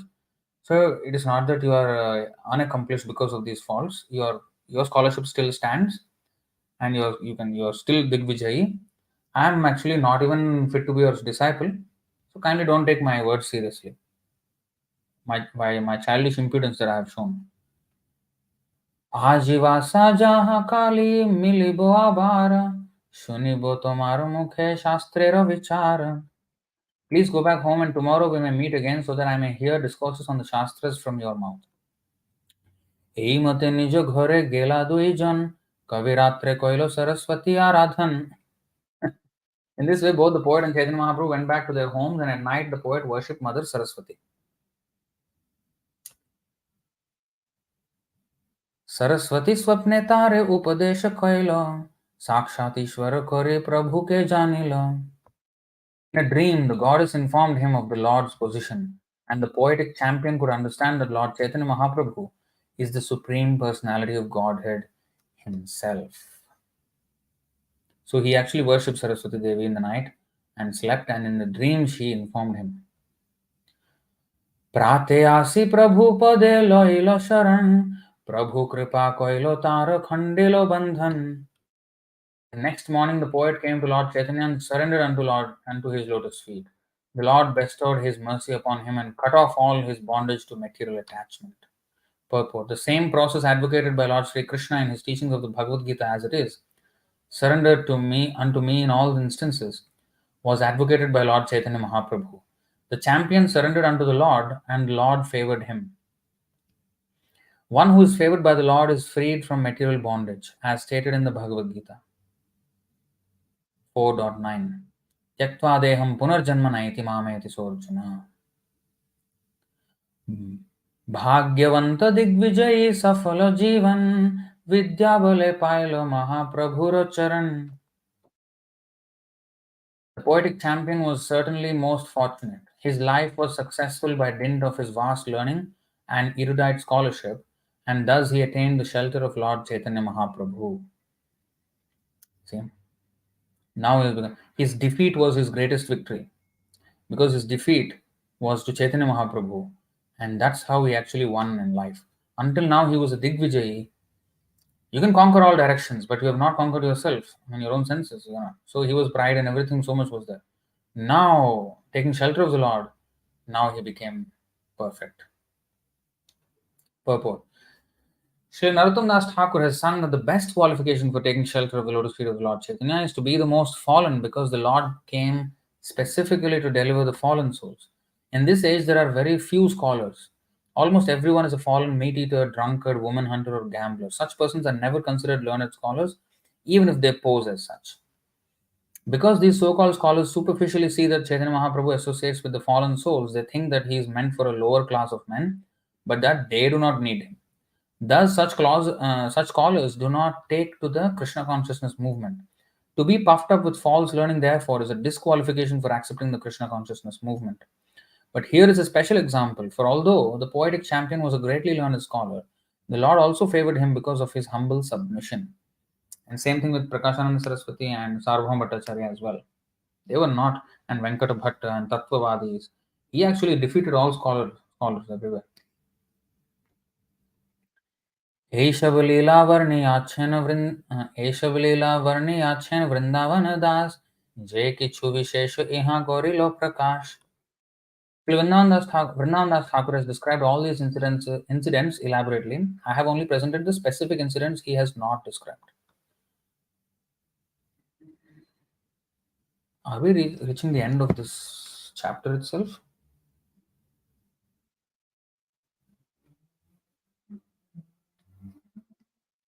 Yeah, this is the end of the chapter. चैतन्य गोसाईर लीला अमृतेर धार, सर्वेन्द्रिय तृप्त होय श्रवणे जाहार. The nectarian drops of Sri Chaitanya Mahaprabhu's pastimes can satisfy the senses of everyone who hears them. Shri Rupa Raghunatha Pade Jarash Chaitanya Charitamrita Kohe Krishna Das. Praying at the lotus feet of Sri Rupa and Sri Raghunath, always desiring their mercy, I, Krishnadas, narrate Sri Chaitanya Charitamrita following in their footsteps. Thus end the Bhaktivedanta purports to Sri Chaitanya Charitamrita, Ādi 16th chapter, describing the pastimes of the Lord in his childhood and youth. Next class we'll start chapter 17. Okay, so we will end our class there.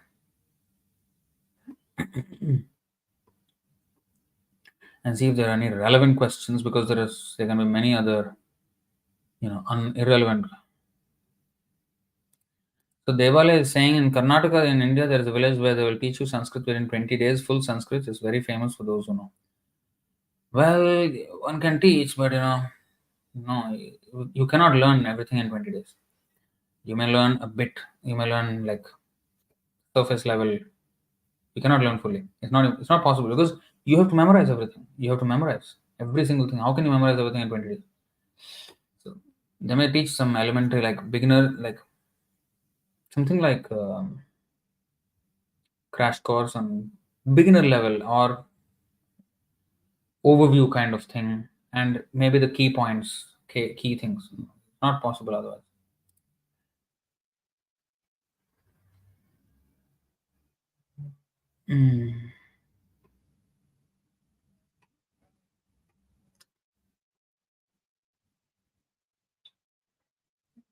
Okay.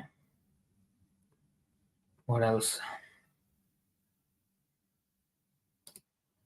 There's a nice verse extolling the virtues of the Mahamantra and Mukundmala Stotram, right? Yeah, there are actually not one, few. The 15th verse, 16th verse, 31st verse. 31st verse is the most beautiful to listen to. But yeah, everything is nice. Thanks for elaborating on Sanskrit, very useful. They say although Prabhupada didn't check it thoroughly, still he gave classes using this Gita, and he would have noticed changes if they were, but there were only a few he noticed. Yeah. And he did not give a class on every single verse. Some of the verses, some of the changes we don't agree with. They were unnecessary. It was already clear that why you have to change. So that is also where we don't agree with those changes, although the meaning doesn't change really.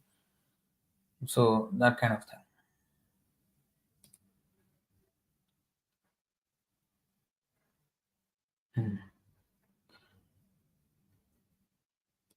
Okay. So this is a good question. If the Diksha Guru is the final authority, what is the necessity of Siksha Guru? Siksha Guru means he is conveying the authority of the Diksha Guru to the disciples, to the devotees. For example, Siksha Guru is not meant to do anything else. He is to repeat what Diksha Guru said. Diksha Guru is the final authority. So Siksha Guru should convey the instruction of the Diksha Guru to the other devotees. So Prabhupada said, do what I'm doing, say what I'm saying. Then you are Siksha Guru. So that is what a Siksha Guru should do. So for a person who is just starting out, he should be trained in so many things, even philosophy, for example. If suppose he goes out book distribution and he meets somebody who defeats him in philosophy, and somehow he had no answers. So he'll come back dejected, oh, I lost this, how can we lose? How can I lose? Because Krishna consciousness, we're not supposed to lose, and we have supposed to have all the answers. So then the Siksha Guru, he will show from Diksha Guru's works, from Prabhupada's works, Prabhupada's books, all the shlokas which have the answers to those arguments.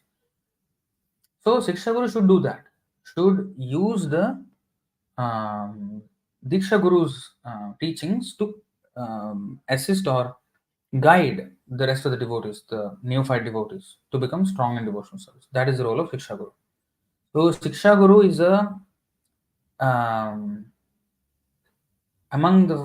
he should be among the senior disciples of the Diksha Guru.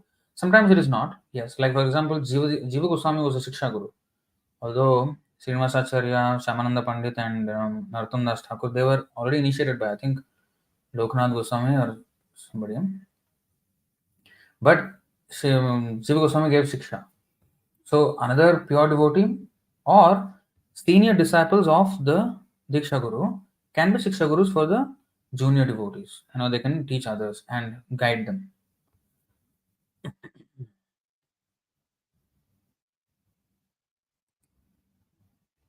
Devala is Krishna is the final authority. Why Prabhupada is needed then? We still need Shiksha Gurus because then otherwise how we're going to, who's going to correct us, you know? And the correction also is what Prabhupada corrected, the Shiksha Guru also will correct on the same points. So that to get the devotee in line with the proper mood and the proper seva and the proper method and everything. So chastisement is required, sometimes encouragement is required, everything is required. So all that the Shiksha Guru gives, being a representative of the Diksha Guru for the neophyte disciple. Because not every time the Diksha Guru's presence is, we may not have the privilege of his presence every time. I mean, physical presence, where you can ask him questions and everything. So that is fulfilled by the Shiksha Guru. Even when Prabhupada was here physically around, he was everywhere going around. So the temple president, the temple authority, they are the ones who guided the other devotees according to the instructions that Prabhupada gave. So that is the thing. I saw a video where a Russian devotee burns maybe 100 changed Gitas. So disgusting. I mean, Prabhupada's and Krishna's pictures are there, Krishna's words are there, but for them it's poison. Wow. He actually did it on video. Rascals. These are rascals actually. These are complete rascals. Fanatic idiots. They should be, this is so bad. This is the thing. This is what happens when we don't understand the spiritual truth, which is this fanaticism nonsense.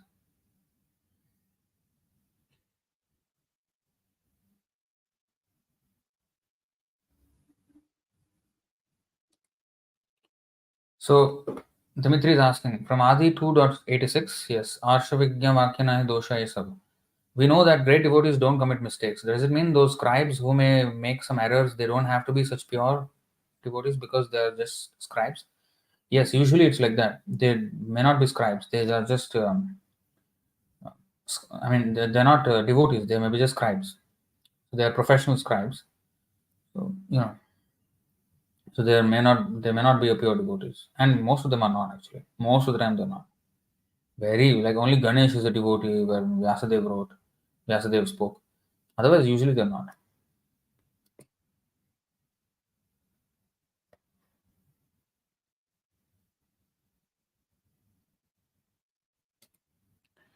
So Ananta Sethi, our scriptures don't make mistakes, but to apply them requires context, and humans make mistakes, which is why you need to validate with a guru in lineage. This is the final conclusion of all shastras.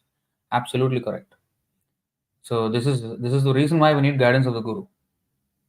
Even to interpret the scriptures and to apply it in context, need the guidance of the guru. So that's why Prabhupada's purports are very essential. Then we understand the and not only his purports but also his conversations and everything. He applies those principles in when he's actually speaking to people. So that's why we have to learn all these things and to see how he explained and how he applied. And similarly, then when we face a similar pattern of an event, then we know how to apply. So we should have all these frameworks in our mind already. How Prabhupada dealt with this situation or a person or a philosophy or whatever. Then we will have context, and then we can accordingly conduct ourselves. So we should always check our thing according to what Prabhupada is saying. And if I'm not sure, I should consult some senior devotees who are knowledgeable of what Prabhupada would say and what Shastra said. Also, please explain the last paragraph of Bhagavad Gita 10:10 purport. Now, I do not know if it is in context of today's subject matter, and it's already very late. It's past 12 o'clock here. You know what? It's 12:12 a.m. So I'm sorry. I think I'll skip that. Yeah. I did not even notice the time. Yeah. Conditioned souls make mistakes. Okay.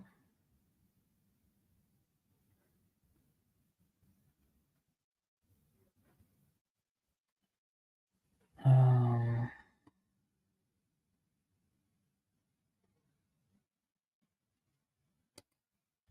Yajna Reddy, how to overcome overthinking on scriptures, Prabhu. I'm developing lots of doubts in some days. It's like a hell for me. Please help, Prabhu.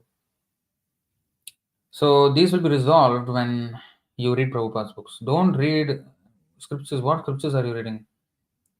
I'll show you why. Lot of doubts. This is what happens when you do this kind of things.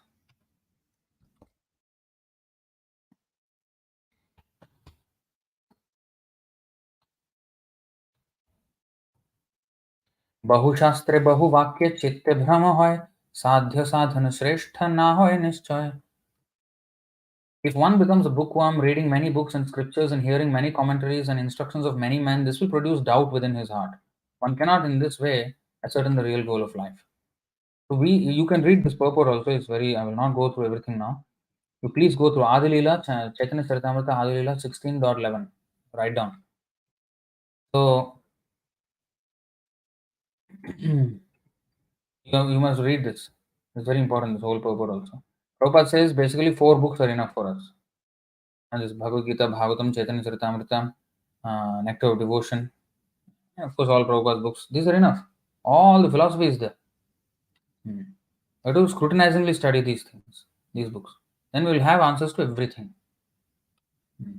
And even if we study like Shat Sandarbhas, which Prabhupada wanted us to do, we cannot do that without first thoroughly studying Prabhupada's books and taking notes and actually contemplating and getting a solid understanding of that Prabhupada's books. We should not go to any other books at all.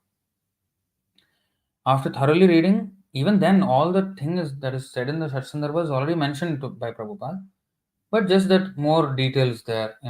Prabhupada mentioned all the essence of it. Everything is there. We already have the philosophy, everything. Conclusively, we have everything. But if you want more detail, more elaboration, more zoom in perspective of all those things, then yeah, you can go. But you cannot go if many devotees actually read Shat Sandarbhas and Bhaktivinoda Thakur's Jaiva Dharma and come to wrong conclusions, opposite to Prabhupada. So this is what happens if we read them too early. I mean, without having a solid understanding of Prabhupada's books and having unflinching faith in Prabhupada. If that does not happen, and then you approach these other books, then also you will be bewildered.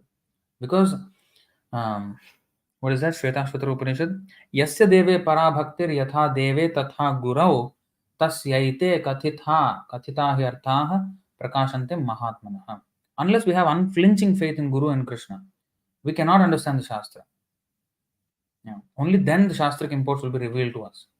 So we have to have absolute sure. Even if something appears contradictory in another Acharya's book, we should not immediately conclude that both of them have different views and everybody are different. Or my guru is wrong or he is wrong. Both of will be offenses.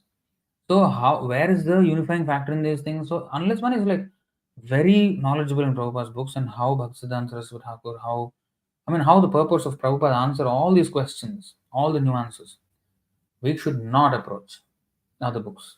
No.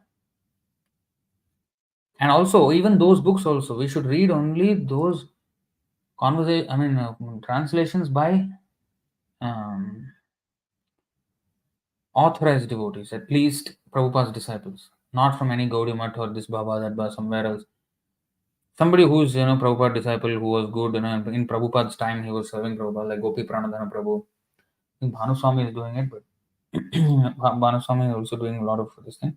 So these kind of, somebody who is in our lineage.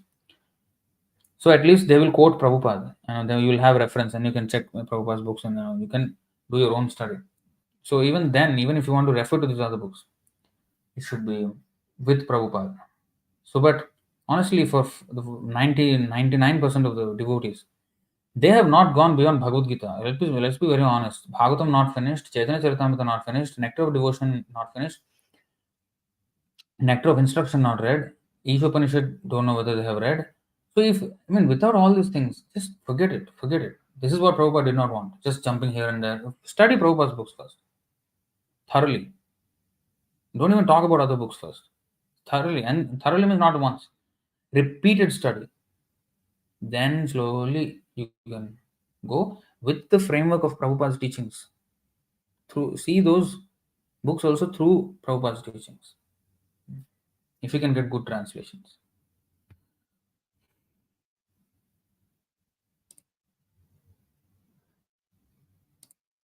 So if parents saying something offensive about Vaishnavas, what is our duty there? To stop them or to just ignore them? Because if we're going to stop them by your logic, they will start quarreling in the house, which is in good environment in home for our spiritual purposes. You just ask them to stop. Stop. Ask them to stop. Because no need to logic. Okay, you don't like, okay, you don't talk about them. Okay, you don't talk about them. You don't know them sufficiently to talk about them. Just don't talk about them. You have keep your opinions to yourself, and I will keep to myself. Don't convey your opinions when you don't know anything. I'm not willing to listen. Just tell them like that. If I insult somebody you respect, you will feel bad. So you don't insult whom I respect, and who actually are properly following everything, and you don't have a proper idea. Come on, let's stop this argument. You don't even comment on anything on them. That's it. That's how I would just deal with it. You can lock yourself in your room and try avoiding them for some days and then act again normal. Well, do you have a plan on making videos on Shat Sandarbha? Oh, I think, you know what? I am sensing an unnecessary inclination to study these things at this point. You should not. I'm not going to make those videos anytime soon. I have not read those books and I have no plan to read those books anytime soon. I may refer to some aspects of it here and there, but I'm not going to read them. I will read thoroughly again all of Prabhupada's books and take notes and do videos on Prabhupada's books itself. I'll make videos on those books. I have a whole plan of videos on that series, Bhagavad Gita, Bhagavatam, Chaitanya Charitamrita, and Nectar of Devotion. Not like a lecture. It's like overview, subject overview kind of, and also details and them insights, something whatever I have noted. So that kind of thing. So I'll do first that. Let's stick to Prabhupada's books. Yeah. Madhya 22.113. What is that?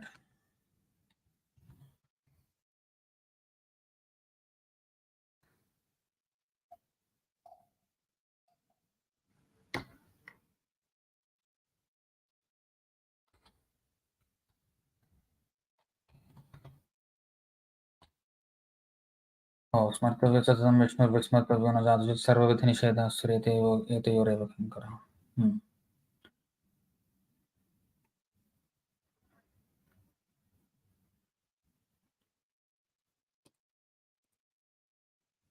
Bhaktananda. Please accept my humble all those Prabhupada. In these verses, Bhartu is referred to as husband, but in Madhya, it is used as maintainer. So can the meanings be interchangeable? Yeah, actually, Pati means lord or caretaker or maintainer. Because for the wife, Bhartu is the Bharta, who's the husband. Husband is the maintainer. So they have all these meanings.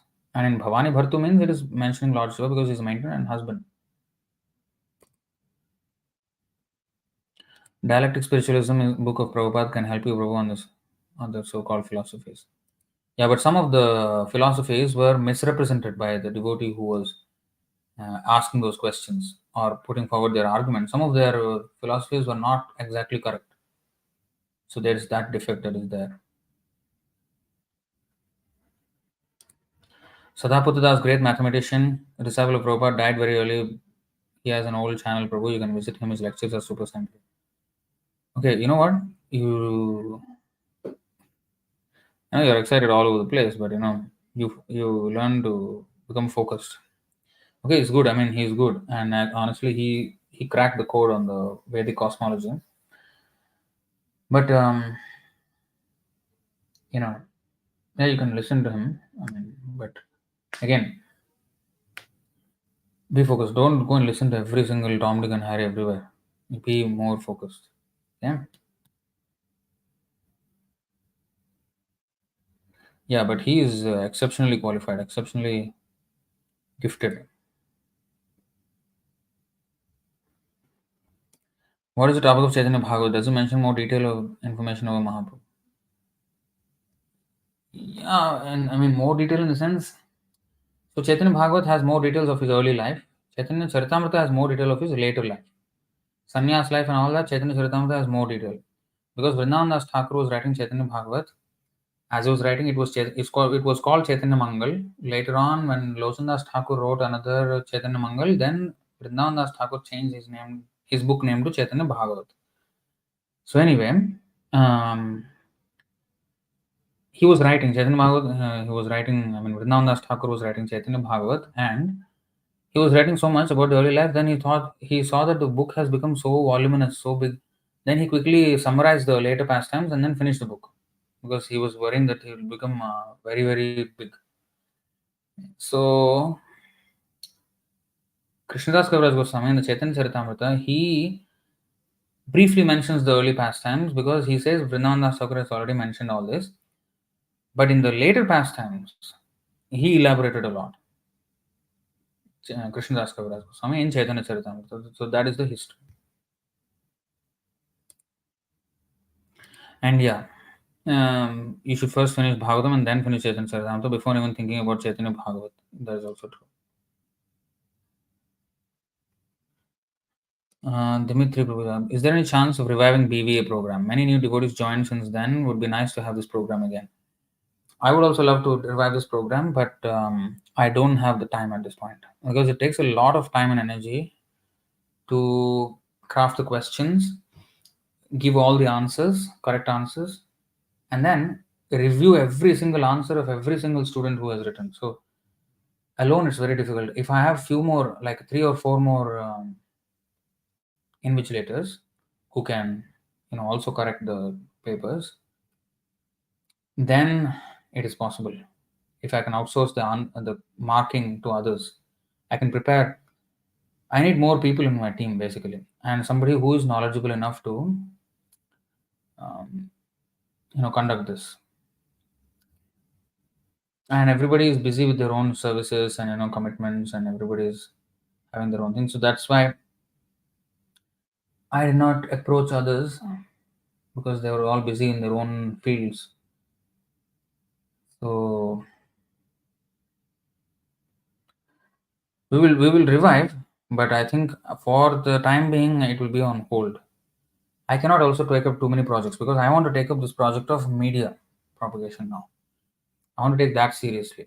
For once that is stabilized and once it has certain rhythm that I have, once I develop the rhythm in that, then I will consider again the BVA program one by one, because BVA program is also very important, honestly, because then people will read and study the subject. So in fact, I had more plans. Not only like exam, I will give a topic and you have to write an essay on that topic, and I will just judge the essay. So that is like applied knowledge. So reading and answering from the book is one thing. So after reading and finishing, and then I would give some topic and I want to elaborate on that topic. I want you all to elaborate. And so how would you present? If some argument I will give, some scientific argument, or some philosophical argument, or or some application in the world, and some news article came out, or something happened. So what is Vedic perspective on how to solve this thing or how to understand this thing?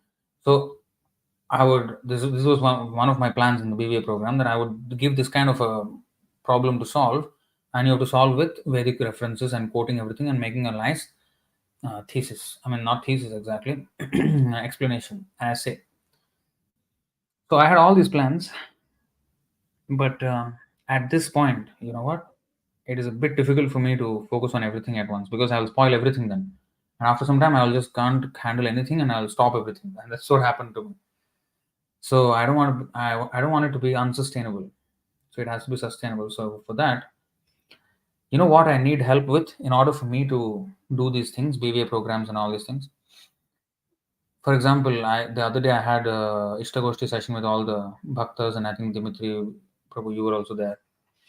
So media, our media production should be going on full blitz, full throttle, and it has to be, and we have to organize ourselves more properly, and everything has to be streamlined, and everything, there should be so much content coming from our, at least 50 pieces of content every week, 50 videos I'm saying, and Instagram also, I mean, 100 pieces of content every week across all social media platforms. That is the kind of thing we should, at least that is our minimum we should do. So, if that is the case, then I will be a little bit revealed on the media side. Of course, I will still make my own videos because I have too many videos to make. So, if I have help in that as well, a little bit, then that also will be helpful. Then I will have time. So, that rhythm I need to find first. So, I need a lot of help in this other, especially the media propagation department, the Brihad Mridanga department. That's where we need a lot of help. And then, yes, I can definitely take up this BBA program, but I can't do everything alone. So I need help in all these different things. Then I can definitely take up. I want to take up, but this is what is stopping me. So if this help is there, I will do it. Krishna willing. All right. So I think that's the end of the session. Thank you all very much for your patience. 4.5 hours. Wow. I thought it'll be over in 2 hours. Okay. Thank you very much. Chaitanya Charitamrita ki jai. Sri Chaitanya Mahaprabhu ki jai. Nitai अनंत गौर वैष्णव वृंद की जय श्री प्रभुपाद की जय निताय गौर प्रेमानंदे हरि हरि बोल हरे Krishna. Dimitri is saying maybe it's a good idea to write articles and essays on some topics. I'm not sure about publishing them, but at least for the sake of training ourselves, at least start it. Yeah, and we can publish them. Of course, if we can take it through an editor, we can have a few editors in our editors, and then we can have a common Medium page. Medium.com, write articles and submit. So we actually already created the Medium page, but there's no article there. I have not informed anyone because nobody was writing. Nobody was interested in writing. So I just I don't want to do this alone. So when the time comes, I will ask others, everybody to contribute, and we can have a common Medium page where all our ice cream devotees can write, and of course they have to be vetted by editor. And then if it's all philosophically flowing, okay. Or if any suggestions are there, okay, you can improve an article on this, and suggestions will be given, and then they can improve, and then submit the article, and then submit the article and publish the article. So that's how. So we should do that, and yeah, that's a good practice. In fact, that is why Prabhupada wanted the Back to Godhead magazine. He wanted devotees to write something. So all right, I'll stop it here. Hare Krishna.